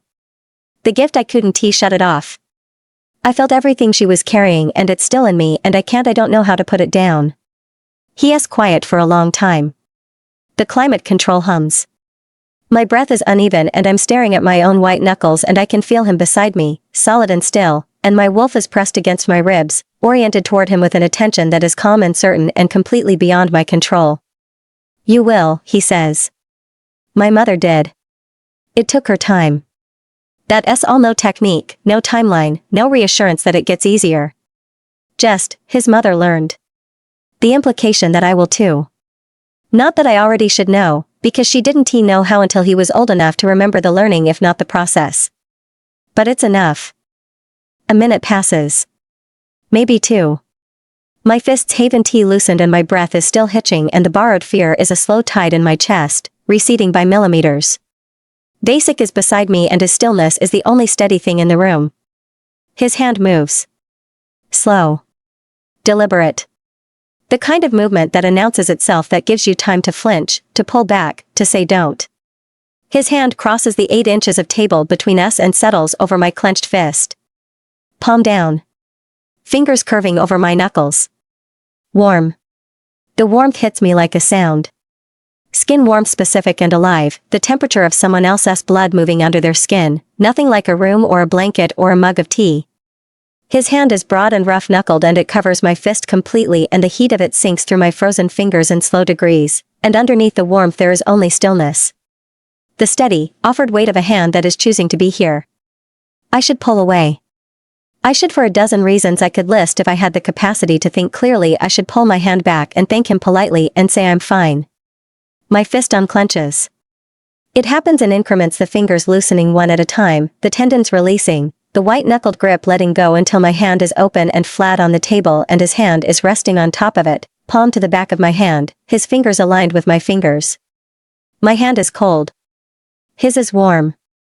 The difference between us is a physical fact, measurable in degrees, and the sensation of his warmth seeping into my skin is so specific and so overwhelming that I can't think about anything else. His hand stays where it is, no squeeze, no lacing of fingers, nothing that turns it into something more. Warm, heavy, still. An anchor. The kind you throw to someone who is drifting, not the kind you use to hold them down. The borrowed fear recedes. Lauren's terror, Lauren's rage buried so deeply I don't think she even knows she carries it. It drains out of me in slow degrees, as if the warmth of his hand is displacing it, filling the space where the cold was with something I don't have a word for. My breathing evens out. My vision clears. The pounding in my skull softens to a dull ache and then to silence. I don't know how long we sit like that. Long enough for my hand to warm. Long enough for my wolf to stop pressing and simply settle, not pushing toward him, just resting in his proximity with a quiet contentment that terrifies me more than the pressing ever did. He is the one who moves first. His hand lifts slowly, the same deliberateness with which he placed it, and returns to his side of the table. The air on my hand where his was feels like a burn. The absence of warmth worse than the cold that came before. The intake notes you flagged on the shoulder, patient, he says. His voice is exactly the same as before, low, even, unhurried. As if nothing happened. Sweetwater has sent us 3 transfers in 4 months. All female. All under 25. I blink. He is looking at his paperwork. He's already back to work. Except he isn't, because that sentence wasn't in his reports. He's telling me something. He's connecting dots he wants me to see. Pack of origin tracking, I say. My voice is steadier than I expected. The analytics layer I built. You want me to run Sweetwater? I want you to look at the pattern. I nod. He nods. The exchange is professional, operational, the kind of conversation we had before commune business, systems work, the language of two people who run things. It's also nothing like the conversations we had before, because his hand was on mine 45 seconds ago and I can still feel the warmth of it soaking into my knuckles and neither of us is going to mention it. He goes back to his table and I go back to mine, and the distance between us fills with the sound of his pen and my keyboard. I pull up the intake database and start running the Sweetwater query, because the work is real and it needs doing and because my hands need something to hold that isn't the memory of his. An hour later he leaves. Good night, Bennett. Good night. The fire door closes. His footsteps fade up the stairs. The archive settles into its quiet hum and I'm alone with the reading lamps and the shelves and the laptop screen showing a pattern I'm going to trace all the way to its source. My hand is still warm. I press it flat on the table, the hand he touched, the one that was a fist until he covered it with his own, and the wood is cold and the air is cold and my hand holds the heat like a stone pulled from a fire. It'll fade. I know it'll fade. By morning my fingers will be cold again and the memory of his hand on mine will be something I file away and don't examine too closely, because examining it means naming it and naming it means deciding what to do about it. But right now, in the quiet of a basement archive built by a woman who refused to let the truth stay buried, my hand is warm. And the warmth isn't mine. And I didn't pull away. And I'm not going to pretend I don't know what that means. I wake up and the first thing I think about is his hand. The room is cold, the radiator won't kick on for another hour and I'm lying in the narrow bed with the wool blanket up around my ears and my fingers are freezing, curled against my palms, and the memory is so specific it's almost tactile. The weight of his hand on my fist. The warmth sinking through in slow degrees. The moment my fingers unclenched and has stayed. I press my thumb to the crescent scar. Hot, as always. The only consistently warm part of me. I tuck my hands into my belly and try to go back to sleep, but the alarm will go off soon and it's no use. I get up. Shower and throw on my scrubs. The routine is a kindness, it doesn't require me to think, and thinking is dangerous this morning because thinking leads to the archive, to his hand, to the fact that I sat in a basement and let a man touch me and it was the first time since Ryan that I didn't flinch from someone's warmth, and that means something, and I said I wasn't going to pretend I don't know what it means, and I meant it. And now I have to walk into the commune and function in the same building where he is. My hands are still cold. I tuck them into my pockets and walk to the cafeteria. Morning shift. 2 follow-ups, an intake on a wolf from the Northern Territories with a knee that won't heal properly, 6 months of limping, and his pack sent him here as a last resort. I enter his information, route him to Asha SQ, flag the chronicity. The system works. My hands are steady on the keyboard. The work is absorbing enough to fill my brain for minutes at a time before the memory surfaces again, warm, heavy, still, and I push it down and type another field. Jessa is working beside me, long fingers paging through the intake binders as we work to transfer records into the digital system. Is this work that someone less qualified should be doing? Probably. But we're the ones who are here. She glances at me once, early in the shift, and whatever she sees makes her look away without comment. Jessa has a talent for knowing when not to ask. I'm grateful for it this morning. At 10:15 I walk to the supply closet for intake forms and basic is in the corridor. He is coming from the administrative section, paperwork under one arm, mug in his free hand, his stride the same unhurried pace it always is. The corridor is 12 feet wide and we pass each other at a distance of 3 feet and my wolf wakes with a warm, sure press against my ribs and his eyes meet mine for exactly 1 second. Bennett. Basic. We keep walking. That's it. 2 words, 1 second of eye contact, 3 feet of corridor.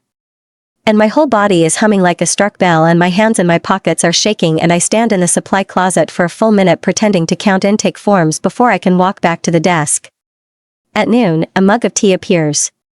I'm at the intake desk finishing the morning data entry. Jessa left for lunch 10 minutes ago. The desk is mine, the corridor is quiet, and I'm focused on the Sweetwater query. I started running last night, 3 transfers in 4 months, all female, all under 25, and the pattern holds when I widen the search to 6 months. 5 transfers. The 6th is pending. Lauren Holt, 15 years old, a dislocating shoulder, a rehearsed story, and no parents. The mug appears at my elbow while I'm staring at the screen. I didn't hear footsteps. I didn't hear anything, just the faint ceramic sound of a mug being set on the desk, and when I look up, Basic is already walking away. 3 strides down the corridor, his back to me, and he doesn't turn around. The tea is hot. Black, no sugar, steeped dark, a splash of milk, not cream, exactly how I make it, exactly how I've been making it in the cafeteria every morning for 2 months, and I didn't have any idea he'd noticed. I wrap both hands around the mug and the heat seeps into my frozen fingers, and I sit at the desk and drink his tea, and I don't pretend this is professional courtesy. Professional courtesy is the communal pot in the break room. This is a man who watched how I take my tea and remembered and brought it to my desk without a word, and the fact that he didn't stay to watch me drink it is the most basic thing he has ever done. The archive. Evening. I'm there by 7, settled at my table with the laptop and the blue tabbed folders and a fresh mug of tea I made myself this time. The Sweetwater data is on the screen. 5 confirmed transfers in 6 months, a pending 6th, and when I cross-reference the intake notes, 3 of the 5 have documented injuries consistent with physical abuse. The pattern is clear, specific, and damning, and I'm going to put it in a report that Basic can use. He arrives at 7:30. Paperwork, mug, the same measured footsteps on the stairs. He comes through the doorway, and this time he doesn't cross to the far table. He pulls out the chair at my table. The near end 4 feet away, close enough that I can smell him. Pine and cold air and something underneath that's just skin, just him, and my wolf settles with a contentment that makes my chest ache. He sits and opens his folder and starts reading as if the 4-foot gap between us is nothing, as if sharing a table is something we've always done. We work side by side instead of across the room, and neither of us acknowledges the change. His pen moving, my fingers on the keyboard, the climate control humming, the reading lamps making warm pools on the tables and the shelves tall and quiet around us, and the room so still that I can hear him breathe. I finish the Sweetwater report and save it and close the laptop. 5 transfers in 6 months, I say. 3 with documented abuse pattern injuries. Lauren Holt will make 6, and she is 15, and she came in without a parent or guardian. His pen stops. He turns his head and looks at me, and his pale eyes are sharp and focused and very close. 4 feet. Less, now that we're both angled toward each other. Can you pull the PAC's resource allocation records? Cross-reference with their healer course staffing? If the regional database has them. Some PACs don't report accurately. Sweetwater reports. Their alpha is meticulous about paperwork. The corner of his mouth moves, that ghost of expression I've learned to read, the one that in anyone else would be a full sentence. It's the meticulous ones who document their own failures. I think about Ryan's modernization proposal. The careful language redesigning the Luna role to disqualify me while making Sophia the only candidate. Yes. The meticulous ones do. I'll pull it tomorrow, I say. He nods, his pen still, his paperwork forgotten in front of him, the quarterly reports or budget projections or whatever it is he brings down here every evening as a pretense for being in the same room as me. I look at him. He is looking at me. 4 feet of table between us, and the reading lamp is warm on his face, and the scar across his throat is a pale line in the low light, and his eyes are the color of lake ice, pale and clear and steady, and he is looking at me the way he looked at me in the cafeteria doorway, the arrested expression, the intensity, except this time he isn't fighting it. He isn't fighting it, and I can feel it. I feel the mental twist that's the gift activating gently this time, a slow unfurling instead of the violent flood from Lauren's intake. And what it shows me takes my breath away. Because underneath the stillness, underneath the control and the measured voice and the careful restraint, Alexander Vasek is terrified, but underneath it? Something else. He is terrified of wanting me. Terrified of pushing. Terrified of being another man who saw what I was and decided he knew what I needed. He has held himself still for weeks through the wolf response, through the archive, through the hand on my fist, because his mother taught him what happens when you tell a moon twin who she is before she finds it herself, and he has applied that lesson to everything. To the gift. To whatever is building between us. Because when he realized he didn't know the whole story, he knew that the only one who could tell it was me, and I wasn't ready. He will wait. He will wait until I am ready, and if I am never ready he will sit at this table and bring me tea and work beside me and never ask for a single thing I haven't offered. He would wait forever. But I am done waiting for things. I push my chair back. The sound is loud in the quiet room, metal legs on stone floor, and his eyes track the movement but his body stays still.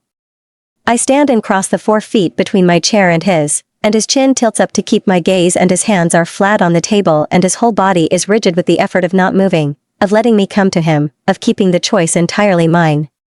I stop in front of his chair. My hands are cold, they're always cold, and I lift one and put it on the side of his face, my frozen fingers against his warm jaw, and he flinches at the temperature, a tiny involuntary jolt, and then goes still. Perfectly, completely still. Waiting. His jaw is rough, he hasn't shaved since morning, and the stubble is coarse under my fingertips, and his skin is warm, and the scar at his throat is a raised line just below the edge of my thumb, and his pulse is fast. Faster than I expected from a man who looks this controlled. I can feel it hammering against my palm. Sarah, he says. My first name. He has never used it before. His voice is low and rough, and it sounds like it cost him something. I close the distance. The kiss is mine. I lean down and I press my mouth to his, and for 1 second, one long, held second, it's just contact. Warm lips, the faint taste of the tea he drinks, the scratch of stubble against my chin. My hand on his jaw. His hand still flat on the table because he hasn't given himself permission to move. Then the control breaks. His hand comes up, one hand, the left, the same hand that covered my fist last night, and it finds the back of my neck. His fingers slide into my hair, into the loose pieces that always escape the knot, and he pulls me closer. The kiss deepens and his mouth opens against mine, and the warmth of him floods through me, not just temperature, not just the physical heat of his skin, but something the gift reads underneath. Want.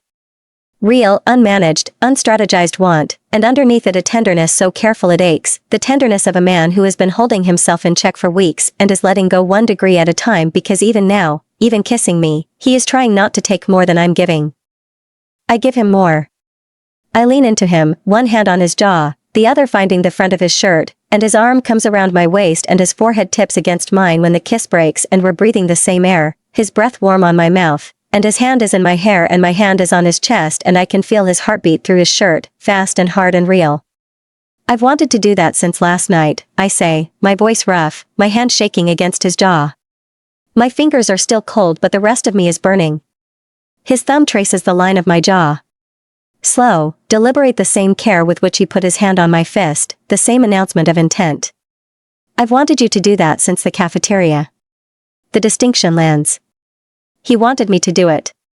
He would never have done it himself, would have sat at this table for months, years, bringing me tea and working in my proximity and wanting, and he would never have closed the distance because the distance was mine to close. Every single thing about this man is the opposite of what I had before. And the gift is open and I can feel all of it, the want and the care and the restraint still threaded through even now, the absolute refusal to take anything I haven't handed him, and for the first time since I was 18 years old, my perception of a man matches what's actually there.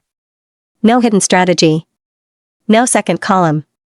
Just Alex, wanting me and waiting for me to choose, and I chose, and he's looking at me like I just handed him something he'd given up expecting. Good night, Bennett, he says. The same words as last night. But his hand is still in my hair, and his voice is different, lower, rougher, cracked open at the edges, and the corner of his mouth curves into something that is, for the first time, an actual smile. Good night, basic. His hand slides out of my hair and his arm releases my waist. He lets go slowly, deliberately, the way he does everything, and stands and gathers his paperwork and walks to the stairs. At the door he stops. Looks back. The smile is gone, but his eyes are warm, actually warm, the pale ice blue thawed to something I've never seen on his face, and he holds my gaze for 3 seconds. Alex, he says. My name is Alex. The fire door closes. His footsteps fade up the stairs. I stand in the archive with my hand still raised where his jaw was, and the taste of tea on my lips, and my wolf is quiet for the first time since she woke in this building. Quiet and settled and sure, and aimed at the man who just walked up those stairs with my kiss on his mouth and his real name on my tongue. I sit down at the table where the reading lamp is warm and the Sweetwater report is still on the screen, and my hand is trembling and my lips are swollen and I'm smiling, actually smiling, the kind that starts in your chest and radiates outward to soften your whole face, and I press my cold fingers to my warm mouth and I sit in the archive that Katina built and I let myself feel it. All of it. The want. The choice.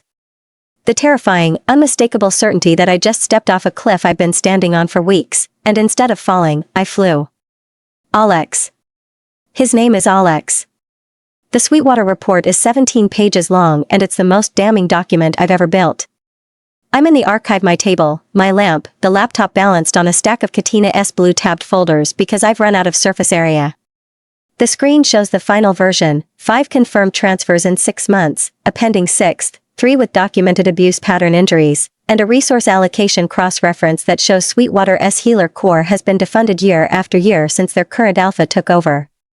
The numbers tell a story that doesn't need interpretation. Wolves are being hurt, and the pack that's supposed to treat them is spending the money somewhere else instead. I save the file and close the laptop and lean back in my chair, and my neck cracks and my hands are cold and the mug of tea at my elbow has gone lukewarm. I drink it anyway. Lukewarm tea is still tea, after all. It's been 3 weeks since the kiss. 3 weeks since Alex said his name in the doorway and walked up the stairs and left me standing in this room with my hand raised and the taste of him on my mouth. 3 weeks, and the world didn't end, and nobody told me I was making a mistake, and the man who kissed me back keeps showing up exactly as himself every single time. That's the thing about Alex. There's no second version. The man who installs shelving is the same man who silences a room with a look and a certain way of holding himself. The man who brought me tea without a word is the man who put his hand on my fist and didn't ask me to be okay. I keep waiting for the reveal, the moment where the performance drops and the real person steps out from behind it, and it doesn't come. The gift confirms it every time. What I perceive is what's there. I'm learning to trust that, slowly. It's like climbing a staircase in an old building, testing each step, listening for the creak, putting your weight down 1 degree at a time. Every time you go up or down you hold your breath, waiting to fall. But you don't, and you learn to trust that that's just how things are. I'm learning to trust that my gift is telling me the truth. That my heart can trust in not falling through the floor. Asha finds me in the corridor after morning rounds and falls into step beside me with 2 coffees and the particular expression she wears when she's about to say something personal and pretending it's professional. Lauren Holt's shoulder is surgical, she says, handing me a coffee. I'm scheduling her for next week. The joint capsule is compromised, it's not going to stabilize on its own. How many times has it dislocated? From the imaging? At least a dozen. Probably more. The tissue damage is consistent with repeated trauma over a sustained period. She pauses. Drinks her coffee. The corridor is bright with mid-morning light and the sound of the clinic humming around us, footsteps, a door closing, someone laughing in the break room. She is 15 years old and her shoulder has been wrecked by something that should never have happened once, let alone 12 times. The Sweetwater report is done. I sent it to Alex last night. Asha glances at me. The first name usage still registers a flicker of something at the corner of her mouth, not surprise anymore but a warm acknowledgement, the look of a woman who watched 2 people circle each other for weeks and is choosing not to comment. Good. He'll know what to do with it. We walk in silence for a few steps. The coffee is hot and strong and someone in the kitchen made it properly this morning. You look different, Asha says. Different how? Settled. She turns the word over like a diagnosis. Not performing it. Actually settled. It's good, Sarah. It suits you. She peels off toward the surgical suite. I stand in the corridor with my coffee and the word settled sitting in my chest, and she's right. I am. For the first time in my life, I'm standing somewhere I chose to be, doing work I chose to do, beside people who chose to have me here. The commune is mine. The archive is mine. The intake system is mine. And Alex. Alex is mine, and I'm his, and that means something real. He finds me in the archive that evening. This has become the pattern. I arrive by 7, he arrives by 7:30, we work at the same table and the proximity is its own kind of conversation. Sometimes we talk. Sometimes we don't. Sometimes his hand finds mine on the table between our laptops, and the warmth of his fingers threading through my cold ones is the only thing I need to know about how his day went. Tonight he doesn't sit down. He stands in the doorway with his hands in his pockets and his shoulders against the frame, and he looks at me that steady, unhurried gaze that used to make me bristle and now makes my wolf press once, warm and sure, against my ribs. I sent the Sweetwater report to the regional council, he says. With your analysis and your name on it. My name? You built it. You should be credited. He pushes off the frame and crosses to the table but doesn't sit. He's standing close enough that I have to tilt my chin up to hold his gaze, and his pale eyes are serious in a way that isn't about Sweetwater.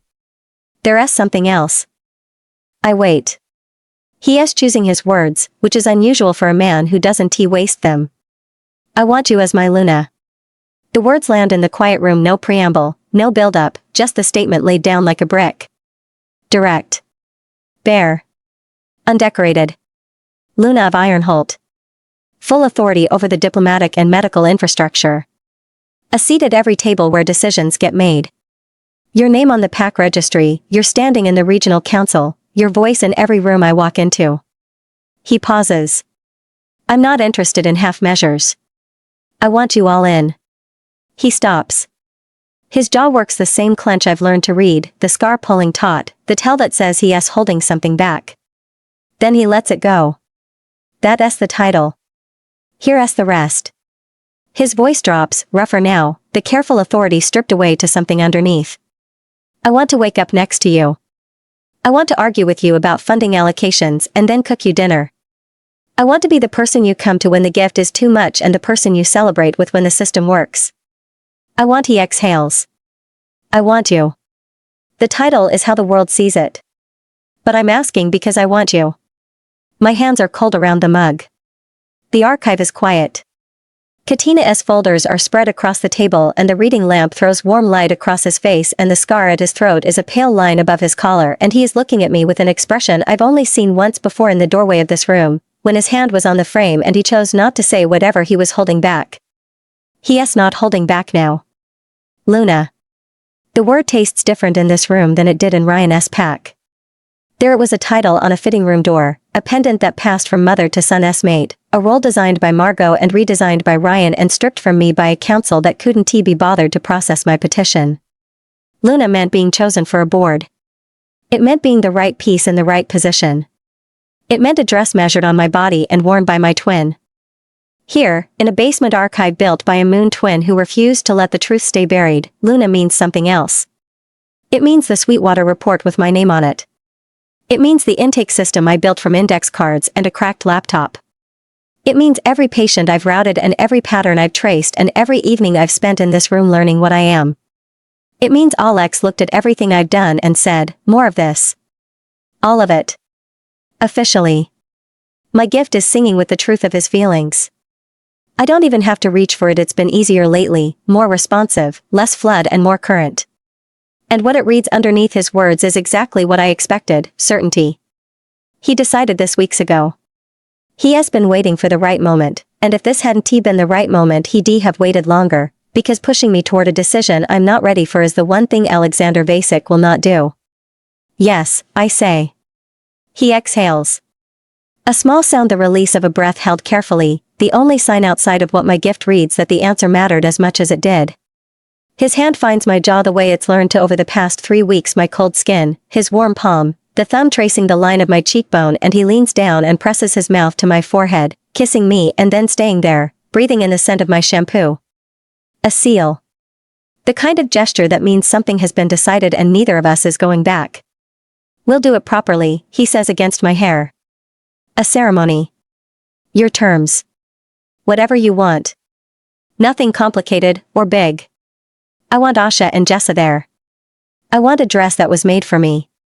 The last part comes out rougher than I intended, and his hand tightens on my jaw just barely, a fractional increase in pressure because he knows. He knows about the fitting room.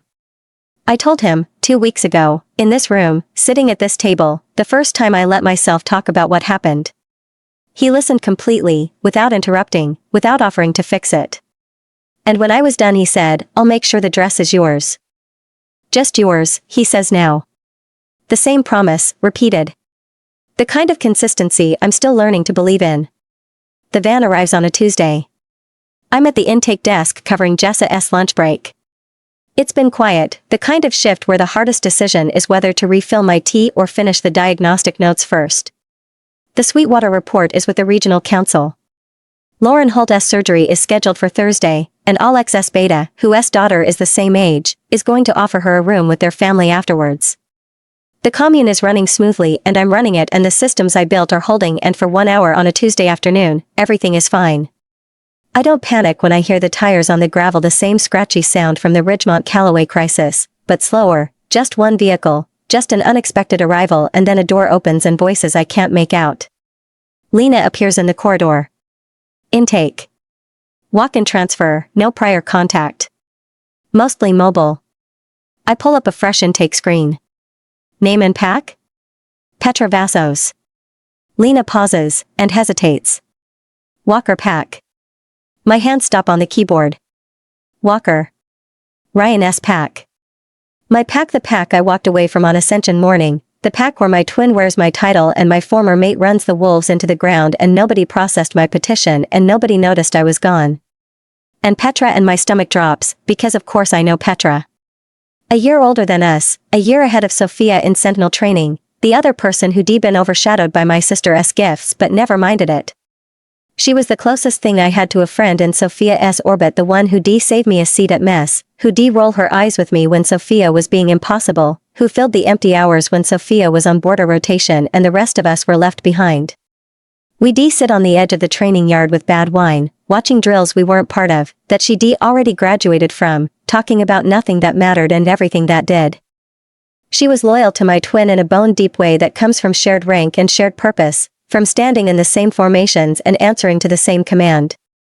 But she was kind to me, too. She was kind to me, and then she stood behind Sophia when the Whisper campaign reframed my withdrawal as weakness, and she said nothing, and the kindness and the complicity lived in the same woman, and I never got to ask her which one was real. And now she is at my intake desk, injured, transferred from the pack that used her up. Sarah? Lena is watching me. She doesn't know the history, the details. She knows I was supposed to be the next Luna of the Walker pack before I applied to the commune for additional training, but not the context that relates to Petra. She is waiting for me to process the intake. Send her in, I say, my voice level, my hands on the keyboard. My wolf is awake and tense behind my ribs, not the warm press she gives for Alex, something harder, older, the alertness of an animal that smells something from a long time ago that wasn't dangerous then, but might be now. Petra comes through the clinic entrance and I haven't seen her in months, and she looks wrong. She is thin or gaunt, really, the broad shoulders that used to fill a doorway wasted down to bone and tendon. She is walking with a cane. A metal medical cane, the kind you get from a hospital supply closet, and she is leaning on it hard, her whole body listing to the right with each step, her left leg dragging slightly behind. Her face is gray with the kind of pain that has become background noise, constant, exhausting, the body's alarm system screaming so long that you stop hearing it as an emergency and start hearing it as weather. Her crooked nose is the same, but her dark hair is shorter, cropped close, and her eyes find me at the desk, and the recognition hits her like a physical force. She stops walking. The cane takes her weight. Sarah. Petra. The silence between us is thick with everything we both know and neither of us is going to say in a clinic corridor with Lena 3 feet away. 3 months ago this woman was part of the structure that dismantled my life. Now she is standing in front of my desk with a cane and a body that is failing, and she needs my help. The gift opens. I don't invite it, it just comes, the way it does with patience in distress, the door swinging open without my hand on the latch. And what I read in Petra Vassos is complicated enough to make me grip the edge of the desk. Pain real, deep, structural. The spine. Something in her lower back that is sending fire down her left leg and has been for weeks, and the damage is worse than what is visible, worse than the limp, worse than the cane. This woman used to clear a training yard in 6 seconds flat. Now she can barely walk. Fear muted, buried under years of combat training that taught her to compress everything into function. And underneath both, knotted together so tightly I can barely separate them, shame. Loyalty. Confusion. She loved Sophia and served Sophia and believed in the structure, in the hierarchy, in the chain of command. And when she got hurt, there was no help and no healing, and now she has been sent away. And Sophia didn't stop any of it. Sit, please, I say, half absent, trying to absorb what my gift is telling me. She is not sorry for what happened to me. She doesn't even fully understand what happened to me. But she is standing in the wreckage of the same machine, and for the first time, the machine turned its teeth on her.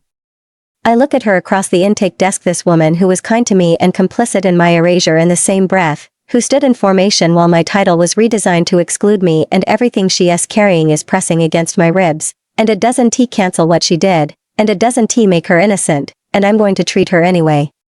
Because that's what I do. I built a system that treats every wolf who walks through the door, regardless of pack, regardless of rank, regardless of history. If I make an exception for the ones who hurt me, the system isn't a system. It's a weapon with a list. Name and pack, for the record, I say, my hands on the keyboard, my voice steady. Petra Swallows. Petra Vassos. Walker Pack. Border duty, Eastern Territory. Injury? My back. The word comes out flat, in the same family as the dead voice Lauren Holt used, the voice of someone who has said this enough times that the words have lost their edges. Compression fracture, L3 and L4. 8 weeks ago. I fell during a border patrol loose rock on a ridge trail. They set me up with bed rest and painkillers and told me I'd be back on rotation in a month. 8 weeks. A compression fracture in the lumbar spine, treated with bed rest and painkillers. No imaging. No surgical consult. No specialist. 8 weeks of a spinal injury that should have had Asha's hands on it within the first 72 hours, and instead Petra got a bed and a bottle and a promise that wasn't kept. And after the month? I wasn't better. I could barely walk. They reassessed and said the healing was suboptimal. She says the word like it tastes rotten. They pulled me from the Sentinels. Reassigned me to supply. I lasted 2 weeks before I couldn't stand long enough to do inventory. Her knuckles are white on the cane. That's when they sent me here. 2 weeks of trying to do inventory on a broken spine. Because the pack needed to exhaust every possible use for her before washing their hands of her and her needs. I type the information and flag her for Asha SQ urgent surgical consult, full spinal imaging, the same process I use for every patient. But my hands are like ice again, and the professional language on the screen feels thin and inadequate for what I'm looking at. A woman who could clear a training yard in 6 seconds, who carried a sword and a rank and a name that meant something, reduced to a cane and reassignment to a job she'd be terrible at, and a van ride to the commune because Ryan's pack doesn't spend resources on wolves who can't perform. The cafeteria is down the hall to the left, I say. Get some food. Dr. Patel will see you this afternoon. Petra doesn't move. She is staring at me with an expression I can't fully read, even with the gift something between recognition and bewilderment, as if she expected me to turn her away and can't process the fact that I didn't. Sarah, The cafeteria is down the hall to the left, I repeat. Quieter this time. Steady. We'll talk later, Petra. Right now you're a patient and I'm doing your intake, and that's all this can be right now. She turns to go. The cane thwacks on the linoleum, a sound I'm going to hear in this corridor for a long time, the rubber tip sliding across the flooring.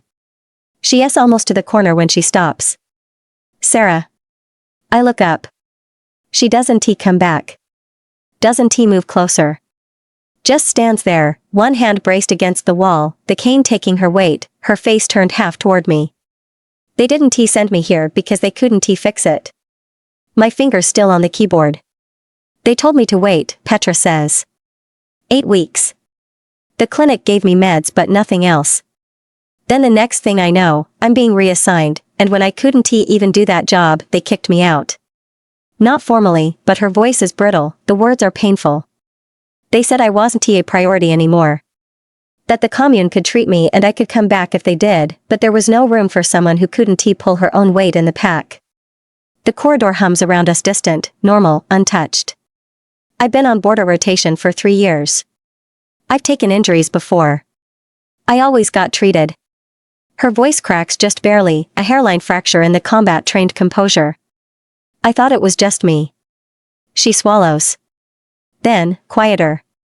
Was it just me?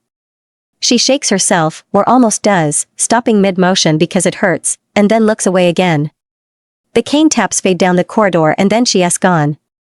I sit at the desk with cold hands and the crescent scar on my wrist burning and my wolf pacing behind my ribs unsettled, protective, angry in a way that has nothing to do with the woman who just left and everything to do with the pack that sent her. Because I don't think it was just her. I pull up the pack of origin tracking module I built. The cursor blinks in the search field. I said yes to Luna of Ironholt an hour ago. I said yes to the title and the authority and the seat at every table where decisions get made. And the first thing that authority is going to do is answer Petra's question for every wolf who has walked through this door with an injury that should have been treated by their own pack and wasn't. Walker pack. I press enter. End arc 2H. My hands are cold and Asha is trying to button my dress. Hold still. I am holding still. You're shaking. Her fingers work the covered buttons up my spine, small, fabric covered, the kind that take patience. The dress is simple. Cream silk, long sleeves with embroidery, a neckline that sits across my collarbones and doesn't plunge or drape or do anything designed to attract attention. It falls straight from the waist to the floor in a clean line. It was measured on my body 6 weeks ago by a woman named Tess who works out of a shop in the town below the commune, who wrapped the tape around my ribcage and wrote everything down and asked me twice if I was sure about the sleeves. I'm sure about the sleeves. They cover the crescent scar on my left wrist and the healer's scar on my right palm, and they hold heat against my skin, which is the only engineering requirement I gave Tess besides make it mine. You're not shaking from cold, Asha says behind me. You're shaking from nerves and you're going to stretch these buttonholes if you don't stop. I'm not nervous. Your hands are blue. My hands are always blue. Bluer than usual. She finishes the last button and steps back. There. Turn around. Petra is sitting in the chair by the window. She is in a dark jacket, trousers, her hair cropped close, and the cane is leaning against the wall beside her. She can stand without it now for short stretches. Asha cleared her for light duty 2 weeks ago, but she keeps it close. Habit, or insurance. She is watching me with an expression I can't fully read, and the gift stirs at the edge of my awareness and I let it. What it finds is simple enough to make my throat tight, pride, and grief, and a complicated tenderness that has nothing to do with the dress and everything to do with the woman wearing it. Well? I say. Petra tilts her head. Looks at me the way she used to look at tactical layouts, assessing, thorough, missing nothing. The neckline is good. That is your review? The neckline is good? What do you want me to say? You look like a Luna. She pauses. Her jaw works once, the way it does when she is pushing past something. You look like yourself. The room is small, because we're in my quarters at the commune, the same room I moved into when I arrived, expanded slightly during the renovation last year, which is a generous term for a bedroom with a tiny attached office and a window that faces the courtyard. I don't sleep here anymore, most of the time, but it's still mine for when shifts run long. There's one mirror. A full-length one on the back of the door that I bought from the same shop where Tess works, carried up the stairs myself, and hung with a level and 2 screws and Jessa holding the other end. I turn toward it. The woman in the mirror is wearing a cream dress that fits her body because it was cut for her body and no one else's. Her dark hair is down, loose around her shoulders. Her shoulders are straight. Her hands are at her sides and they're trembling slightly, and she is not pretending they aren't. She is alone in the reflection. One woman, one mirror. No twin beside her. No twin in a room down the hall wearing the same measurements. No 6-sided fitting room reflecting a life that didn't include her. The crescent scar is hidden under the left sleeve, but I can feel it warm, always warm now, a low pulse against the inside of my wrist that matches my heartbeat. The healer's scar on my right palm is covered too, but I close my hand around it anyway and feel the thin ridge of tissue against my fingers. 2 marks, both mine. One earned in a clinic, one burned into me by a bond that broke and left something better in its place. Asha. She appears at my shoulder in the mirror. Dark eyes, the professional face softened into something personal and warm. My friend. The first real one I've ever had. You look perfect, she says. Don't argue with me. I'm a surgeon and my professional opinion is that you look perfect, and if you cry right now I will end you because I just finished those buttons. I laugh. It comes out rough and wet and surprised, and Petra makes a sound from the chair that might be a laugh or might be a cough, and Asha's hand finds my shoulder and squeezes, once, and the three of us are in this small room in a commune built on neutral ground, and nobody in this room is performing and nobody in this room is lying, and the dress is mine and the morning light is making long shapes on the floor. Petra stands. Reaches for the cane out of instinct, then stops herself. She picks up my bouquet, waiting on the end of the bed instead, and crosses the room to hand it to me. 3 steps, steady, her rebuilt spine holding her upright, and she looks at me with that complicated expression, and for a second the history is loud between us. The training yard and the bad wine and the formations she stood in while my title was redesigned. The intake desk and the cane and the questions she asked in the corridor, was it just me? It wasn't just her. It isn't just her. And she is here, standing in my room on my wedding morning, because I treated her anyway and she stayed anyway, and the answer to both of those choices is the same: the system works when you don't make exceptions. Not for cruelty. Not for grudges. Not for the complicated, tangled history of 2 women who were both chewed up by the same machine. Ready? Petra says. Asha opens the door. The corridor is bright. Somewhere downstairs, people are gathering: the commune staff, the Ironholt wolves, the small and deliberate guest list I chose because these are the people who chose me.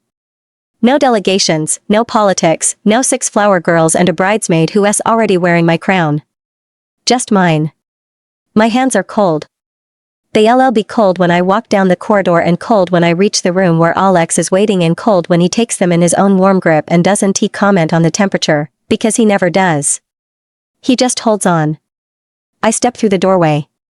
Ironholt Healer S Commune Neutral Ground Medical Facility EST 1987, operating under the authority of the Ironholt PAC.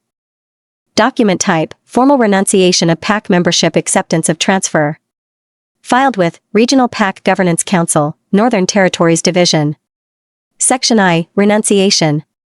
I, Petra Vassos, formerly Senior Sentinel rank suspended, Walker PAC, Eastern Border Division, do hereby formally and irrevocably renounce my membership in the Walker PAC under the governance of Alpha Ryan Case Walker. This renunciation is made freely, without coercion, and with full understanding that it severs all ties of rank, obligation, and protection afforded by the Walker PAC. I am not under duress. I am not fleeing criminal accountability. I am leaving because there is nothing left to stay for. Grounds for renunciation. 10 months ago, I sustained a serious injury during a routine border patrol on the Eastern Ridge Trail. I reported through the standard chain of command. I was given bed rest and oral painkillers. I was not given further care. I was told I would return to duty in 4 weeks. After 6 weeks of deterioration, I was reassigned from the Sentinel Corps to supply logistics. After 8 weeks, when I could no longer stand for the duration of an inventory shift, I was told to seek treatment at the Ironholt commune and that my position would not be held. I was born into the Walker PAC under the previous Alpha and served since I came of age. I held the eastern border through 2 territorial disputes and a rogue incursion. I trained under lead Sentinel Sophia Bennett, now Luna Sophia Walker, and maintained a commendation record with no disciplinary marks. When I broke my spine, my PAC gave me a bottle of pills and a seat on the next van out. I don't owe them a forwarding address. Section 2, Medical Status. Surgical repair of L3-L4 compression fracture performed by Dr. Asha Patel, MD, Clinical Director, Ironholt Commune, 14 weeks after initial injury. Post-surgical rehabilitation supervised by Dr. Patel and the commune physical therapy staff over a period of 6 months. Current status, cleared for full duty. Residual stiffness in the lumbar region, manageable. The limp is gone. I kept the cane, it's good steel and you never know. Section 3, Acceptance of Transfer. I, Petra Vassos, do hereby accept membership in the Ironholt PAC under the governance of Alpha Alexander Vasic and Luna Sarah Vasic. I accept the position of Head of Security, Ironholt Healer S Commune, reporting to the Luna and the Clinical Director. My duties include physical security of the facility and grounds, safety protocols for staff and patients, and coordination with regional PAC liaisons regarding patient transport and territorial access. I understand that the commune operates as neutral ground. I understand that wolves from any PAC, including the Walker PAC, will be treated here without prejudice. I understand that my personal history does not entitle me to make exceptions. I understand this because the woman who rebuilt my spine is the same woman whose life was dismantled by the PAC I just left, and she treated me anyway. If she can do that, I can hold a door open. Section 4, Witnesses. Lena Kohler, Program Coordinator, Ironholt Commune. Dr. Asha Patel, Clinical Director, Ironholt Commune. Jessa Morrow, Senior Intake Coordinator, Ironholt Commune. Section V, Authorization. Approved and entered into the Ironholt PAC Registry. Alexander Vasek Alpha, Ironholt PAC. Sarah Vasek Luna, Ironholt PAC Director of Intake Systems Analytics, Ironholt Commune. Filed with the Regional PAC Governance Council, Northern Territories Division. CC, Walker PAC Administration Notification of Membership Termination. CC, Regional Medical Oversight Board. CC, Ironholt PAC Registry.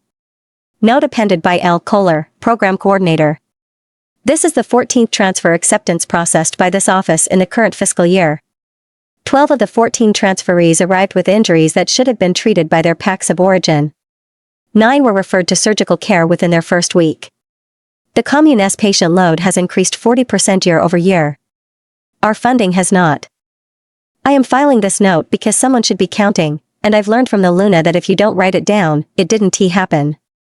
The east wing roof held through another winter, which means I owe Petra $20 and an apology for doubting her patch job. I don't think she ever imagined herself as a construction worker, but the last 5 years have taught all of us skills we never expected to gain. I'm walking the facility on my Monday morning rounds, clipboard in hand, because some habits predate the digital system and I like the feel of paper, even if Lena rolls her eyes when she sees it and calls me a hypocrite. The commune is awake. 7:45 and the corridors are already moving, the night shift handing off to the morning rotation, the kitchen putting out breakfast trays, the particular hum of a building full of people who slept here and will sleep here again tonight because there's nowhere else for them to go. 5 years. The commune that greeted me with a cracked laptop and an intake system held together with index cards and Jessa's beautiful handwriting now runs a digital patient database that 6 other regional facilities have adopted. We added the East Wing Annex 3 years ago, 12 additional beds, a dedicated rehabilitation suite with a full-time physical therapist, a second surgical theater Asha fought for and won through a funding proposal so persuasive it should be studied as literature. The West Corridor has a proper pharmacy now instead of a supply closet with ambitions. The archive in the basement has been catalogued, digitized, and expanded with contributions from 3 other Moon Twin collections that surfaced after word spread about Katina's work. The place is good. I built it to be good and it is. I pass the intake desk where Jessa is processing a new arrival, a middle-aged wolf from one of the mountain packs, his left arm splinted and his face carrying the exhausted patience of a man who has been told to wait one too many times. She catches my eye over his shoulder and lifts 2 fingers. 2 more incoming today. I nod and keep walking. The rehabilitation suite is full. It's been full for 3 months straight, which is a direct result of Asha's surgical program and also a problem I'm going to have to solve with beds I don't have. Through the window, Petra is running morning check-in with her security team in the courtyard, 4 wolves in commune jackets, breath visible in the cold, Petra pacing the line with the steel cane she still carries even though she can get by without it almost all the time. She uses it to point at things now. It's become an extension of her hand, part of her authority, and the security staff are mildly terrified of it. This is by design. I make my notes on the clipboard. Roof, holding. Pharmacy stock, adequate but not comfortable. Bed capacity, 93% and climbing. Staffing, tight on the night rotation, need to discuss with Lena. Equipment, the older imaging unit in surgical theater 1 is producing inconsistent results and Asha has mentioned it twice this month, which means it's actually critical because Asha mentions things once as information and twice as a warning. The numbers are fine. They're always fine the way a bridge is fine when you know the maintenance is out of date and the weight is at capacity, but nothing has collapsed. Yet. But I spend Monday mornings walking the facility with a clipboard because the day I stop looking is the day I miss the first crack. Lena is waiting in my office with 2 mugs of tea and a quarterly funding report, which tells me everything I need to know about the next hour of my life. How bad is it? I pull out my chair and take the tea. Hot, black, splash of milk. 5 years and the kitchen still makes it exactly right. Not emergency bad. Planning bad. Lena sits across from me with her own copy of the report, a pen behind her ear, and a particular set to her jaw that means she has already run the numbers twice and doesn't like what they say. 3 PACs reduced contributions this quarter. Coldwater pulled out entirely their funding in internal healer expansion instead. Coldwater was doing 12% of our pharmaceutical budget. I know. Their internal expansion is 2 healers and a supply closet. They can't handle complex cases. I know that too. They send their complex cases to us anyway, without the funding to cover them, and we'll treat them because that's what we do. She taps the report. Regional Council grant is flat for the 3rd year running. Patient load is up 19% year over year. We're treating more wolves with the same money, and 3 of our biggest contributors are pulling back because she stops herself. Because the data makes them uncomfortable. I was going to say because of shifting regional priorities. That's what they say. What they mean is the pack of origin analytics show patterns they'd rather not have on record. I drink my tea. It's good, and the morning light through my office window catches the steam rising from the mug, and I allow myself 2 seconds of appreciating the warmth before I look at the numbers. All right. Walk me through it. We spend an hour on the math. It's not catastrophic, it never is, because I've been building contingencies into the budget since my 2nd year as Luna, because I learned the hard way what happens when the people controlling the resources decide you're not worth the investment. We shift allocations. We defer the imaging unit replacement another quarter, which means I'll need to tell Asha and she'll need to adjust her surgical scheduling around it, and she'll do it because she is Asha and she makes impossible things work with insufficient tools and then tells me about it later with a precision that's half complaint and half triumph. We identify 2 staffing gaps we can cover with cross-training instead of new hires. We find a line item in the facility's budget that can absorb part of the Coldwater gap. By the end of the hour, the math works, because we are ingenious and stubbornly refuse to let the system fail because the people it serves can't afford for it to fail. Lena gathers her papers. At the door she pauses. Sarah. It works this quarter. And probably next quarter. But we're running out of places to compress. She says it plainly, without drama, because Lena has never once in 5 years been dramatic about anything. If we lose another major contributor, or if patient intake spikes again like last spring, the math stops working.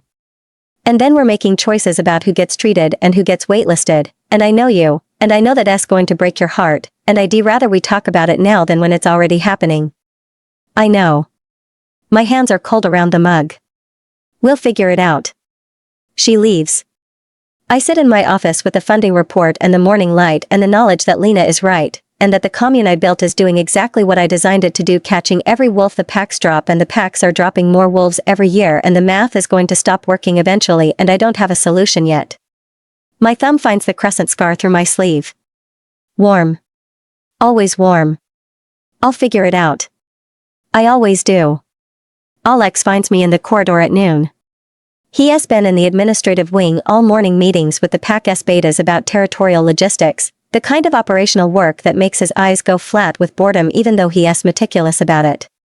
He falls into step beside me without a word, the way he has done for 5 years, and his hand settles on the small of my back with the absent steadiness of a gesture so habitual it's become involuntary. The imaging unit, I say. Another quarter? Another quarter. His thumb presses once against my spine through my shirt.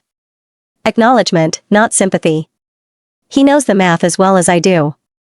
He also knows I'll find a way, because I always find a way, and that quiet confidence in me has never once wavered in 5 years, and I've stopped waiting for it to. Lunch, he says. Cafeteria. I want to check the dinner rotation while we're there. The new kitchen coordinator is running behind on the meal prep schedule, and I think the issue is a supply chain bottleneck, not a staffing problem. The corner of his mouth moves. The ghost of a smile I've learned to read as fluently as my own handwriting. You can't fix the kitchen supply chain over lunch. Watch me. He exhales through his nose, the Alex version of a laugh, and his hand stays on my back as we walk. The corridor is bright. The courtyard is visible through the windows. The East Wing Annex, Petra S security team finishing their rounds. The commune is alive around us, humming with the specific energy of a place that is doing hard work well. And I'm walking through the middle of it with my mate beside me and the crescent scar warm against my wrist and the Monday clipboard tucked under my arm and the budget numbers in my head and the knowledge steady, certain, earned over 5 years of building that this is my life and I chose every piece of it. The courier arrives at 4:15. I'm alone in my office. Alex is back in the administrative wing. Lena left early for a supply run. The afternoon is quite a gap between the morning's operational work and the evening's clinical review, the kind of hour I usually spend in the archive or reviewing intake data.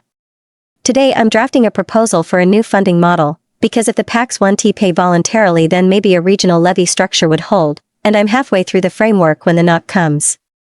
Delivery for the Luna. The courier is a young wolf in a regional council Vesta runner, maybe 19, the kind of neutral territory worker who carries documents between PAC administrations and doesn't read what's inside them. He holds out a sealed folio. Thick paper. The regional council stamp pressed into the wax. Official. Thank you. He nods and leaves. I turn the folio over.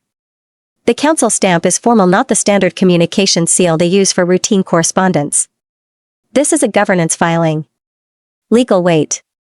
The kind of document that gets entered into the permanent record. I break the seal and unfold the cover sheet. The letterhead is the Regional PAC Governance Council. Below it, the filing type, Formal Petition PAC Membership Dispute and Associated Medical Referral. Below that, the petitioner. Alpha Ryan Case Walker, Walker PAC. My hands go cold. Colder than they already are, which is a threshold I didn't think my body could cross. The mug on my desk is still warm and the afternoon light is still falling through the window and the commune is still humming around me and Ryan's name is on a governance filing addressed to my office. I read the first line of the petition. Regarding the status of Sarah Bennett, Walker PAC. The name stops me. My fingers press wide against the edges of the folio, the paper creasing under my grip. Sarah Bennett. Not basic. Bennett. The name I was born with, the name I shared with my twin, the name I carried through every stage of my erasure, the fitting room, the whisper campaign, the modernization proposal, the bench in the East Wing corridor where I sat with my hands between my knees and shook until I couldn't feel anything. The name I left behind when I chose a new one, 5 years ago, standing in a cream dress in a room with one mirror. He knows my name. The regional council has my name. Every PAC registry in the Northern Territories has my name, and it's basic, and Ryan filed this petition with the name he thinks I still answer to, the PAC that I never formally left. His PAC. The afternoon light hasn't changed and the tea is still warm and the commune is still running. But my hands are shaking on the paper and the crescent scar on my wrist is burning and I'm 21 years old again, sitting on a bench in an empty corridor, gripping the wood until the grain bites into my palm, while my twin laughs in a room down the hall and nobody turns toward the doorway. Sarah Bennett. As if the last 5 years didn't happen. As if I never left. I read the filing 3 times. The first time I don't process a word. My eyes move over the language formal petition, membership dispute, PAC of origin and nothing sticks. The letters are shapes on paper and my hands are shaking and the crescent scar is burning under my sleeve and I'm gripping the folio hard enough to crease the council watermark. The mug of tea on my desk goes cold. The afternoon light shifts across the floor. I sit in my office and I hold the paper and I can't read it because my body is 21 years old, sitting on a bench, and the rest of me hasn't caught up yet. The second time, I read it like a medical chart. Presenting symptoms, diagnosis, prognosis.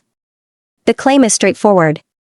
Sarah Bennett, he uses the old name throughout, every instance, as if basic doesn't exist, departed the Walker PAC 6 years ago without filing a formal renunciation of membership. No discharge was processed by the Walker PAC administration. No transfer was authorized by the Alpha. Her subsequent bonding to Alpha Alexander Vasek and her assumption of the Luna title within the Ironholt PAC were conducted without the consent or knowledge of her PAC of origin, of which she was still a member at the time. This constitutes an illegal bonding and an invalid claim to the Luna title. He is requesting that the Regional Council compel her return to Walker PAC jurisdiction for resolution. It's insane. It's bad faith. Every Alpha in the Northern Territories knows I left the Walker PAC because Ryan was too busy becoming Alpha with my twin at his side to notice or care.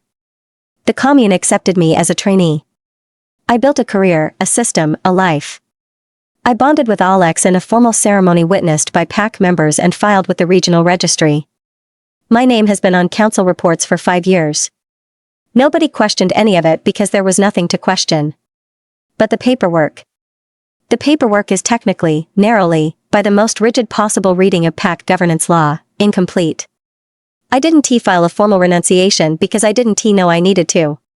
Because Petra's letter Petra did it right, 8 months after I became Luna, with witnesses and counsel filing and every box checked, and I never did. I applied to the Communist training program and I rode the supply shuttle out, and I never looked back, because there was nothing there for me. The bond dissolution should have been enough, even if we were far enough apart that Ryan didn't feel like I did. That was filed with the council, and that they hadn't processed it was no fault of mine. Ryan never acknowledged or announced my departure. Acknowledging it happened would have meant explaining why. And Ryan Case Walker has never once in his life volunteered an explanation that made him look bad. So there's a gap. A technicality. A piece of paper that was never filed, and 6 years later the man who created the gap is standing in it and calling it a legal claim. It's not till the third time I read the filing that I find the rest of it. Page 4. Below the membership dispute, formatted as a secondary request, almost an afterthought, associated medical referral. The Walker Pack is requesting commune services for a high-risk pregnancy. The patient is the current Luna of the Walker Pack. The Walker Pack's healer core lacks the diagnostic capability for the complications involved. The commune's lead healer is requested by name. By name. Sarah Bennett. He packaged them together. The claim on my personhood and the request for help for his pregnant mate, in the same filing, through the same official channels. Because if I fight the claim, I'm also refusing medical care to a pregnant woman. To my sister.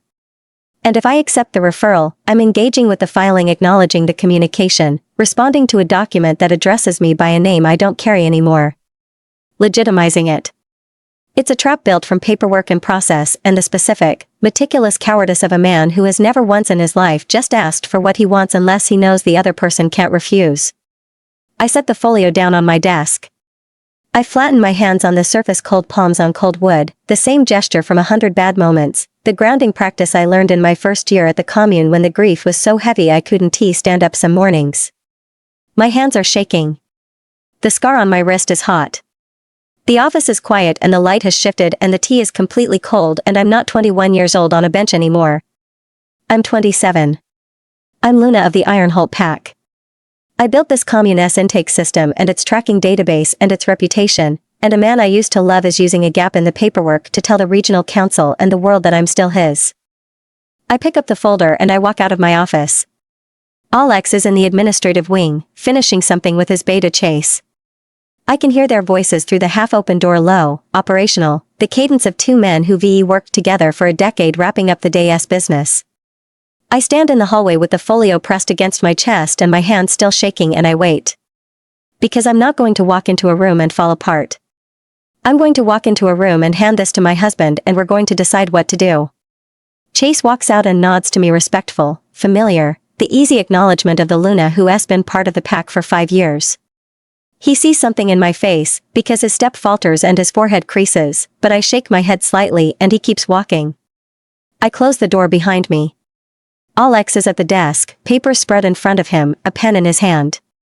He looks up. His pale eyes find my face, and whatever he reads there makes him set the pen down with a precision that tells me he is already shifting from the administrative work, from the ordinary day, into whatever is about to happen. He doesn't ask, just waits. I put the folio on his desk. This came from the regional council. From Ryan. He opens it.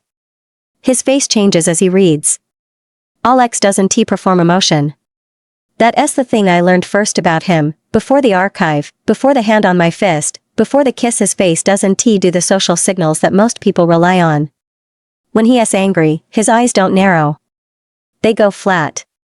The pale blue drains to something mineral, something geological, and the scar at his throat pulls taut because his jaw is clenched so tight the tendons shift, and the only sound is the absence of sound, the room getting quieter because the man in it has stopped contributing to its noise. He reads the first page. The flat look arrives on the second paragraph. By the time he reaches the medical referral on page 4, the room is so quiet I can hear the climate control cycling in the ceiling and the distant sound of the clinic corridor and my own pulse in my ears. He sets the folio down. His hand is flat on the paper, broad, rough-knuckled, the same hand that covered my fist in a basement archive 6 years ago. The knuckles are white. He is claiming you never left. His voice is low and even and entirely without warmth. He let you walk out the door. He didn't process the paperwork. And now he is using the gap to claim our bonding is illegal. Yes. And he buried a medical referral for his pregnant mate inside the claim. So you can't fight one without refusing the other. Yes. Alex looks at me across the desk and the flat expression hasn't changed, but something underneath it has something. The gift reads without my asking, a seismic shift beneath the controlled surface, the tectonic movement of a man who has been principled and restrained and institutional for his entire adult life arriving at the end of what those principles can tolerate. He is not angry the way I'm angry, the shaking, the burning scar, the regression to the bench. His anger is structural. It's load-bearing. It's the kind that doesn't shake, it settles, like a foundation being poured, and everything that gets built on top of it will be solid and deliberate and devastating. The referral is real, I say. Whatever game he is playing with the claim, there's a pregnant woman with complications and her pack can't treat her. I know. We don't turn wolves away. That's the rule. That's my rule. I know that too. So we accept the referral. We treat her. And we fight the claim separately, because one has nothing to do with the other no matter how he packaged them. My voice is steady. My hands aren't, and Alex, he used my old name. Every line. Sarah Bennett. As if the last 5 years. I saw. 2 words. But his hand on the desk curls into a fist, slowly, the fingers closing one at a time, and the gift reads what's underneath, a rage so controlled it burns white like the heart of a star, and aimed with absolute clarity at a man who sat in a pack office and typed the name Sarah Bennett on a legal filing because he is too much of a coward to acknowledge that the woman he erased built a life without him. We'll respond to the referral through medical channels, Alex says. Separate from the petition. Dr. Patel's office, not the Luna S. The treatment has nothing to do with the claim and the response will make that clear. He picks up the folio, folds it closed, sets it aside with the careful deliberation of a man putting something down so he doesn't break it. The claim itself, I'll contact the council directly. The filing is bad faith and everyone involved knows it. And if the council doesn't dismiss it? His eyes meet mine. Flat, pale, certain. Then I'll handle it myself. He doesn't say what that means, and doesn't need to. 5 years of marriage, 5 years of watching this man navigate pack politics with restraint and precision, and I have never once heard him make a threat he didn't intend to follow through with. Alex doesn't bluff. He doesn't posture. When he says I'll handle it, the thing gets handled, and the fact that he is not specifying how tells me the how is going to be something Ryan Walker is not prepared for. Okay, I say. He stands. Comes around the desk. His hands find my arm's warm palms against cold skin, the same temperature differential that has been the physical language of our marriage since the first time he touched my fist in a basement. He pulls me in and I press my forehead against his chest and his chin rests on the top of my head and he is warm and solid and furious and mine. He doesn't get to have you, Alex says against my hair. Quiet. Final. He had you and he threw you away and he doesn't get to change his mind because it's convenient. You're not his. You were never his, not really. And I will take everything he has before I let him pretend otherwise. My hands are freezing against his shirt. The crescent scar burns. The filing is on his desk and the referral is real and my twin is pregnant and in trouble and the man I used to love is using the law to drag me back, and the man I chose is holding me in an office in a commune I built and promising, quietly, to dismantle whoever tries to take me from it. I'm angry. The anger hasn't faded, if anything it's crystallized, sharpened by the filing and the old name and the trap built from process and cowardice. I'm angry at Ryan for the claim. I'm angry at myself for the gap in the paperwork. I'm angry at the girl I was at 21 who walked out the door without filing the right form because she was too broken to think about bureaucracy. I'm angry at a system that lets a man claim a woman through a technicality. And underneath all of it, underneath the fury and the filing and the 5 years of building a life I thought was untouchable, I'm angry at my twin. I've never let myself be angry at Sophia. Not really. Not the deep, ugly, honest kind that lives in your chest and one to be reasoned with. I was hurt and grieving and precise and cold and strategic about my exit, and then I was busy building and healing and falling in love and becoming Luna, and the anger at Sophia got filed away in the same place I put all the things I didn't have time to feel. Later. I'll deal with it later. And later never came because later I was happy and the happiness was more important than the anger and I chose the life over the wound. But Sophia is coming to my commune. Sophia is pregnant and scared, and her mate just filed a legal claim on my entire life. And the wound I filed away is opening, and what incited isn't grief anymore. The grief composted. What grew in its place has thorns. My sister took my dress and my mate and my title and my name. She did it with a smile and a toothbrush and a go, be gorgeous, I'll see you at dinner. And I left, and I built, and I healed, and I never made her answer for it. I never stood in front of her and said you did this and it was wrong and I need you to pay for it to admit what you did. She's coming here. To my clinic, my commune, my territory. She is going to lie on my exam bed and need my help and look at me like she did when we were in trouble as kids, and she was going to take the blame for something she talked me into but wanted me to apologize first, to get us out of trouble. And I'm going to treat her. Because the system doesn't make exceptions. I'm done pretending I'm not angry. And if Ryan Case Walker wants to reopen the past, he's about to learn I kept records. My former mate arrives with my twin in a black car, which tells me everything I need to know before the doors open about how he expects things to go. The Walker pack runs a fleet of utility vehicles, work trucks, cargo vans, the white transit van with the medical symbol on the door that brings broken wolves to my clinic every month. A black car is diplomatic. A black car is Ryan saying this is a visit, not a referral. He is framing it before he even steps out. I'm standing at the clinic entrance with Asha and Petra because I decided 30 minutes ago that I was not going to be sitting at a desk when my twin walked through my door. Asha is in her surgical coat with her reading glasses pushed up on her head and the particular stillness she gets before complicated cases. Petra is at my right shoulder in her security jacket, walking stick held loose at her side and a sort of brittle calm around her. The driver's door opens first. A young wolf I don't recognize, probably new security, hired after Petra left. Then the rear passenger door, and Ryan steps out. 6 years. He looks the same and he doesn't. The dark hair is still short, still intentional, every strand where he decided it should be. The gray eyes still lock on with that focused intensity that used to feel like attention and turned out to be assessment. He is wearing a charcoal coat, tailored, nothing casual. He looks like he is arriving at a summit, not a medical facility. But there is something around his mouth that wasn't there before, a tightness in the jaw and a tension to his stance. He is thinner. He was always lean, but now he has gone sharper, more angular, as if the last 6 years have been paring him down to the essential machinery. He sees me and smiles. It's the warm smile. The one I used to catalog as real, the one that reaches his eyes, that softens the slate gray to something almost approachable. I spent 3 years studying this man's face and I know every configuration, and this one is his I'm glad to see you smile, deployed with precision, aimed directly at me. But now? Unlike 5 years ago, I trust myself, and my gift, not just my eyes. My gift unfurls, focusing on him like it does now when I talk to a patient, or a supplier, or a pack representative in negotiations, a tool I've spent 5 years learning to wield. And what it reads underneath Ryan's smile is so familiar it makes my stomach turn, calculation. He is glad to see me, in a detached way. The smile is real in the sense that he really is smiling. But it's not affection that powers it, it's utility. I'm a useful piece on his chessboard, and he is ready to put me into play again. It's a lie in every other sense that matters. Sarah.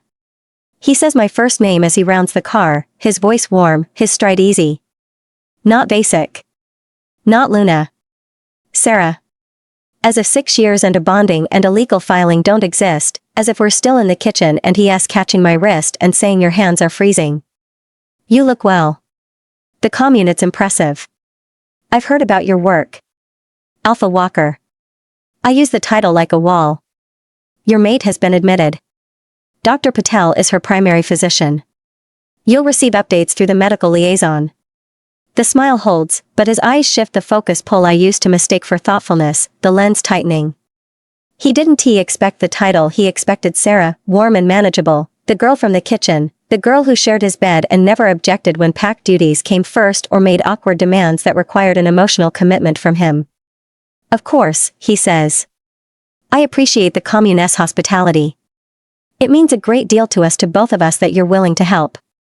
He takes a step toward the entrance, and his gaze moves past me to the clinic interior. I'd like to see Sophia settled before. Our team will handle that. You're welcome to wait in the family waiting room until she is settled. I don't step aside. Neither does Petra. Patients in active treatment don't receive visitors until the attending physician approves it. She asks my mate, Sarah. She asks my patient, Alpha Walker. And this facility has rules and will follow them. Even for alphas and their mates. The warmth in his face flickers just for a second, a hairline crack in the performance. Then it smooths. He has good. He has always been good. The man who swapped our mating bond for one with my sister without a qualm, who disqualified me from the position I detrained 3 years for without ever raising his voice, is standing in my clinic doorway and recalibrating in real time, and the gift reads the adjustment happening underneath: the shift from charm to patience, the decision to wait me out, the absolute certainty that he can manage this situation if he just finds the right angle. Of course, he says again. I understand there are rules. I'll wait. He doesn't. He wait. 20 minutes later, while Asha is conducting Sophia's initial exam and I'm reviewing the referral paperwork in my office, Petra's voice comes through the clinic intercom.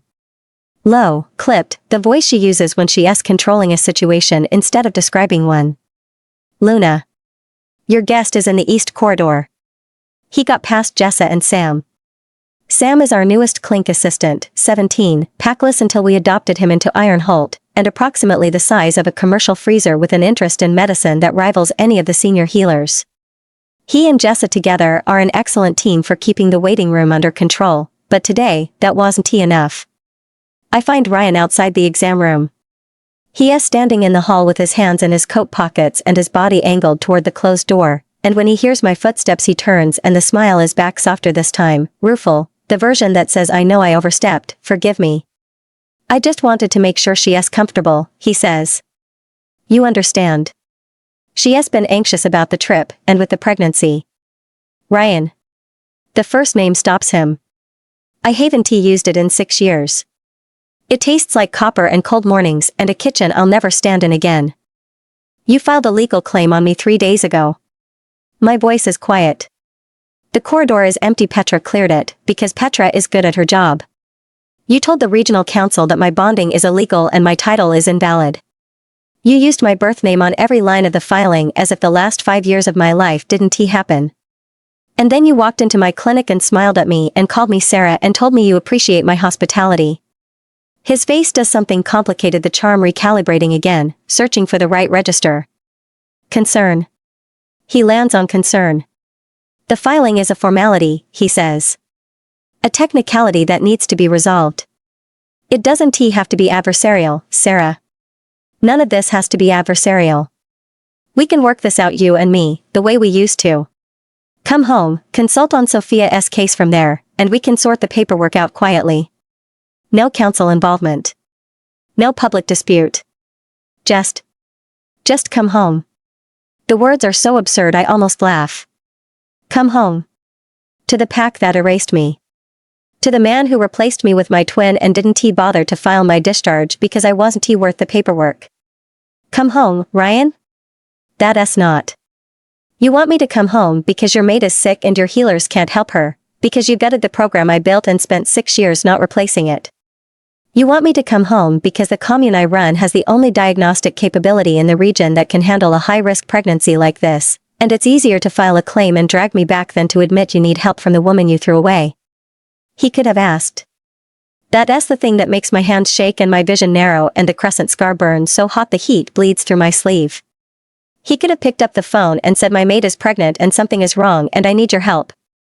He could have been honest, just once, just one time in his life. Instead he filed a legal petition to claim me as pack property and wrapped a medical referral inside it like a gift inside a trap. Because asking would mean admitting he was wrong, and Ryan Case Walker would rather litigate my entire existence than say the words I made a mistake. Your mate is a patient here, I say. She will receive the best care this facility can provide, because that is what we do. You are not a patient. You are the petitioner in an active legal case against the Luna of the Ironholt pack, standing in Ironholt territory without authorization, and you have just violated the rules of my facility after being told once. He opens his mouth. Petra. She is at the end of the corridor. She heard the whole thing she was meant to, and I didn't even have to raise my voice. She walks toward us without hesitation, and Ryan's eyes track her approach with the first genuine surprise I've seen on his face since he arrived. He didn't he know she was here? He didn't he know the woman is pack broke and discarded is now head of security for the commune he's trying to undermine? Alpha Walker. Petra's voice is level, professional, and it's clear from her tone that she does not care even slightly what he thinks about what's happening. I'll escort you to the administrative wing. You're welcome to wait there until the medical liaison contacts you. If you'd prefer not to wait, the car is still in the lot. Ryan looks at me. Then at Petra. Then back at me. The gift reads him one more time, and what I find is clarifying. He's confused. Genuinely confused. He walked in here with a plan. Charm Sarah, see Sophia, manage the situation and the plan isn't working, and he doesn't understand why. He doesn't understand that the woman standing in front of him isn't the girl who sat on a bench and shook until she couldn't feel her scars. He doesn't understand that the girl left and the woman who came back is Luna of the Ironholt pack, and she doesn't fold her hands and shake waiting for someone to fix things anymore. He goes with Petra. I hear their footsteps down the corridor, his dress shoes and her combat boots, and then a door opens and closes, and it's quiet except for the fans in the ventilation system and the tick of the fluorescent lights. I stand in the hallway outside the exam room where my twin is being examined by my best friend, and I press my back against the wall and my hands are freezing and the anger is so big it fills the whole corridor. Asha finds me 20 minutes later. She has pulled her glasses down from her head and she is holding a tablet, and her face has the particular focus it gets when the medicine is complicated enough to be interesting. Twin pregnancy, she says. Confirmed this morning on ultrasound. 2 boys, sharing a placenta. She is at 28 weeks and her blood pressure is climbing 142/96 at intake. Protein in the urine, swollen ankles. I've started her on monitoring and called Kyla. Kyla Roth is a midwife, part of the regional maternal health network the commune coordinates. She rotates between 5 packs, handles deliveries in the field, and works out of the clinic when it's practical to do so or when things go sideways. I've worked with her for 3 years. She is blunt and practical, and she is going to take one look at Sophia's chart and start making lists. Preeclampsia? Early stages, but the trajectory isn't good. Shared placenta with twins means the vascular load is already maxed. If her pressure keeps climbing, we're looking at early delivery, and 30 weeks is the minimum goalpost. Asha pauses, and looks at me over the tablet. There is something else. What? She asked for you. The words land in the corridor between us and I don't move. My back is still against the wall and my hands are still cold and the anger is still there, filling every available space. She didn't ask for her primary physician or the commune's lead healer. She asked for Sarah. Asha's voice is careful, not gentle, careful. The distinction matters. She is not handling me. She is giving me information and letting me decide what to do with it. I told her I'd pass the message along. You don't have to go. I know I don't have to. My twin is 28 weeks pregnant with 2 boys and her blood pressure is climbing, and she asked for me by name. Not the Luna, not the healer. Her sister. The sister she erased and replaced and never apologized to, lying in a clinic bed in the commune that sister built, asking for her. I should feel something soft about this. Some part of me should respond to the vulnerability, the fear, the fact that my twin is scared and pregnant and in trouble and she wants me. And maybe that part exists, buried under the years of building and the filing and the old name on the legal claim and 6 years of anger I never let myself feel. But right now, standing in the corridor with my back against the wall, what I mostly feel is a dark, ugly satisfaction. She needs me. She needs me and she knows it, and for the first time in our lives, the sun twin is lying in the moon twin's territory, asking for help she can't get anywhere else. I know what that feeling is, and I know it's not my best self. I know the woman who built a system that treats every wolf without prejudice should be above the petty, vicious pleasure of watching her sister need her. I'm not above it. I'm standing in it, and it's warm, and I'm not going to pretend otherwise. Tell her I'll be there in the morning, I say. After Kyla arrives. We'll do a full assessment together. Asha nods. She doesn't comment on the delay a medical professional would see Sophia tonight. A sister who has been carrying 6 years of unprocessed rage is making her wait until morning, because the system treats every wolf without prejudice, but the system didn't say anything about the schedule. Sarah. Asha's hand finds my arm. Whatever you're feeling about her, and you're allowed to feel it, all of it, the blood pressure is real. The risk is real. 2 babies, 28 weeks, and climbing. I know. My voice is steady. My hands aren't that's why Kyla is coming. That's why you're on the case. And that's why I'll be there in the morning. I push off the wall. But tonight she can sit with the fact that she's in my clinic, in my commune, in my territory, and I'm not running to her bedside. She can wait. The way I waited. I walk to my office and close the door. I sit at my desk with the funding proposal and the Monday clipboard and the filing that's still sitting where Alex set it down, and my hands are shaking and my wrist is burning and I'm angry, ugly, honest, human angry, and I don't try to make it stop. 6 years. She can wait one night. Kyla Roth arrives at 6 in the morning carrying a duffel bag, a portable fetal monitor, and 2 pastries from wherever she stopped for gas on the drive up. Luna. She hands me a pastry before I can object, still warm, wrapped in wax paper, the kind of gesture that's so reflexively maternal it bypasses my defenses entirely. Her dark hair is pulled back in a braid that's seen better days and her field jacket has mud on the cuffs from whatever territory she left at 3 a.m. Dr. Patel sent me the chart. Monochorionic twins, 28 weeks, BP trending up, protein in the urine. How long has she been symptomatic? Her PAC-S referral says 3 weeks. I think it's been longer. They're healer core isn't equipped to catch this early. Kyla chews her own pastry and studies me with the particular warmth of a woman who has spent 20 years walking into rooms full of frightened mothers and learning to read the room before she reads the chart. Dr. Patel mentioned there's some history between you and the patient. Family, she said? My twin sister. Kyla's eyebrows rise. She knows the broad strokes. Everyone in the regional network knows that the Ironholt Luna was supposed to be Luna of the Walker pack before her sister took the position. The details are gossip she's never cared enough to chase. She's worked alongside me for 3 years and she's never seen me freeze a patient out. The flat, clipped tone is new, and she's clearly recalibrating. Okay, she says, with the careful ease of a woman deciding to work around a complication rather than through it. Then let us go see her together. You set the pace. The patient room is on the 2nd floor, east wing, one of the private rooms we use for extended stays. It's clean and bright and there's a window facing the courtyard and someone brought a vase of wildflowers from the kitchen, which is the kind of thing the commune staff does without being asked because that's the culture I built and it makes my chest tight to see it extended to my twin. Sophia is in the bed.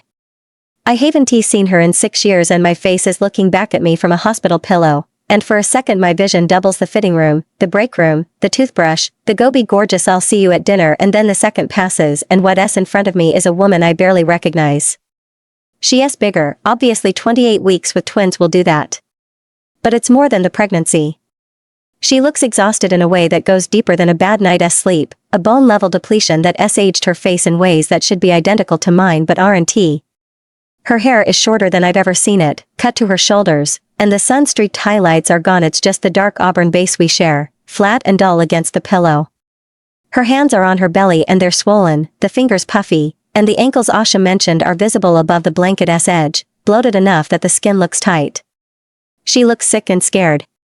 And she looks exactly like me, and the dissonance of seeing my face wearing an expression I don't feel is something I thought I'd gotten past and haven't. The gift opens. I don't fight it. I let it unfurl with the controlled precision Katina's notes taught me, not the flood from Lauren Holt's intake, not the uncontrolled deluge of my early days. This is practiced. Deliberate. A surgeon's cut instead of a torn wound. What I read in Sophia hits me in layers. The first layer is physical, pain, low grade and constant. Headache behind her eyes. Pressure in her abdomen. The deep, bone-tired ache of a body working twice as hard to grow 2 lives at once. Her blood pressure is audible and my own pulse fast, too fast, the cardiovascular system straining against a load it wasn't built to carry alone. The second layer is fear. Clean, uncomplicated, animal fear for her children. She is terrified the babies will come too early. She is terrified something will go wrong and she'll lose them. This fear is honest and raw and it sits in her chest like a fist, and I recognize it because I've felt it in 100 patients, the specific terror of a mother whose body is failing the life it's supposed to protect. The third layer is where I stop breathing. Guilt. Not the small, hard knot I felt in the break room 6 years ago. Guilt about Ryan, about the secret, about the one thing she was hiding. This is bigger. This has had 6 years to grow, and it grew the way things grow in the dark, formless, heavy, filling every available space. Sophia carries guilt the way I carry cold constantly, constitutionally, as a baseline condition of her existence. She feels guilty about me. Not in the abstract, not as a concept she has processed and filed away. She feels guilty about the fitting room and the dress and the toothbrush and the go be gorgeous. She feels guilty about the whisper campaign and the modernization proposal and the council tabling my petition. She feels guilty about Ascension morning, about becoming Luna while I rode a supply shuttle to the commune. She feels guilty about every diplomatic contact that was rerouted to her inbox and every supply chain protocol that was attributed to the Luna program instead of to Sarah Bennett, who built it. She has felt guilty about all of it, for 6 years, and she has done nothing. That's the part that makes the anger spike so hard my vision grays at the edges. Not the guilt itself, the guilt is real, and it's been real for a long time, and in some distant, theoretical way I can acknowledge that carrying 6 years of guilt is its own kind of suffering. But she knew. She knew what she was doing to me, and she felt bad about it, and she kept doing it. She felt the guilt and she buried it under composure and competence and the unshakable certainty that she could perform her way through anything, and she never once picked up the phone or wrote a letter or stood in front of me and said I'm sorry for what I did. Knowing you're wrong and doing nothing is worse than not knowing. Knowing you're wrong and performing virtue anyway, the concerned sister, the reluctant Luna, the woman who didn't mean to overstep, is something I don't have a word for. That isn't cruelty. I close the gift. Carefully, deliberately, the way you cap a well. My hands are shaking. Kyla is beside me, already moving toward the bed with her monitor and her professional focus, and I use the 3 seconds of her introduction to press my nails into my palms and breathe. Hi, sweetheart. I'm Kyla Roth, midwife. I've been working with Dr. Patel's team for a few years now, and I'm going to be keeping a close eye on you and these boys. Kyla's voice is warm and unhurried, the practiced gentleness of a woman who has delivered hundreds of babies and understands that the first thing a scared mother needs is someone who sounds like everything is going to be fine. She pulls a chair up to the bedside rather than standing over it. We're going to start with a full assessment this morning, and I'll walk you through every step. Nothing is going to happen that you don't know about first. Sophia's eyes move past Kyla to me. Standing by the door, clipboard against my chest, cold hands, steady face.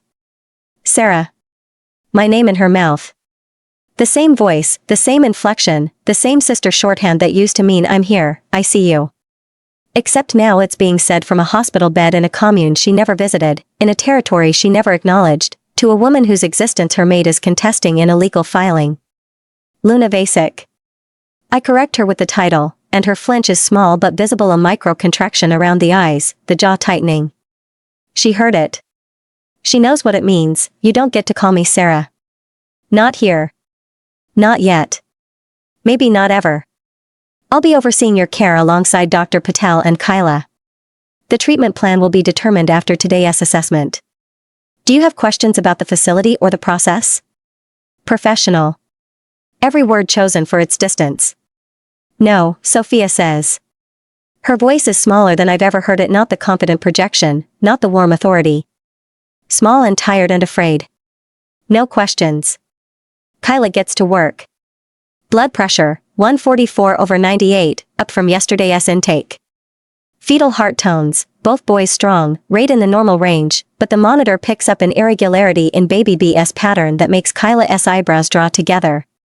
She doesn't comment on it yet, just writes it down. Urine protein, elevated, confirming what Asha found. Liver function panel, pending from the lab. I take notes on my clipboard and I don't look at my twin, and the gift stays closed and my hands are so cold the pen almost slips twice. Kyla finishes the initial assessment thorough, patient, explaining each measurement to Sophia in the same gentle voice she'd use for any first-time mother, and then squeezes Sophia's hand and tells her to rest before pulling me into the corridor. Blood pressure isn't stabilizing. If anything, it's trending up faster than the chart suggests. She was probably symptomatic for weeks before her pack caught it. She is flipping through her notes, but her voice has shifted, still warm, but with the steel underneath that means the medicine is serious. Shared placenta is the complication. Both babies are drawing from the same vascular supply, which means her system is under double the stress. If the preeclampsia progresses to severe, we deliver. The question is how many weeks we can buy them. 28 weeks. The minimum is 30. 30 is the goalpost. 32 would be better. Every day we keep those babies and gives them a better shot. She looks at me, and her expression softens, not pity, not judgment, just the careful attention of someone who noticed the temperature drop between me and my twin and is trying to navigate it without making things worse. Sarah, I know this is complicated. I'm not asking for details. But her stress levels are a factor. Cortisol drives blood pressure. Whatever is going on, she needs to be as calm as we can keep her. The irony is so sharp it could draw blood. My sister needs me to keep her calm. My sister, whose maid filed a legal claim on my personhood, whose pack discarded Petra and broke Lauren Holt and sent a pipeline of damaged wolves to my clinic for 5 years, needs me to manage my own fury so her blood pressure doesn't kill her babies. Understood, I say. Kyla nods and goes back in. I stand in the corridor and press my back against the wall, the same wall from last night, the same posture, the same anger, and the morning light is coming through the east wing windows and the commune is waking up around me, and my twin is 20 feet away carrying 2 boys and 6 years of guilt, and I'm going to keep her alive because that's what I do. But nobody said I had to be kind about it. The days compress. They have a rhythm: morning assessment with Kyla, afternoon review with Asha, evening data entry where I update the treatment log and cross-reference Sophia's numbers with the pre-eclampsia protocols from the archive. Katina's notes mentioned the gift, sometimes reading the unborn as patients opening without permission, flooding the moon twin with distress signals that aren't the mother's.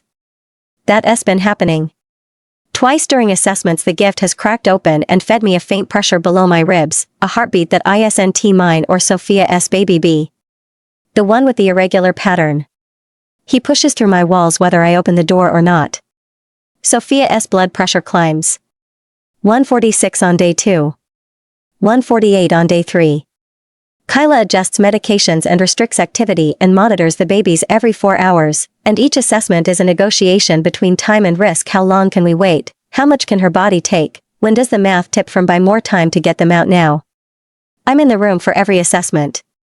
Professional, precise, my clipboard a barrier between my body and the bed where my twin lies with her hands on her belly and her eyes following me around the room. She doesn't try Sarah again. She calls me Luna Vasic with a careful formality that sits wrong on her tongue, as if the title is a shape her mouth hasn't learned to make. The gift stays mostly closed.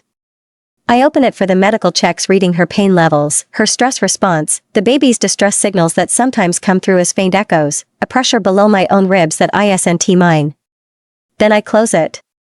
Because every time the gift is open in Sophia's presence, the guilt floods in, and the guilt feeds my anger, and the anger feeds my blood pressure, not hers, mine, and nobody in this facility needs 2 patients with hypertension. On day 4, Alex tells me the council rejected Ryan's claim. He finds me in the archive at 9 p.m. My table, my lamp, the familiar geography of the one place in the commune that's still entirely mine. He sits beside me and puts a single sheet of paper on the table. Summary dismissal, he says. The council reviewed the filing and threw it out. Sarah Vasic is a registered member of the Ironholt Pack, bonded and titled, with 5 years of documented service. The claim has no standing. I pick up the paper. The language is dry, official, definitive.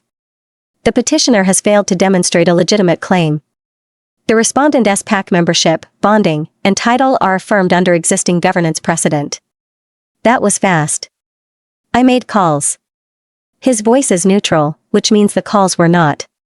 Every alpha in the Northern Territories knows what Ryan was trying to do. Nobody wanted their name near it. I set the paper down. The relief should be enormous. The claim dismissed, my name affirmed, the legal threat dissolved. And it is a relief, structurally a load-bearing wall holding during a storm. But the relief doesn't reach the anger. The claim was always a symptom. The disease is upstairs in a treatment room with climbing blood pressure and 6 years of unspoken guilt. Ryan's been visiting her every day, I say. During visiting hours. Petra says he sits with her for an hour, holds her hand, talks to the babies. I stare at the dismissal letter. It's the one thing I can't fault him for. He actually shows up for her. He always did. That was never the problem. The problem was that showing up for her meant disappearing me. I know. And when the babies are born and she is stable enough to travel, he'll go back to his pack and his title and his life, and none of this will have cost him anything. Alex is quiet for a long time. His hand finds mine on the table, warm palm over cold knuckles, a gesture so familiar it's become the punctuation of our marriage. He laces his fingers through mine and the warmth seeps in by degrees, and my wolf settles against my ribs with a quiet certainty that has nothing to do with the anger and everything to do with him. It's going to cost him everything, Alex says. When you're ready. I look at him across the table. Pale eyes, dark hair, the scar at his throat catching the lamplight. The man who waited for me to find the gift myself. Who waited for me to kiss him first. Who waited for me to choose Luna. He'll wait for this too. Until I'm ready. Until the babies are safe and Sophia is stable and the medical crisis is resolved.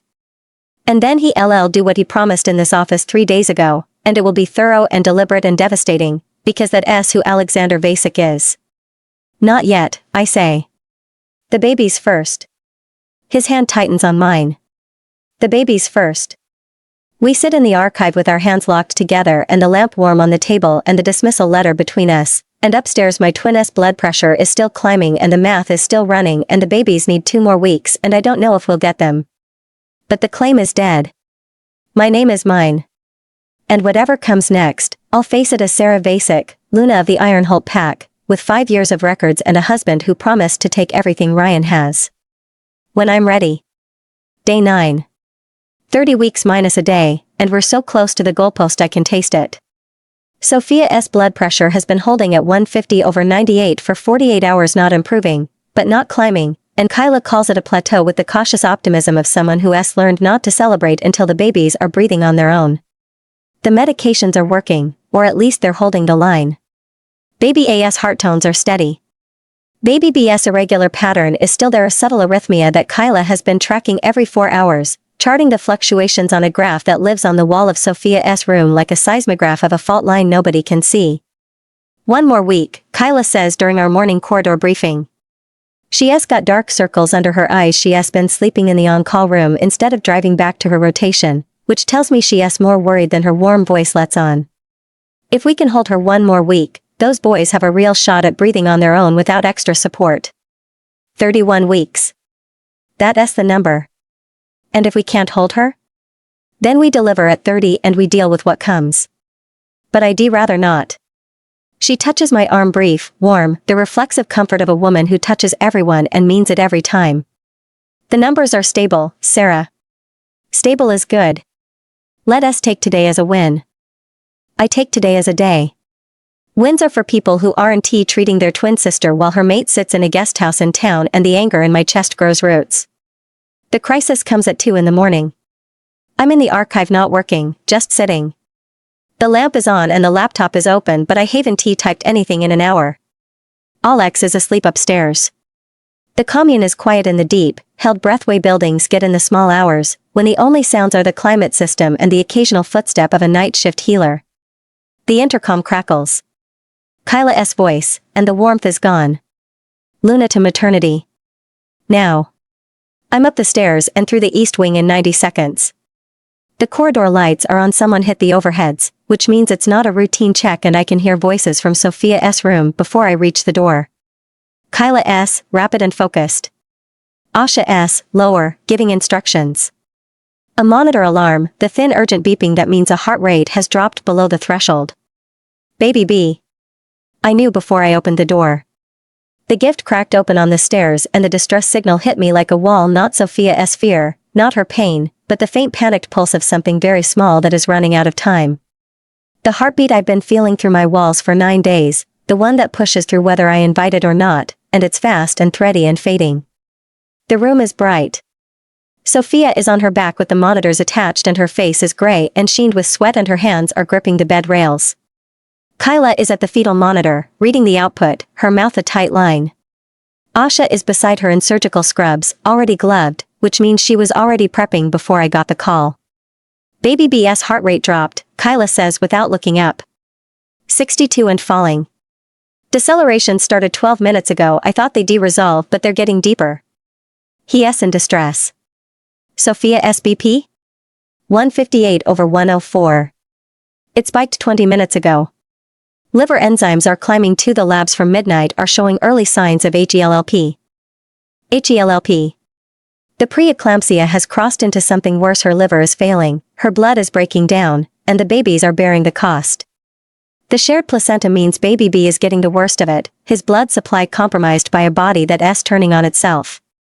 The math just tipped. We deliver, I say. Now. Kyla looks at me. Asha looks at me.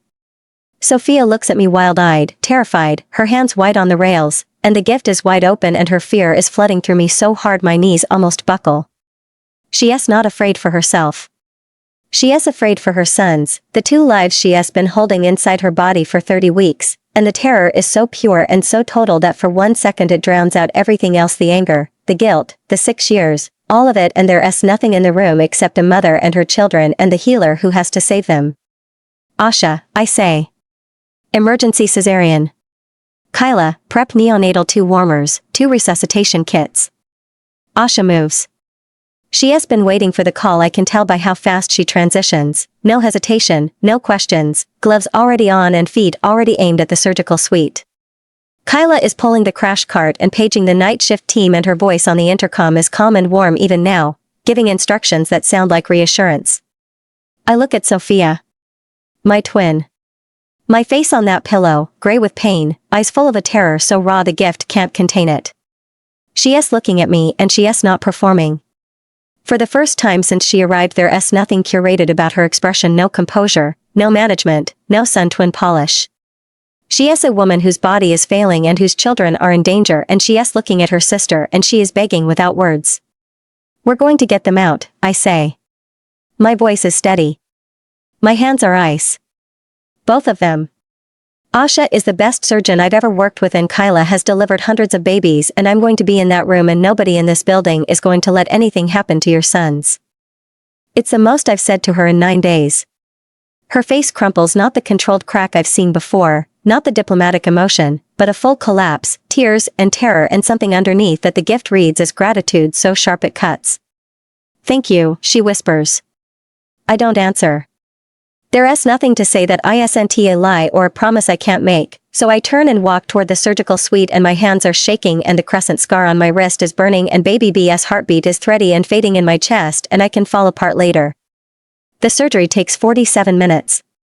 I'm not at the table. Asha is the surgeon, Kyla is managing the neonatal side, and my role is what it's always been, the person who reads the room.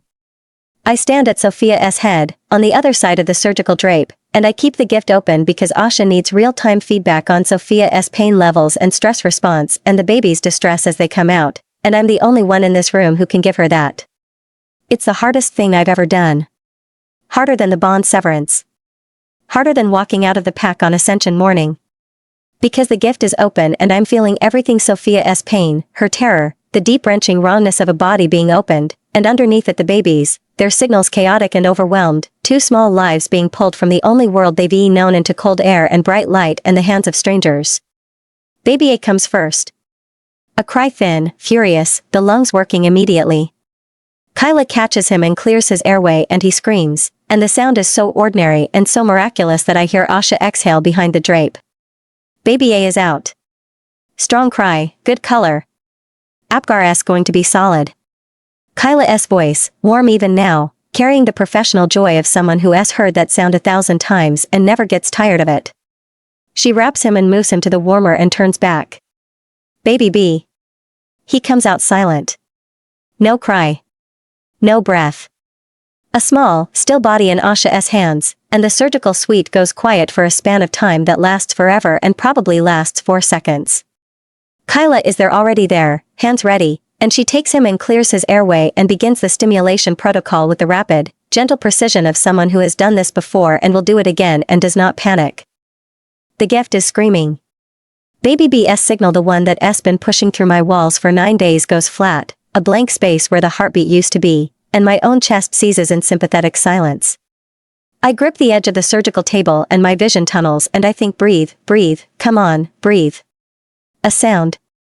Small, wet, outraged.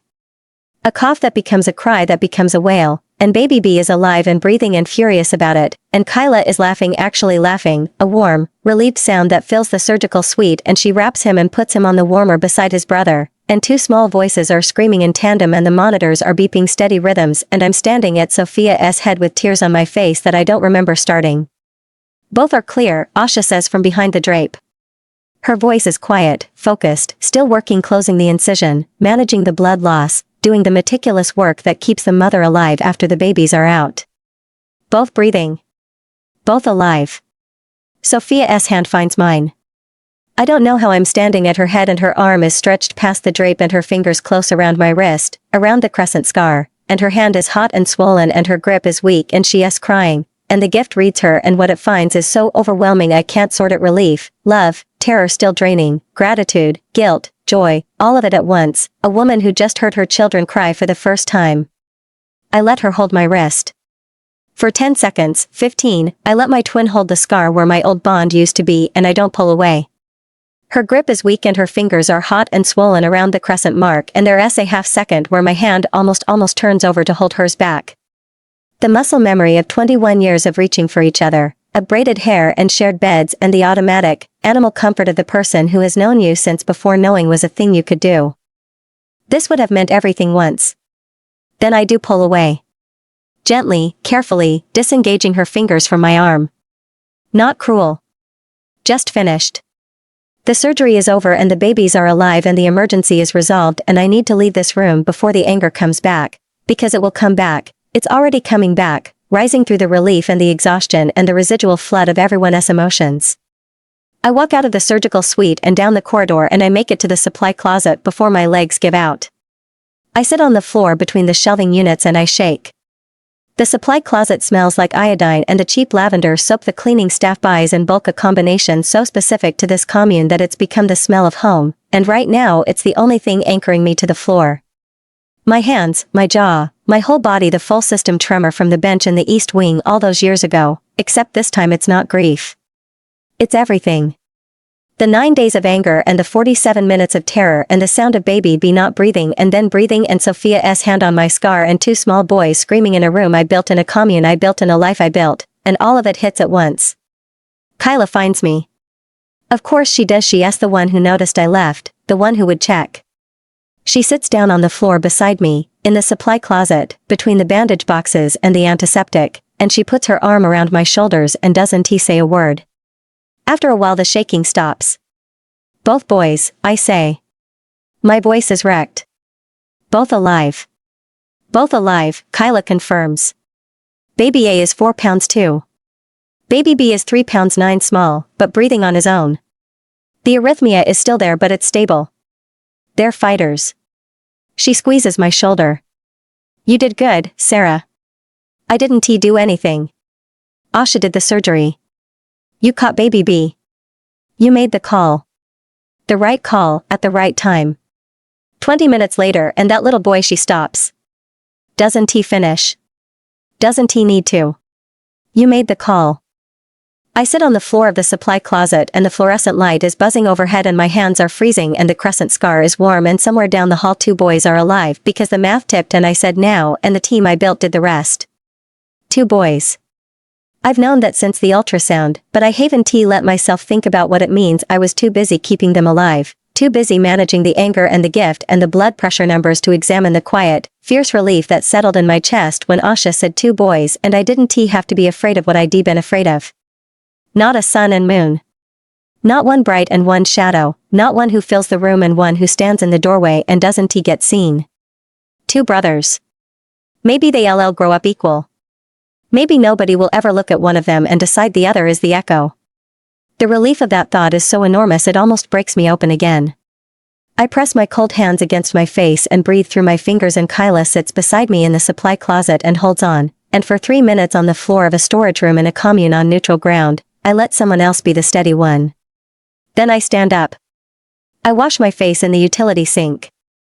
I straighten my scrubs and push my hair back and walk out of the supply closet and back into the corridor where the lights are bright and the morning shift is arriving and the commune is waking up around me. There are things to do. Post-surgical monitoring. Neonatal protocols. Intake notes, treatment logs, the paperwork that turns a crisis into a record.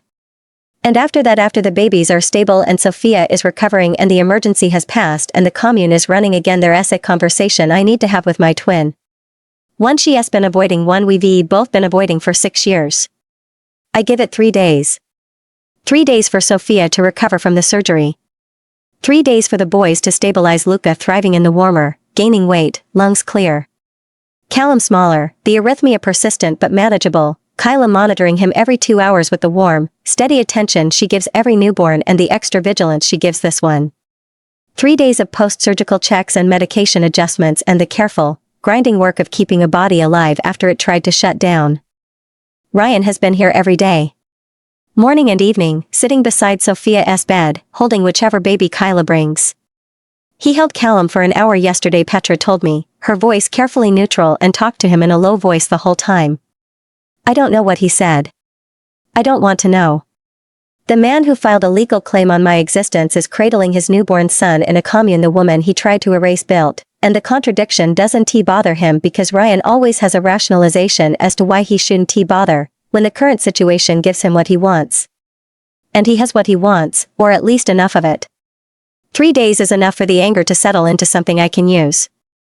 On the 4th morning after the delivery, I round the east wing corridor and Ryan is walking toward me. He is coming from Sophia's room. I can tell by the direction, by the softness still on his face that he hasn't had time to replace with the public version.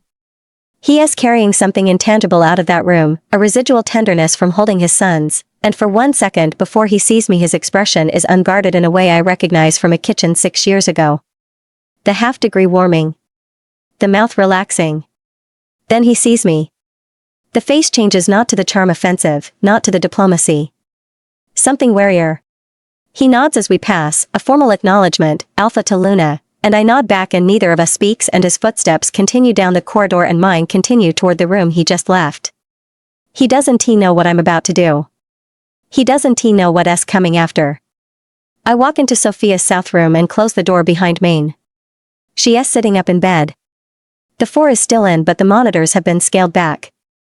Without the baby's demands on her body, her numbers are starting to go back to normal, slowly. She looks better than she did a week ago, which isn't saying much. The gray exhaustion has faded to a more ordinary pallor, and her hair is clean, washed by one of the nurses, falling around her shoulders in the dark auburn we share. She has been holding the babies as much as she can. Kyla brings them to her for an hour each morning and afternoon, skin to skin, and Sophia's whole body changes when they're in her arms, the tension dropping, the composure dissolving into something raw and unguarded. Something I can't look at without something dark and hurt roiling in my gut, because she is my twin, and these are my nephews, and everything that's happened between us is so very, very wrong. She doesn't have the babies now, though. It's just us. My face across the room from my face, and 6 years of silence between us. Luna Vasic, she says carefully, watching me with the guarded attention of someone who has learned over 9 days that the woman in front of her is not the sister she remembers. Sarah, I say. Her eyes widen. It's the first time I've offered my name since she arrived. I pull the chair to the bedside, not too close but not too far. Arm-s length. I sit and I put my hands in my lap and they're cold and I don't hide them. I've deliberately pushed my gift down. I'm not going to read her for this. I don't want to feel what she is feeling. I want to hear what she says. I need you to talk to me, I say. Not the version you've been rehearsing. Not the diplomatic version or the concerned sister version or the I didn't mean to overstep version. I've heard all of those. I heard them in the break room 6 years ago and I've been hearing them in my head ever since. My voice is steady. I need you to tell me what actually happened. What you did. What you knew. And I need you to say it out loud, in this room, where it's real. Sophia's hands are in her lap, mirroring mine. Same hands, same long fingers and square palms our mother gave us. Hers are still swollen from the pregnancy, the skin tight over the knuckles. She is looking at me and her face is doing the thing it does when she is searching for the right answer, the micro adjustments, the calibration of expression to audience. Don't, I say. I can see you doing it. The face. The calculation. You're figuring out what I want to hear so you can give it to me and make this stop. I don't want what I want to hear. I want the truth. Her jaw tightens. The composure holds for another 3 seconds. I count them, the way I count heartbeats on a monitor, and then it doesn't. I knew about Ryan before you did. The words come out flat. Stripped. No warmth, no performance, no softening. Just the sentence, bare on the air between us. I knew he was interested in me. Before the fitting room. Months before. He never said anything directly, but things had been building. The way he looked at me when you weren't there, the way he found reasons to consult me on things that had nothing to do with the Sentinels. Conversations that went on too long. His hand on my arm when nobody was watching. I told myself it was political. I told myself he was just building alliances. She swallows. I knew it wasn't political. And I didn't stop it. I let it build because I liked how it felt to be seen by someone like him. The room is quiet except for the hum of the monitors. My hands are ice in my lap and I don't move. The dress, I say. Tell me about the dress. He asked me to try it on. Her voice cracks a hairline fracture in the first syllable, held together through the rest. He said he wanted to see how it looked on someone who looked like you. That's what he said.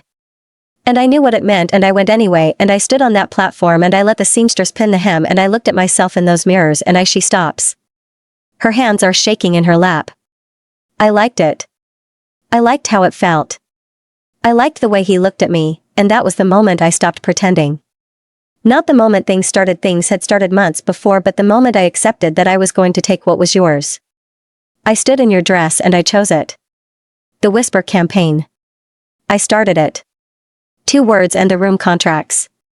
Not I didn't plan it. I didn't sit down decide I was going to spread rumors. But when you postponed the ceremony, people came to me and asked if you were okay, and I said you were overwhelmed. I said you might need space. I said it with concern and I meant the concern and I also knew exactly what it would do. Every time I said yes overwhelmed I was building a story where I was the stable one and you were the fragile one and I knew it and I kept saying it. My fingernails are pressing crescents into my palms. The anger is enormous and specific and controlled, aimed with the precision of a woman who has spent 6 years learning to direct force without losing herself in it. Outside the window, a bird calls ordinary, oblivious, the world continuing its business while mine rearranges itself inside this room. Sophia wipes her nose with the back of her hand and the gesture is so raw, so unglamorous, that for a second she is 12 years old in our shared bedroom after a bad day at school and I have to look away. I look at the wall instead. The wildflower someone brought. Then back at her. The motion before the council, to disqualify me from being Luna. Ryan wrote it. I helped. I reviewed it and I knew what it was for the Sentinel experience requirement, the combined role, all of it designed to make me the only candidate. I told myself I was just giving feedback on a policy document. Her laugh is ugly, short, nothing like the Real laugh I used to know. I am so good at telling myself things, Sarah. I have told myself so many stories about what I was doing and why, and every single one of them was a lie I dressed up as a reason. The monitor beside the bed beeps once a routine pulse check, meaningless, but we both flinch. The room is so taut that even the machines sound like accusations. The council. My petition. I didn't stop it. I could have. I could have spoken on your behalf and told the council that the role transition was personal, not procedural, that you deserved a clean separation. I could have walked in there and said my sister is being wronged and I'm part of it. I didn't. I could have told them Ryan and I were in love, that you weren't what he wanted. But I told myself it wasn't my place to interfere. Her voice is breaking apart now, the composure shredding sentence by sentence, and she is not performing the breakdown, she is enduring it. It was my place. It was always my place. You're my twin. Protecting you was my job before it was anyone else's and I failed at it because I wanted what you had and if anyone knew I wanted it, I'd be a bad sister. The room is very still. The light through the window falls across the bed in a stripe that catches the edge of her hand, and her fingers are trembling, and my face is looking back at me from a body that took everything I built and wore it like it was always hers. Say the rest, I say. The part about Ryan. Sophia closes her eyes. When she opens them the green is bright with tears she hasn't let fall held through force of will, because Sophia Bennett Walker does not lose control of her face in front of anyone. I love him. The words sound like they cost her a piece of her throat. I love him and I know he is a bad man. I know he is a worse alpha. I have watched him gut the healer core you built and redirect resources into stupid expansions that benefit nothing except his reputation. I have watched him discard wolves who served him for years, Petra, And others, wolves I worked with, wolves I trained with, and I stayed. Because I loved him. Because the love felt like enough to justify everything else. A tear falls. She doesn't wipe it. She lets it track down her cheek and drop onto the hospital gown, and her eyes stay on mine. It wasn't enough. It was never enough. And I know that now because I'm lying in your clinic and you just saved my children and your maid is an alpha who builds things instead of consuming them, and the life you have, the commune, the systems, Alex, all of it is the life I should have wanted for you instead of the one I was trying to take. She is crying openly now. Not the devastating, composed tears she deploys in public, the real kind, ugly and uncontrolled, her face crumpling into something I haven't seen since we were children and she fell out of a tree and broke her wrist and screamed for our mother. She drags in a breath that shakes her whole body. And maybe someday I can earn your trust back. But I know it isn't now. She wipes her face with the back of her hand, graceless, rough, nothing performed about it. Maybe not ever. I know that too. The room is quiet except for the steady beep of the monitors. Somewhere down the hall, Kyla is with the boys, and the commune is running, and the world hasn't stopped just because my twin finally said the things she has been swallowing for 6 years. I sit in the chair and my hands are shaking in my lap and the anger is still there. It didn't dissolve. I thought maybe I hoped that hearing the words would drain it, that the confession would function like a lanced wound, pressure released, poison expelled. It doesn't work that way. The anger is still here, and it's going to be here for a long time, and no amount of confession is going to fast-track the healing because the damage was done over years and it's going to take years to undo. But something has shifted. Not the anger, the shape of it. It's not formless anymore. It's not the churning, unprocessed fury I've been carrying since the filing arrived. She said it. Out loud. In words I can hold and examine and decide what to do with. The truth is in the air between us now, and she can't take it back, and I don't have to carry it alone anymore. Maybe, I say. I don't know. Not now. Sophia nods. The tears are still falling and she doesn't try to stop them and she doesn't try to make them mean anything. She just sits in the bed and cries and I sit in the chair and breathe and we are in the same room for the first time in 6 years with no performance between us. For what it's worth, I'm sorry. It's not enough. I stand up. My legs are unsteady, the adrenaline from the anger, not weakness. I walk to the door and my hand finds the frame the same way it found the doorframe in the fitting room 6 years ago, when I gripped the wood until the grain bit into my palm and watched my life disappear into 6 mirrors. It isn't enough. I don't know if it can ever be enough. I remember how I felt that day, like the life had been sucked out of me as I tried to get to the bench in the hallway without falling, when I couldn't feel my body because my heart hurt so much, peering around that door and watching my mate look up at her. But this time I don't step back. I stand in the doorway and I look at my twin and she looks at me and neither of us smiles and neither of us pretends this is okay. The boys are strong, I say. Kyla says Calamus arrhythmia is stabilizing. They're going to be fine. It's not forgiveness. It's information. It's the thing I can give her that doesn't cost me anything I'm not ready to spend. Sophia nods again. Her hand finds her belly empty now, the phantom weight, the body remembering what it carried, and her face is wrecked and honest and young. Thank you, she says. For my sons. I close the door behind me. Alex is in the archive. He is always in the archive when I need him, as if the room itself sends a signal, as if the shelves Katina built know when the woman sitting at the table is about to make a decision that changes everything. He looks up when I come through the fire door. His pen stops. His pale eyes find my face and whatever he reads there makes him set the pen down and wait. I sit beside him. My hands are on the table, cold, shaking. He covers them with his own, warm over frozen, the same gesture from 6 years ago in this room, the same temperature differential, the same steady weight. She admitted it, I tell him. All of it. The dress. The whisper campaign. Ryan. The council. She knew the whole time and she did nothing and she said so, out loud, in words she can't take back. He is quiet.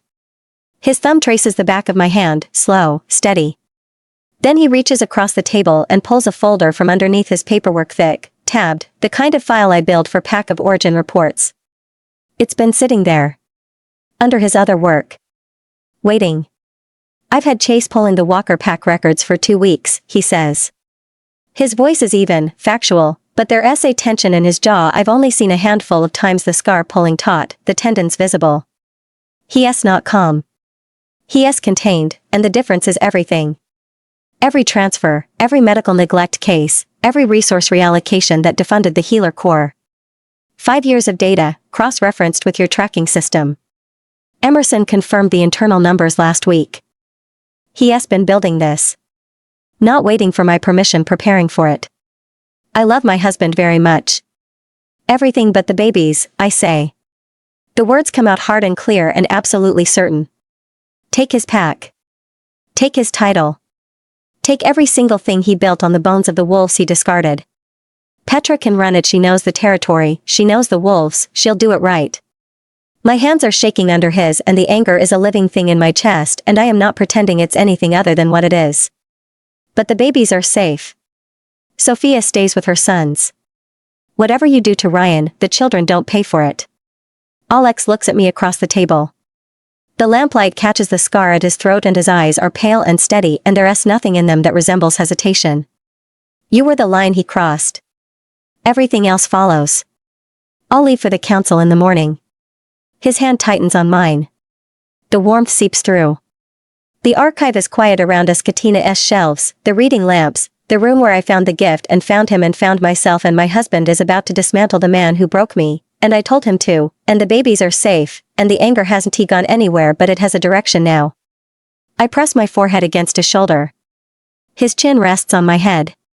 We breathe together for a minute in the basement of a commune built on neutral ground, and then he stands and gathers his coat and walks up the stairs, and I listen to his footsteps fade through the fire door. And I sit at the table with my cold hands and my warm scar and the knowledge that whatever happens next, I said the words and he heard them and the machine is finally going to answer for what it built.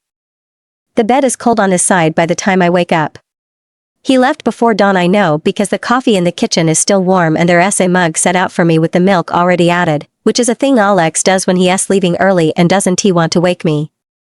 5 years of marriage and the man still can't bring himself to shake my shoulder at 4 a.m., even when he's south about to drive to the regional council to ask for the right to destroy another alpha. He'd rather let me sleep and leave me coffee. I drink it standing at the counter in my bare feet on the cold tile. The commune is quiet at this hour, the night shift winding down, the kitchen staff not yet started. Through the window the courtyard is grey with early light and the east wing is dark except for the maternity room on the second floor, where Sophia is sleeping and my nephews are breathing and Kyla is probably already awake and checking Callum's monitor. The coffee is exactly right. He noticed how I take it the same way he noticed how I take my tea once, and then forever. I rinse the mug and go to work. The commune without Alex is the commune running normally, which is the point. I built it to function without any single person, including me, him, or any other single individual, because it's too important not to. The morning rounds happen on schedule. Jessa handles 2 walk-ins before lunch and Sam carries an enormous supply crate up the stairs without being asked, because he is 17 and eager and the commune has given him somewhere to belong. I run the budget review Lena and I have been putting off. I sign off on 3 transfer acceptances. I check the pharmacy stock and order the imaging supplies Asha has been waiting on, because the funding Alex secured from the council last quarter finally cleared. My day is full, as busy as ever. And underneath the busy is my husband's absence. The archive feels different in the evening. The far end of the table is empty, no pen scratching, no paperwork, no warm presence at the edge of my awareness that my wolf orients toward without any input from my human brain. The room is mine and it's been mine for 6 years, and tonight it's just mine, and the difference between those two things is the shape of a man who isn't here. I miss him. The simplicity of that surprises me every time, that missing someone can be this clean, this uncomplicated. I missed Ryan with confusion and grief and the sick pull of a bond that was dying. I missed my sister with a knot of anger so strong it made me ill to think about too closely. I miss Alex with my whole body, a straightforward ache, the way you miss warmth when you're cold. Which is always, if you're me.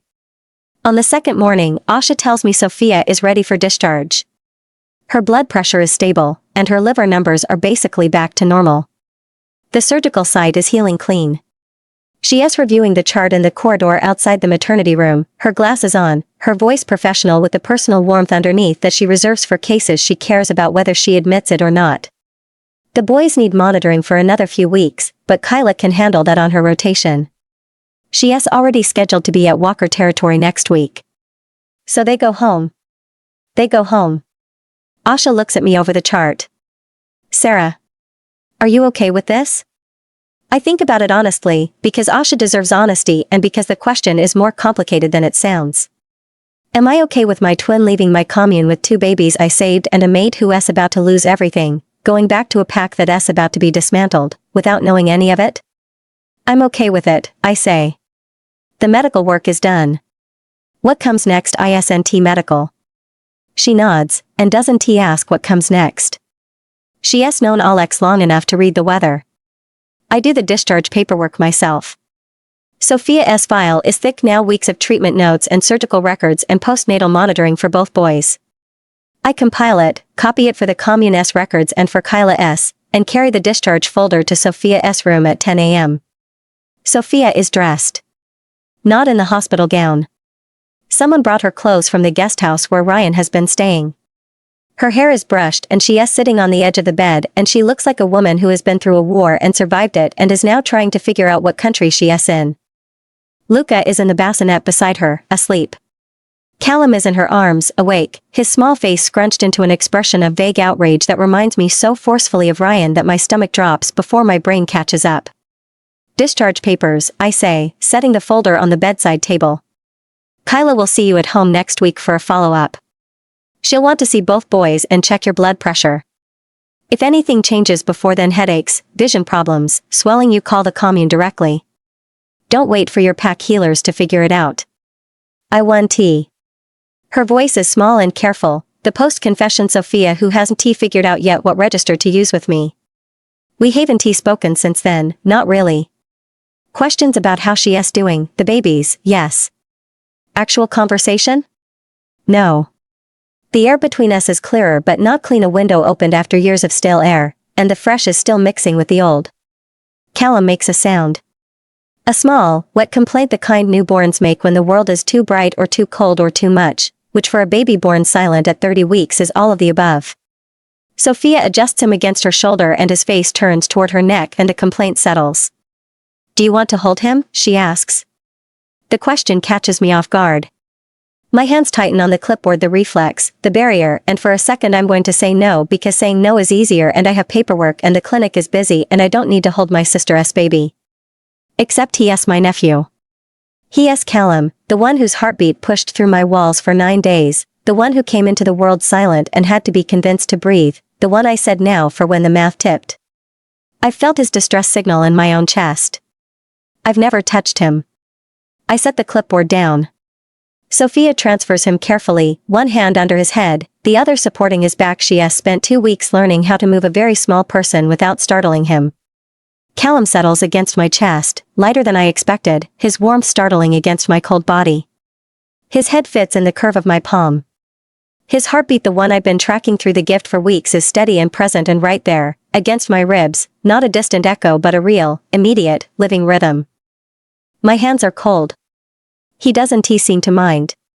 He turns his face into my shirt and his fist closes around nothing and his breathing is even and he is so small and so alive and I saved him.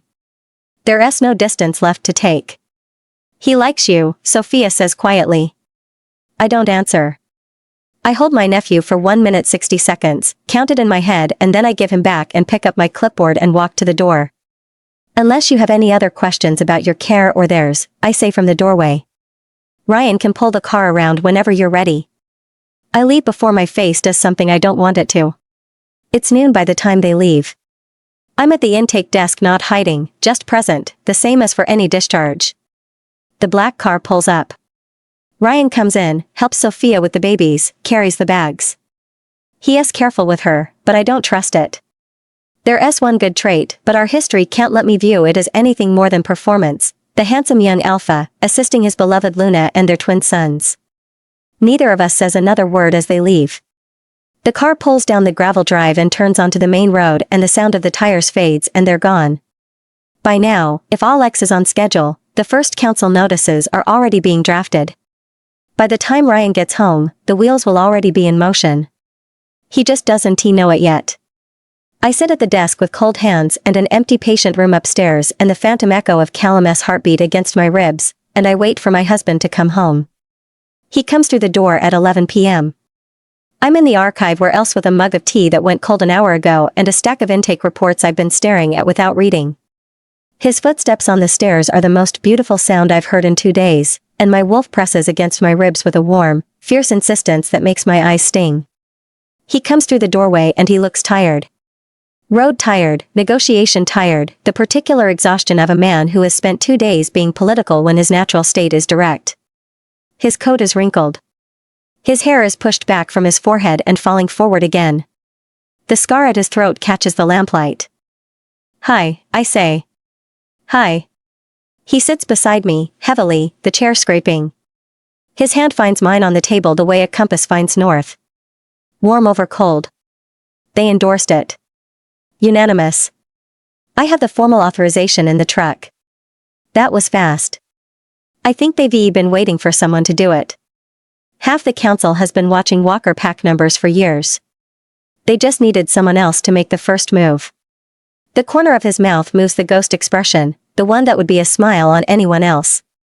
I may have been persuasive. You may have been terrifying. Both. Simultaneously. He laces his fingers through mine and his thumb traces the back of my hand and the warmth seeps in and the archive settles around us, the lamps, the shelves, Katina's work, our place. He built something that only worked as long as no one challenged it. His voice is final, as if he has already finished the math and is just waiting for the morning. They're gone? Sophia and the boys? Discharged this morning. Kyla's following up next week. He nods. He is quiet for a while. The climate control hums. My tea is cold, but my hand is warm in his. I held Callum, I say. Before they left. Sophia asked and I stop. Start again. He is so small, Alex. And his heartbeat is right there, against your chest, and he doesn't know anything about any of this. He doesn't know his father filed a legal claim on his aunt or that his mother stole his aunt's life or that the woman holding him almost let him die because the math said 30 weeks wasn't enough. My voice is rougher than I intended. He just wants to be warm. Alex's hand tightens on mine. He doesn't say anything for a long time. Then, you didn't almost let him die. You made the call that saved him. 20 minutes later and he wouldn't be here. I know. Sarah. I know. I lean into him sideways, my shoulder against his arm, my head tipping until it finds the place between his shoulder and his jaw that fits me like it was engineered. I know. I'm just tired. And I held a baby today and it broke something loose and I don't want to talk about it. I want to sit here with you and not talk about it. Okay. We don't talk about it. We sit in the archive for an hour and we don't talk about Callum or Sophia or the council or what's going to happen tomorrow. We talk about the imaging unit Asha's been waiting for, which arrived while he was gone. We talk about Sam, who accidentally broke a supply shelf carrying a crate that was too heavy and then rebuilt the shelf better than it was. We argue gently, our marriage's background music about whether the East Wing needs a third bathroom or whether the budget is better spent on the pharmacy expansion. He thinks bathroom. I think pharmacy. We're both right. We've had this argument 4 times. At midnight I yawn and he says bed and I say 5 more minutes and he says you said that 40 minutes ago and I say and I meant it then too and he exhales through his nose. The Alex laugh and stands and pulls me up by both hands, my cold fingers in his warm grip, and we walk up the stairs and through the corridor and into our quarters where the bed is cold on both sides because neither of us has been in it properly for days. He pulls off his boots. I pull off mine. We get into bed in our clothes because we're both too tired to change and the sheets are freezing and I press my feet against his calves and he doesn't flinch. Your feet are ice, he says into the dark. My feet are always ice. Worse than usual. I've been running your commune by myself for 2 days. My feet are allowed to be cold. His arm settles across my ribs. Heavy, warm, the specific weight of him that I've been sleeping beside for 5 years and will sleep beside until one of us stops breathing. The crescent scar on my wrist pulses against his forearm warm on warm, for once. Tomorrow, he says. Tomorrow. The commune is quiet. 6 hours south, my nephews are sleeping. Everything else can burn. My husband is beside me and his arm is around me, and tonight I'm going to sleep in a warm bed with cold feet, because this is the life I built and I'm done letting anyone take pieces of it. I close my eyes. All excess breathing slows. My wolf settles. Tomorrow, it ends. Alex is already dressed when I open my eyes. Dressed with intention. Dark layers, clean lines, the nice boots he wears when he's going somewhere that matters. His coat is on the chair by the door. His hair is pushed back and staying, for once, and the scar at his throat is visible above his collar in the gray early light. He is standing at the window with a mug of coffee he hasn't touched, watching the courtyard, and everything about his stillness says he has been up for hours. Don't, I say from the bed. He turns. One brow. Don't tell me to stay behind. Don't tell me it's faster alone. Don't tell me you'll call when it's done. I push the blankets back and sit up. The air is cold on my bare arms and my feet are already ice against the floor, and I haven't been awake for 10 seconds and I'm angry, and the anger isn't at him, it's at the day, at the drive, at the fact that 6 years of damage are about to be adjudicated in a room I used to serve tea in. I'm coming. I know. 2 words. He is not surprised. The second mug is already on the counter, milk added, waiting for me. He knew I'd come the way he knows which side of the bed I sleep on because he has been paying attention for 5 years and the data is conclusive. I get dressed. Layers, dark, practical. I pull my hair back in the low knot and don't fight the pieces that escape at my temples. I'm not dressing for an audience. I'm dressing for a 6-hour drive and a room full of wolves who haven't seen me since I was 21 and shaking on a shuttle bench with everything I owned in a duffel bag. Alex hands me the coffee at the door. His fingers brush mine warm over cold, automatic, the smallest unit of contact that carries the weight of an entire marriage. I drink half of it standing in the corridor while he locks our quarters. Petra is waiting, he says. Chase? Downstairs. The commune is barely awake. The eastern sky is lightening but the lamps are still on in the corridors, and the kitchen staff won't start for another hour. Our footsteps echo his heavy, mine lighter, the rhythm we've walked together through these halls for 5 years. I leave the mug on the intake desk for Sam to find later. He'll wash it without being asked, because he is 17 and devoted, and this commune taught him that belonging means doing the small things nobody notices. Petra is leaning against the shuttle van in the courtyard, arms crossed, her broad shoulders blocking the Ironholt medical crest on the door. She is in field clothes, dark jacket, boots that have seen actual terrain, the kind of outfit she wore when she ran the commune's security and could track a sound across 3 floors without raising her heartbeat. She nods when she sees us. No pleasantries. Petra doesn't do pleasantries before a mission. Chase is already in the driver's seat, engine idling, a thermos of something dark and caffeinated wedged between the seats. He is quiet, organized, the kind of beta who functions like an extension of his alpha S, hands everything Alex needs prepared before the need is articulated. Emerson? I ask. Sent word 3 days ago, Petra says. He'll have the hall ready by noon. 3 days. She sent word before Alex even got back from the council. Before I said tomorrow, it ends in the dark of our bedroom with his arm across my ribs. Clean, thorough, ahead of the curve, that is Petra. She wanted to go home. She just needed someone to open the door. I climb into the back seat. Alex gets in beside me. The van pulls out of the courtyard and onto the gravel drive, and the commune shrinks in the side mirror, the east wing, the courtyard, the clinic, the life we built on neutral ground, and I don't turn around, and I don't take a last look, because I am coming back. This isn't an ending. This is an errand. 6 hours south, the wolves who watched me leave are about to watch me arrive. The drive is long and the landscape changes slowly. Northern Territory first, the Commune's region, Ironholt's reach, the deep pine forests and cold valleys I've learned to love over 5 years. Then south, where the trees thin and the terrain opens and the air warms by degrees I can track through the window.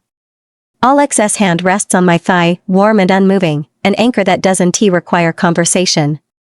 Petra reads something on her phone in the passenger seat, her jaw working. Chase drives with the steady competence of someone who has made this trip in his head a dozen times.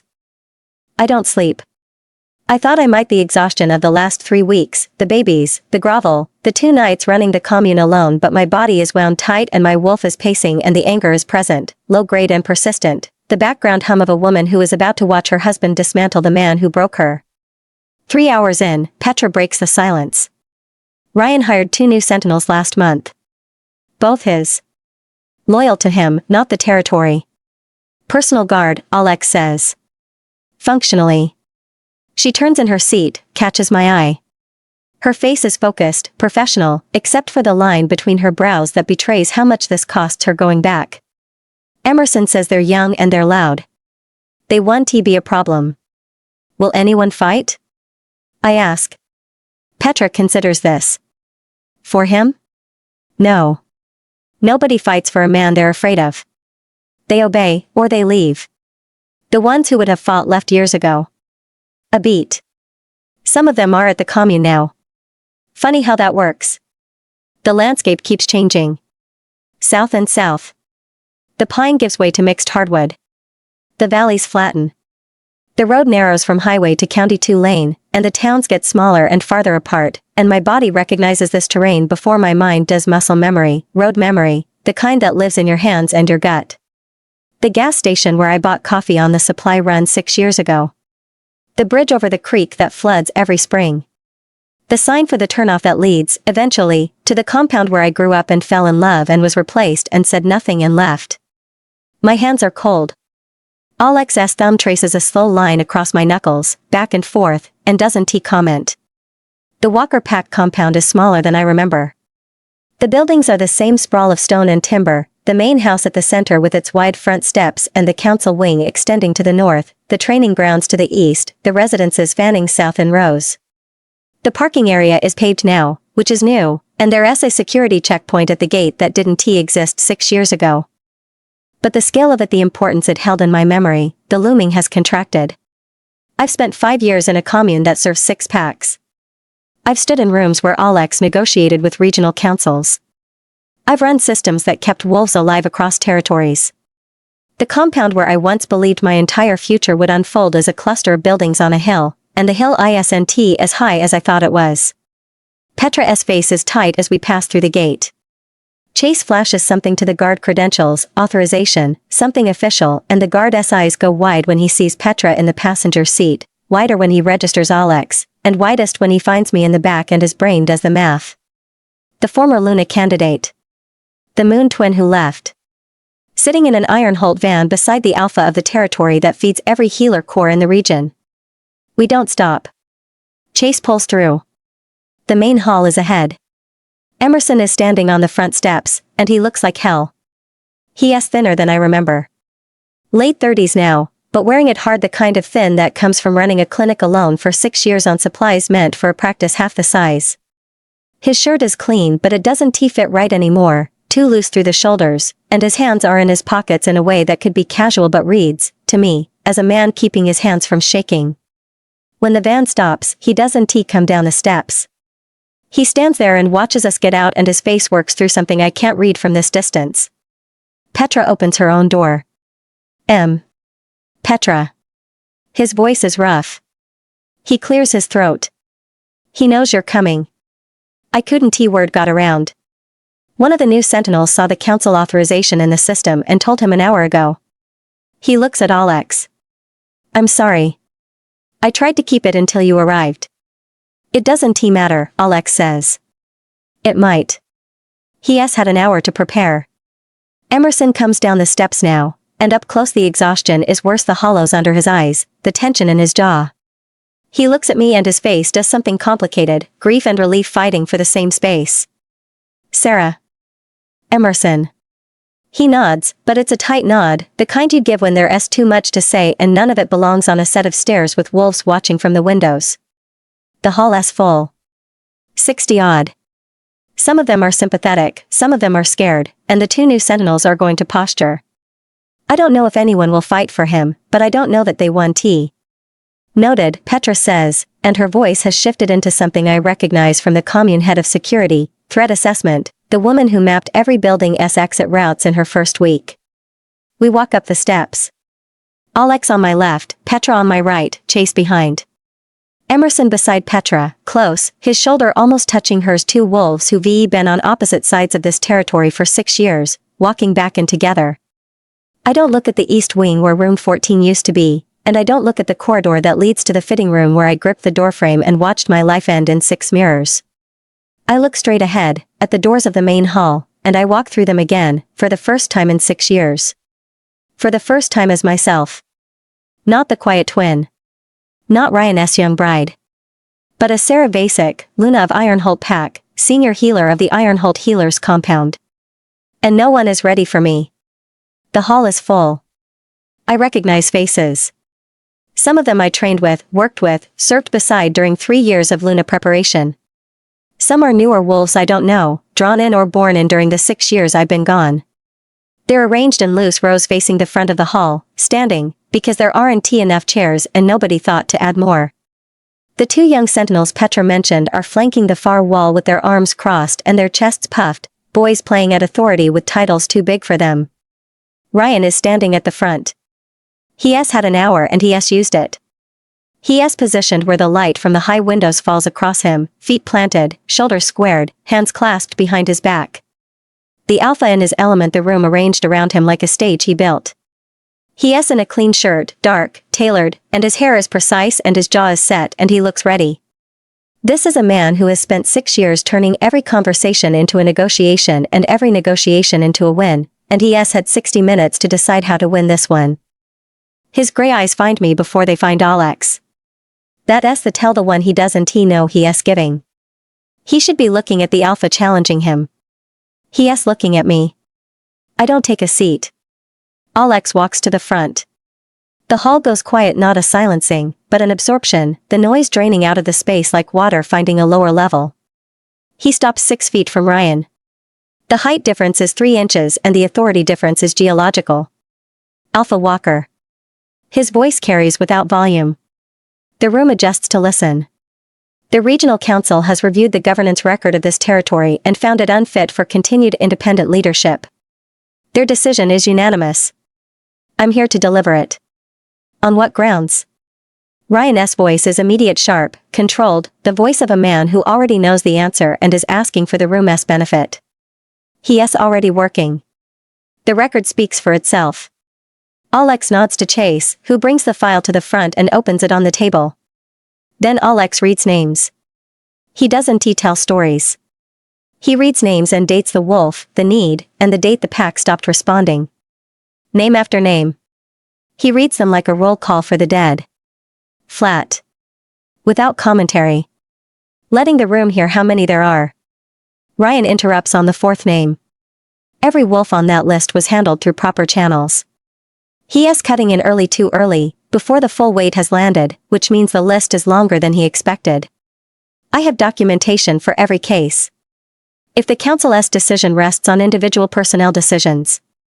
It doesn't, Alex says, and continues reading. Ryan's jaw tightens. He lets Alex finish. It takes a while. The hall is silent except for Alex's voice and the occasional shift of weight, a wolf recognizing a name, or a date, or a detail they told themselves a different story about. Someone in the 4th row puts a hand over her mouth. An older wolf near the door closes his eyes. Petra stands before Alex calls her. She walks to the front and she doesn't look at Ryan. She looks at the wolves. The ones she ran border with, the ones she trained, the ones she bled beside on night patrols when the tree line was dark and the only thing between whatever was out there and the sleeping pack was Petra Vassos and her bad shoulder and the wolf standing next to her. You know me. Her voice is harder than I expected, hard in the way a bone is hard after it's been broken and reset wrong. You know what happened. Some of you were there. She finds faces in the crowd. Just looks, and lets them feel the looking. I'm not here to tell you my story. You already know it. I'm here to ask you why none of you said anything. The room flinches. Collectively, like one animal. Because nothing happened. Ryan's voice cuts across the hall before Petra S. even sat down, inserting himself into the silence she left, filling it before it can do its work. The most Ryan thing I've witnessed in 6 years. He doesn't let a silence live if he can occupy it instead. Petra Vassos was offered every accommodation available for her injury. She chose to leave. That's her right. But a wolf choosing to leave is not evidence of failure, it's evidence of a wolf making a choice. Petra sits. Her face is stone.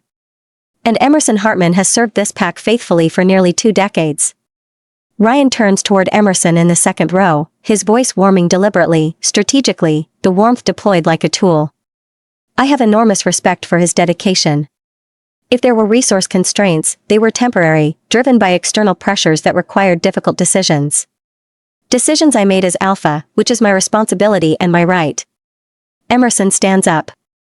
He has not called. He just stands, a man who has been sitting on something for 6 years and whose legs won't hold it anymore. Don't, he says to Ryan. His voice is quiet. Don't use my name to make yourself sound reasonable. The hall goes very still. I told you. Emerson isn't speaking to the room.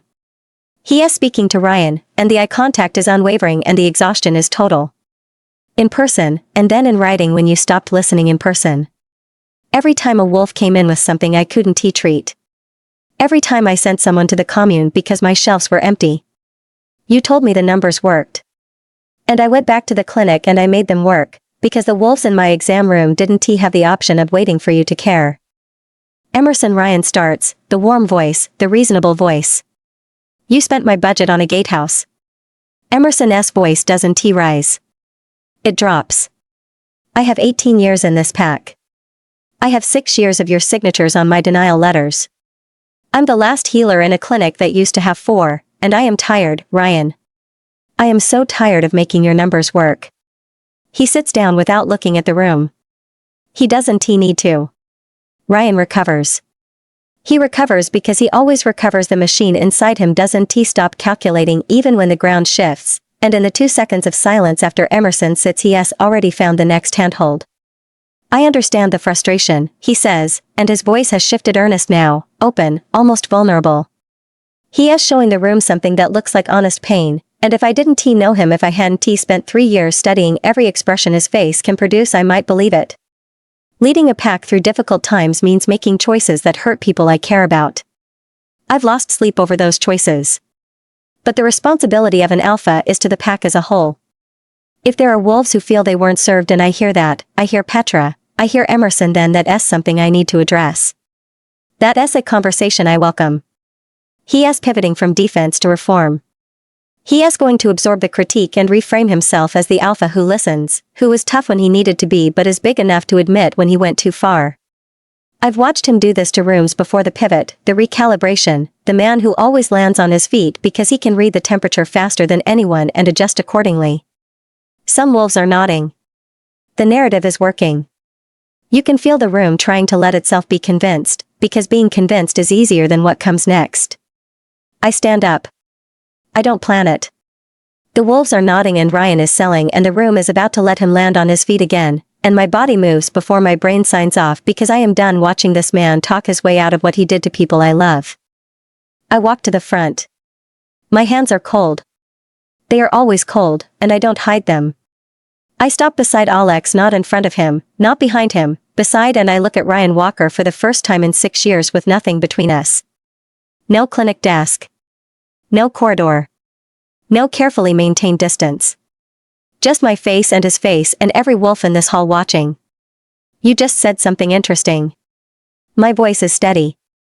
I'm surprised by how steady. You said Petra chose to leave. That a wolf choosing to leave isn't evidence of failure. It's evidence of a choice. Ryan's eyes narrow. He doesn't know where this is going. Good. I chose to leave too. I let that land in the room, let these wolves hear it from my mouth for the first time. 6 years ago.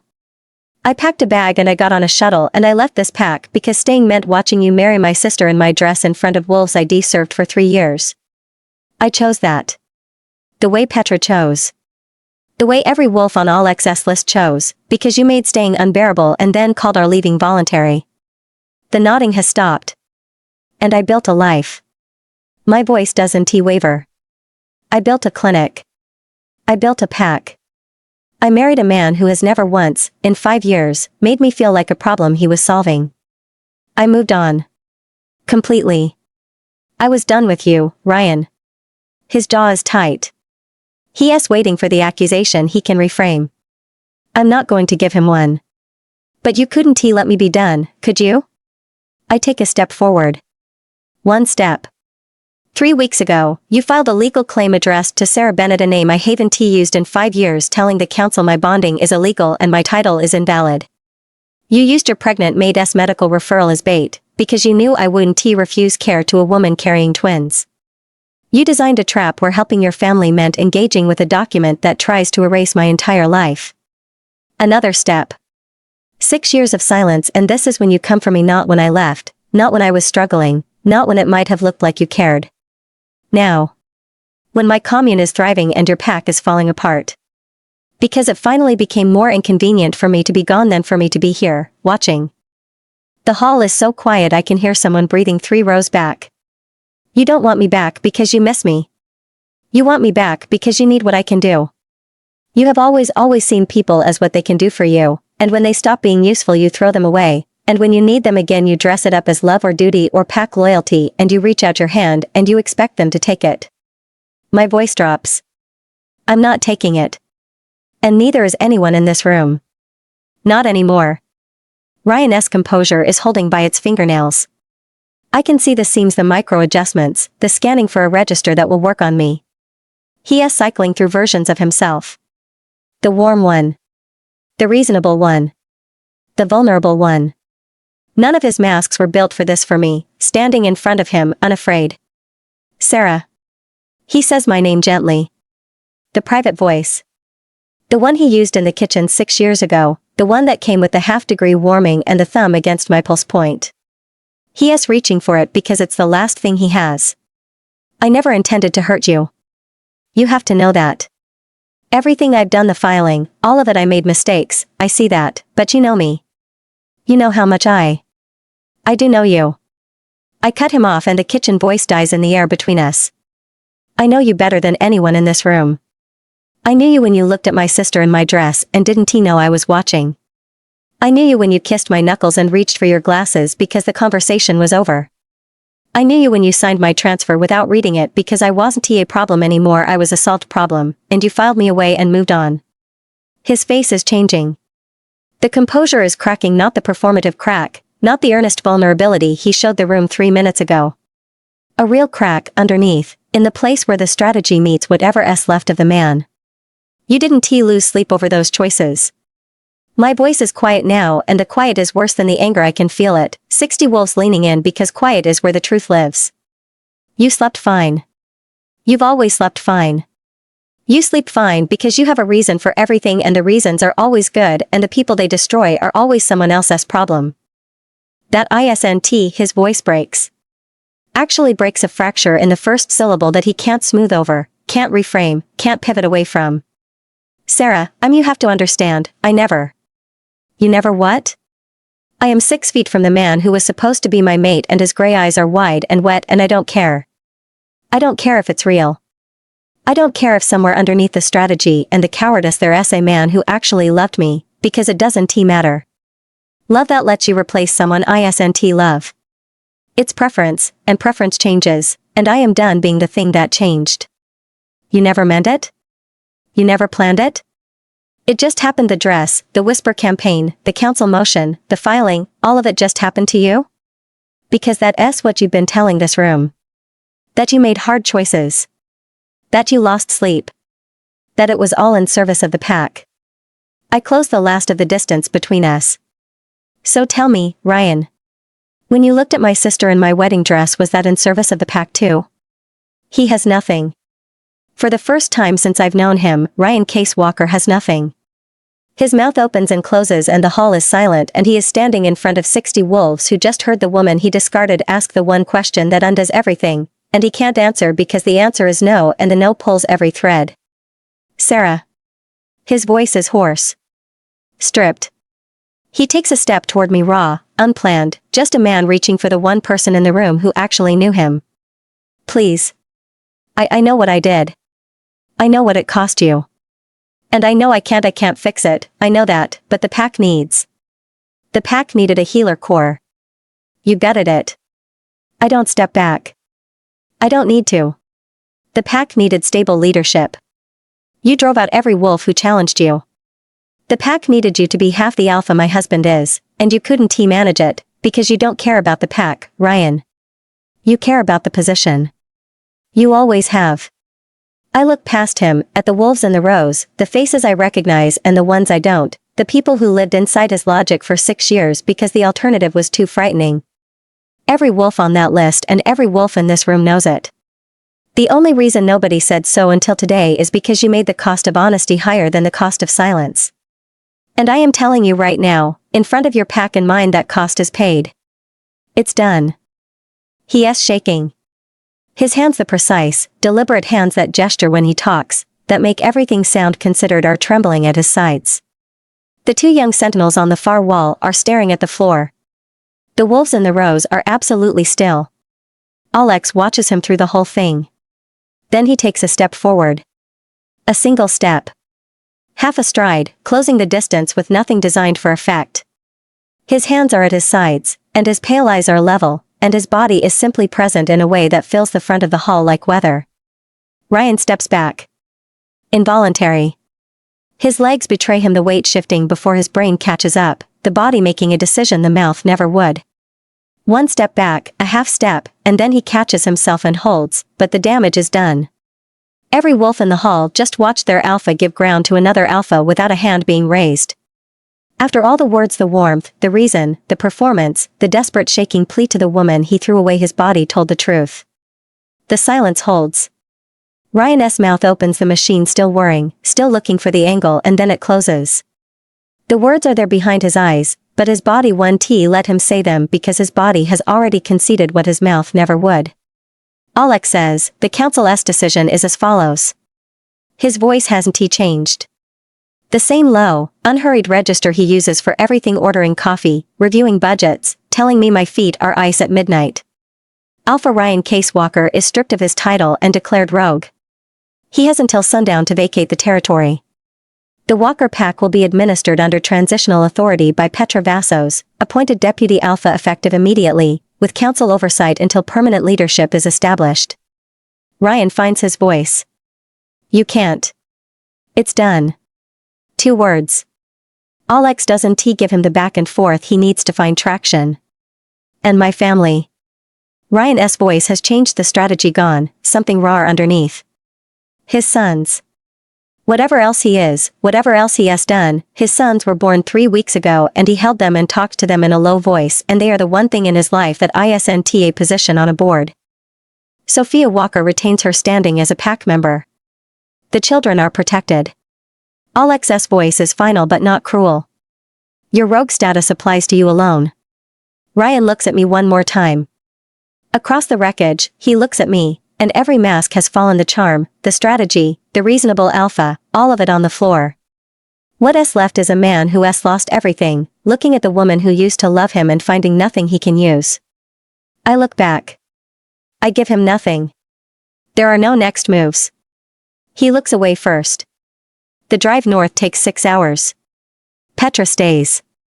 She stands on the front steps of the main hall with Emerson beside her and watches us go, and the last image before the compound disappears behind the tree line is her shoulders broad, squared, planted. She is home. She is going to do it right. Chase drives. Alex sits beside me in the back on the drive down. He'd been in front, reviewing the file, making notes, being the alpha. Now he sits beside me and his arm rests along the back of the seat behind my shoulders, and he doesn't speak for the first hour. The landscape reverses. Hardwood to pine. Flat to valley. Warm to cold. It passes through the window and my hands are in my lap and they're cold and the anger is still there, but it's different now. Quieter. Less like a fire and more like a lamp still burning, still mine, but contained in something that one tea consumed the room. He had an answer for everything, I say, somewhere past the bridge over the creek. Every name, every wolf, every cut. He had a framework. The math always worked in his version. His math always works, Alex says. That's what makes him dangerous. The numbers are correct. The conclusion is monstrous. He stepped back. He did. He didn't even know he was doing it. Alex's hand finds the back of my neck warm, steady, the weight of it grounding me against the seat. That's what a body does when it knows the truth faster than the mouth can spin it. I lean into his palm. The scar on my wrist pulses against the fabric of my sleeve, a crescent, warm as always, the mate bond one chose humming quietly against the mate bond that was taken, and the warmth wins, the way it always does. My phone buzzes. A text from Kyla: Callum gained another ounce. Both boys sleeping well. Sophia SBP stable. I read it twice. An ounce. Another ounce. The smallest measurable unit of progress, and it means everything, because my nephew is gaining weight in a pack that just lost its alpha, and neither of those things has anything to do with the other. The babies are safe. I said everything but the babies, and my husband took everything but the babies, and the babies are safe. I put the phone away. Alex's thumb traces the line of my neck, slow, warm. The commune comes into view after dark, the lights first, gold against the hillside, then the roofline, then the courtyard where we started this morning. Home. The word used to stick in my throat, that first year, when home felt like something I'd been evicted from rather than something I could build. Not anymore. This is my commune. These are my hallways. That is my intake desk and my pharmacy and my east wing with its ongoing bathroom versus expansion argument. This is what I made while Ryan was making excuses. Chase Parks. Alex gets out and holds the door, and I take his hand and my cold fingers close around his warm ones, and he pulls me up the steps and through the entrance, and the commune smells like antiseptic and wood polish and dinner from the kitchen, and I'm home, and it's over. The anger stays. So does the grief, the particular grief of watching a man explain away the wreckage of a dozen lives with the calm confidence of someone who genuinely believes his own press. But the waiting is over. The record has been read. The body stepped back. Alex hangs his coat on the hook by our door and sits on the bed and pulls off his boots, and I pull off mine, and we look at each other across the room in the lamplight, and his face is tired and certain and mine is cold and certain, and this is the marriage, the certainty, the cold hands, the warm hands, the doing of hard things, and then coming home to a bed that's always on the wrong side of freezing until he gets in it. Callum gained an ounce, I say. The ghost expression. The corner of his mouth. Good. I crawl into bed. He follows. The sheets are cold and his body is warm, and I press my feet against his calves, and he exhales through his nose but doesn't pull away, and the commune settles around us, the hum of the climate control, the distant sound of the kitchen closing down, a door somewhere in the east wing opening and closing. 6 hours south, sundown has come and gone. A man is walking away from a territory that was his this morning, and somewhere behind him, in a house he can no longer enter, his sons are sleeping. They'll grow up without him. Luca and Callum, 3 weeks old, with their mother's face and their father's gray eyes, and if they're lucky, if Sophia is braver than she has ever been and Petra holds the territory steady and the world is kinder to them than it was to me, they'll grow into better men than the one who made them. I hope they do. I hope it fiercely, with my whole cold body, the way I hoped for my own nephews when I held Callum against my ribs and felt his heart beating. They didn't choose any of this. Neither did I. I close my eyes. My husband's arm settles across my ribs. My wolf goes quiet. It's over. The letter arrives on a Tuesday, a month after the challenge. It's in the Morning Post, actual post, paper in an envelope, Sophia's handwriting on the front. She addressed it to Luna Sarah Vasic, Ironhold Healers Commune. My full name and my full title. The envelope is cream-colored and slightly crumpled, like she carried it around for a while before mailing it. It's in my pocket all day before I take it with me to the archive, and I even manage to forget about it while things are busy. But eventually I run out of excuses. It's getting dark as I sit at the table where Alex usually sits in the lamplight, with a cup of tea that's already going cold, and I open it. Sarah. I'm writing this letter instead of calling because I don't trust myself to say any of it out loud, and because 6 years of silence is a lot. I've spent years pretending things were different, letting other people think things about you that I knew weren't true when I could have stopped them. I won't do that anymore. You deserve better, and you always did. If I say it on paper, I can't adjust my tone. I can't watch your face to see if it's landing right. I just have to mean it and hope. The boys are well. Callum is gaining weight slowly, but Kyla says his curve is steady and his arrhythmia is almost gone. He sleeps better than Luca, which surprises everyone. Luca is loud and furious and hungry all the time, and Kyla says that's exactly what she wants to see at 5 weeks too. I am tired in a way I didn't know a body could be, and I am more in love with both of them than I have ever been with anything in my life, which is a thing I need you to know before I say the rest. Petra 1T call herself Alpha, but she's running the territory, and I think everyone acknowledges that she is now. I don't know how to describe what it's been like to watch her do it, except to say that I spent years believing I understood what an Alpha's work looked like, and I was wrong. There isn't any hedging to make people happy or catering to different groups' feelings to make sure everyone agrees without an argument. She just does the work early, thorough, unglamorous. She reinstated Emerson's full budget in her first week and plans to restart the apprenticeship program you trained through as soon as the staffing allows. She's interviewing 2 new healers from the Commune's training program, and Emerson looks 5 years younger, which mostly means his shirt fits again. Margot is being a problem, but Petra has it under control. I need to tell you about this because it matters and because I think you deserve to hear it from someone who was in the room. 3 days after you left, Margot went to the elders what's left of them, because Petra dissolved the council, backed up by Emerson and petitioned to have Petra's appointment reviewed. She framed it as a concern about stability. She said the pack needed experienced leadership, that an outsider couldn't understand the territory's needs, that the transition was too fast. She talked about continuity and sounded very reasonable. I was worried, or I would have been if I was in the room, but I didn't hear about it till after. Petra let her finish and then completely shut her down. She told her that she had the power to change things for the last 20 years, as Luna herself, or by advising Ryan to do things differently. Better. Margot sat down and made that face she does when you're being rude but she's too polite to call you on it, and that was the end of it. Petra didn't raise her voice once. I'm telling you this because I want you to know that Petra did what none of us could do. She held a mirror up to Margot without flinching, and Margot finally had to look. I don't know if she'll change. But the pack saw it. Everyone in that room heard Petra name the thing Margot spent 20 years hiding behind: kindness, and nobody defended her. And I don't know if that's good, because she deserved it and Petra's right, or if it's bad, because none of us are used to standing up for someone if the person saying a thing is in charge. Probably a little of both. Now the part 1 don't want to write. Ryan is in the border region somewhere. I don't know where he's living, but he was out of our pack's territory before sundown, as the council ordered. He sends me letters from wherever it is, and they're just I don't know why I thought he was a good alpha. Each one is more careful than the last, the handwriting getting neater, the arguments getting more polished, and I can feel him working on me the way he worked on everyone, finding the angle, figuring out which version of himself will get through the door. He asks about the boys. Every letter. How much they weigh, whether Callum's heart is stable, whether Luca has his eyes.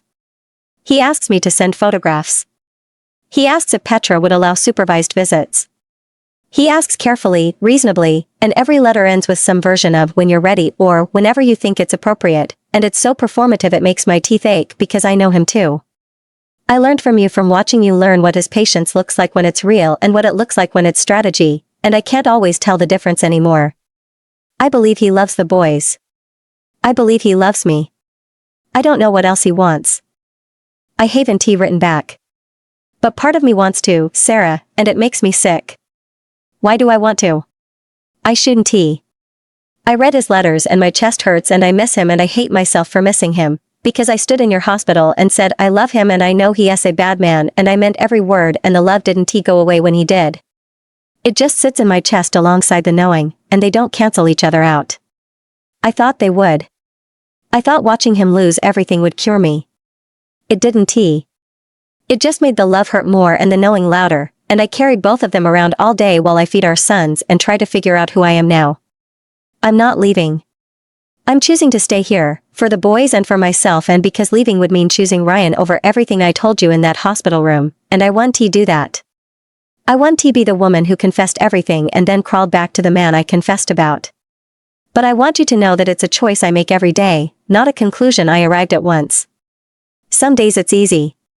Some days Luca does something with his face that looks exactly like Ryan holding him in the clinic, and I have to put the baby down and go stand in the bathroom and breathe until the wanting passes. I'm not asking for your sympathy. I'm not asking for your forgiveness. You told me not now, maybe not ever, and I heard you. And I'm not going to be the sister who keeps asking until you give in just to make me stop.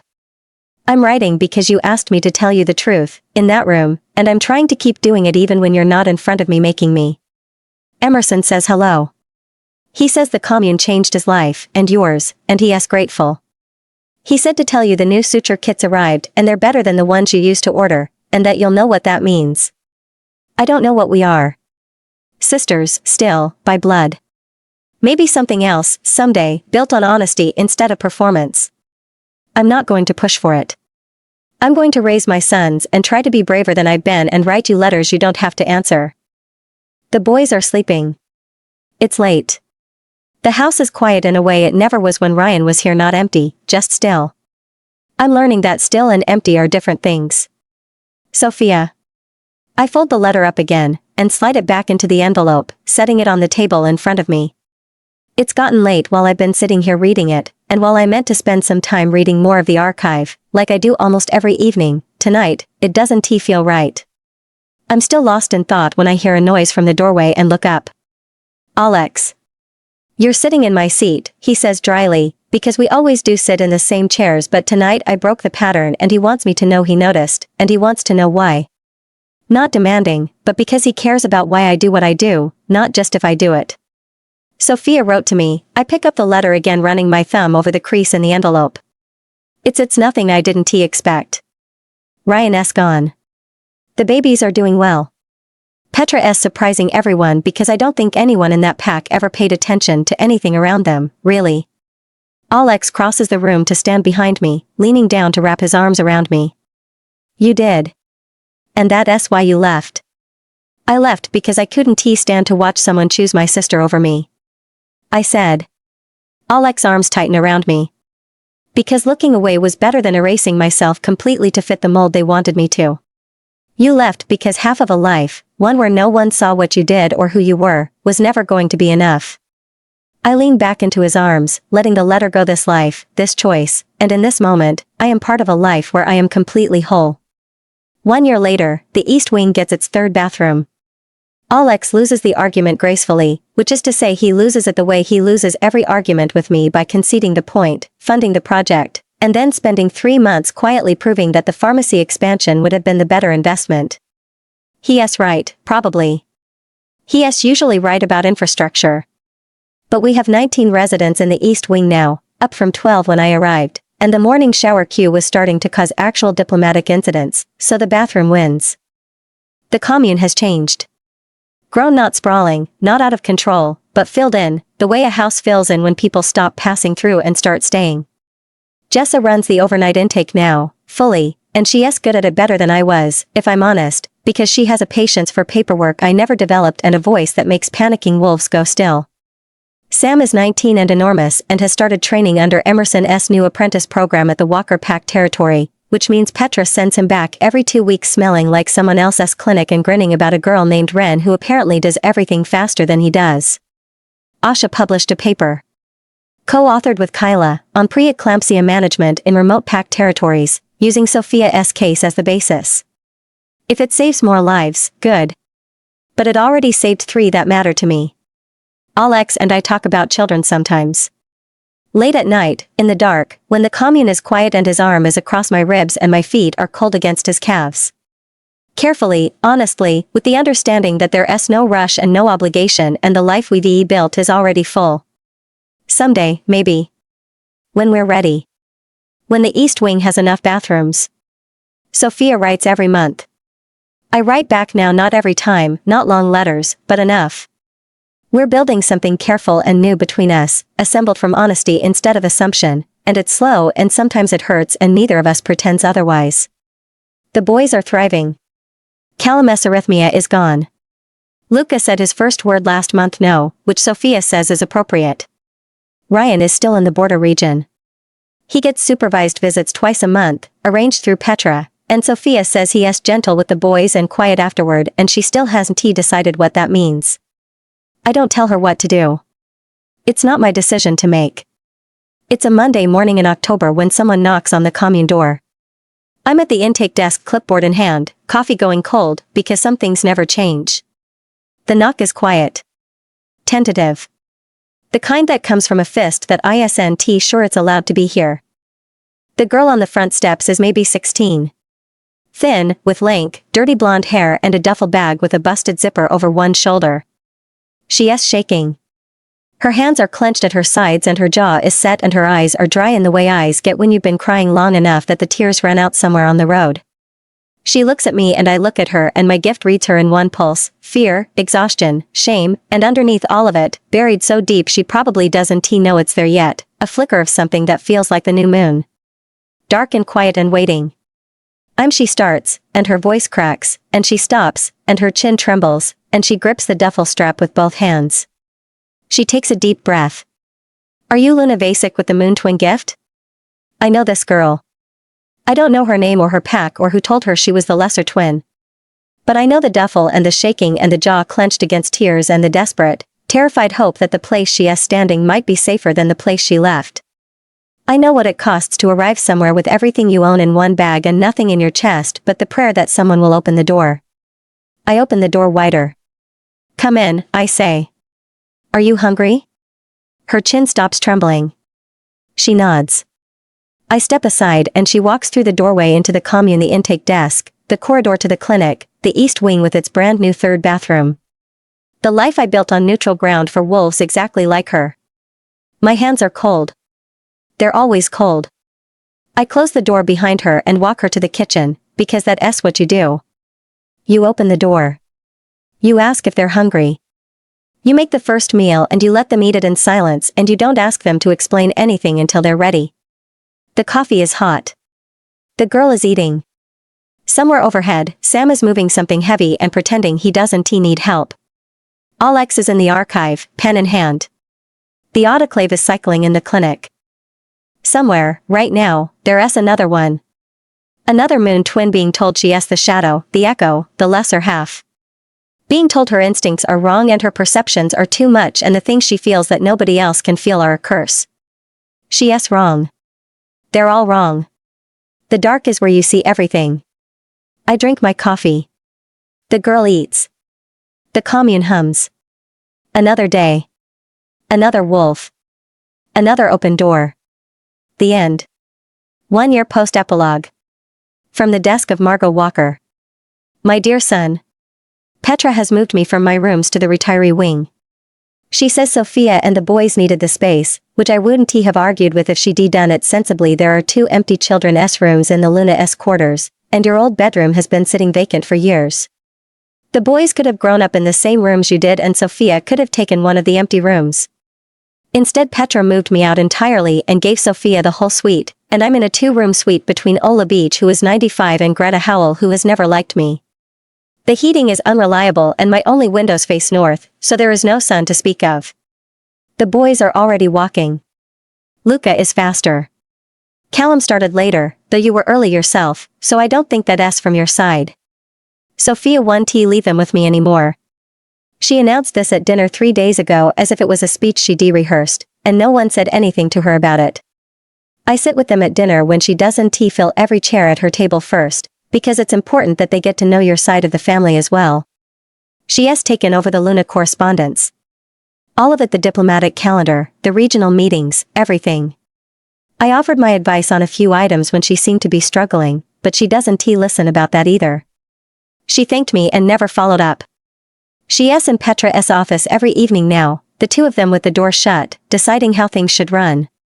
You managed that entire pack with a budget half the size Petra is spending and you never needed someone to hold your hand through the calendar. She has also told me the boys want to hear about you.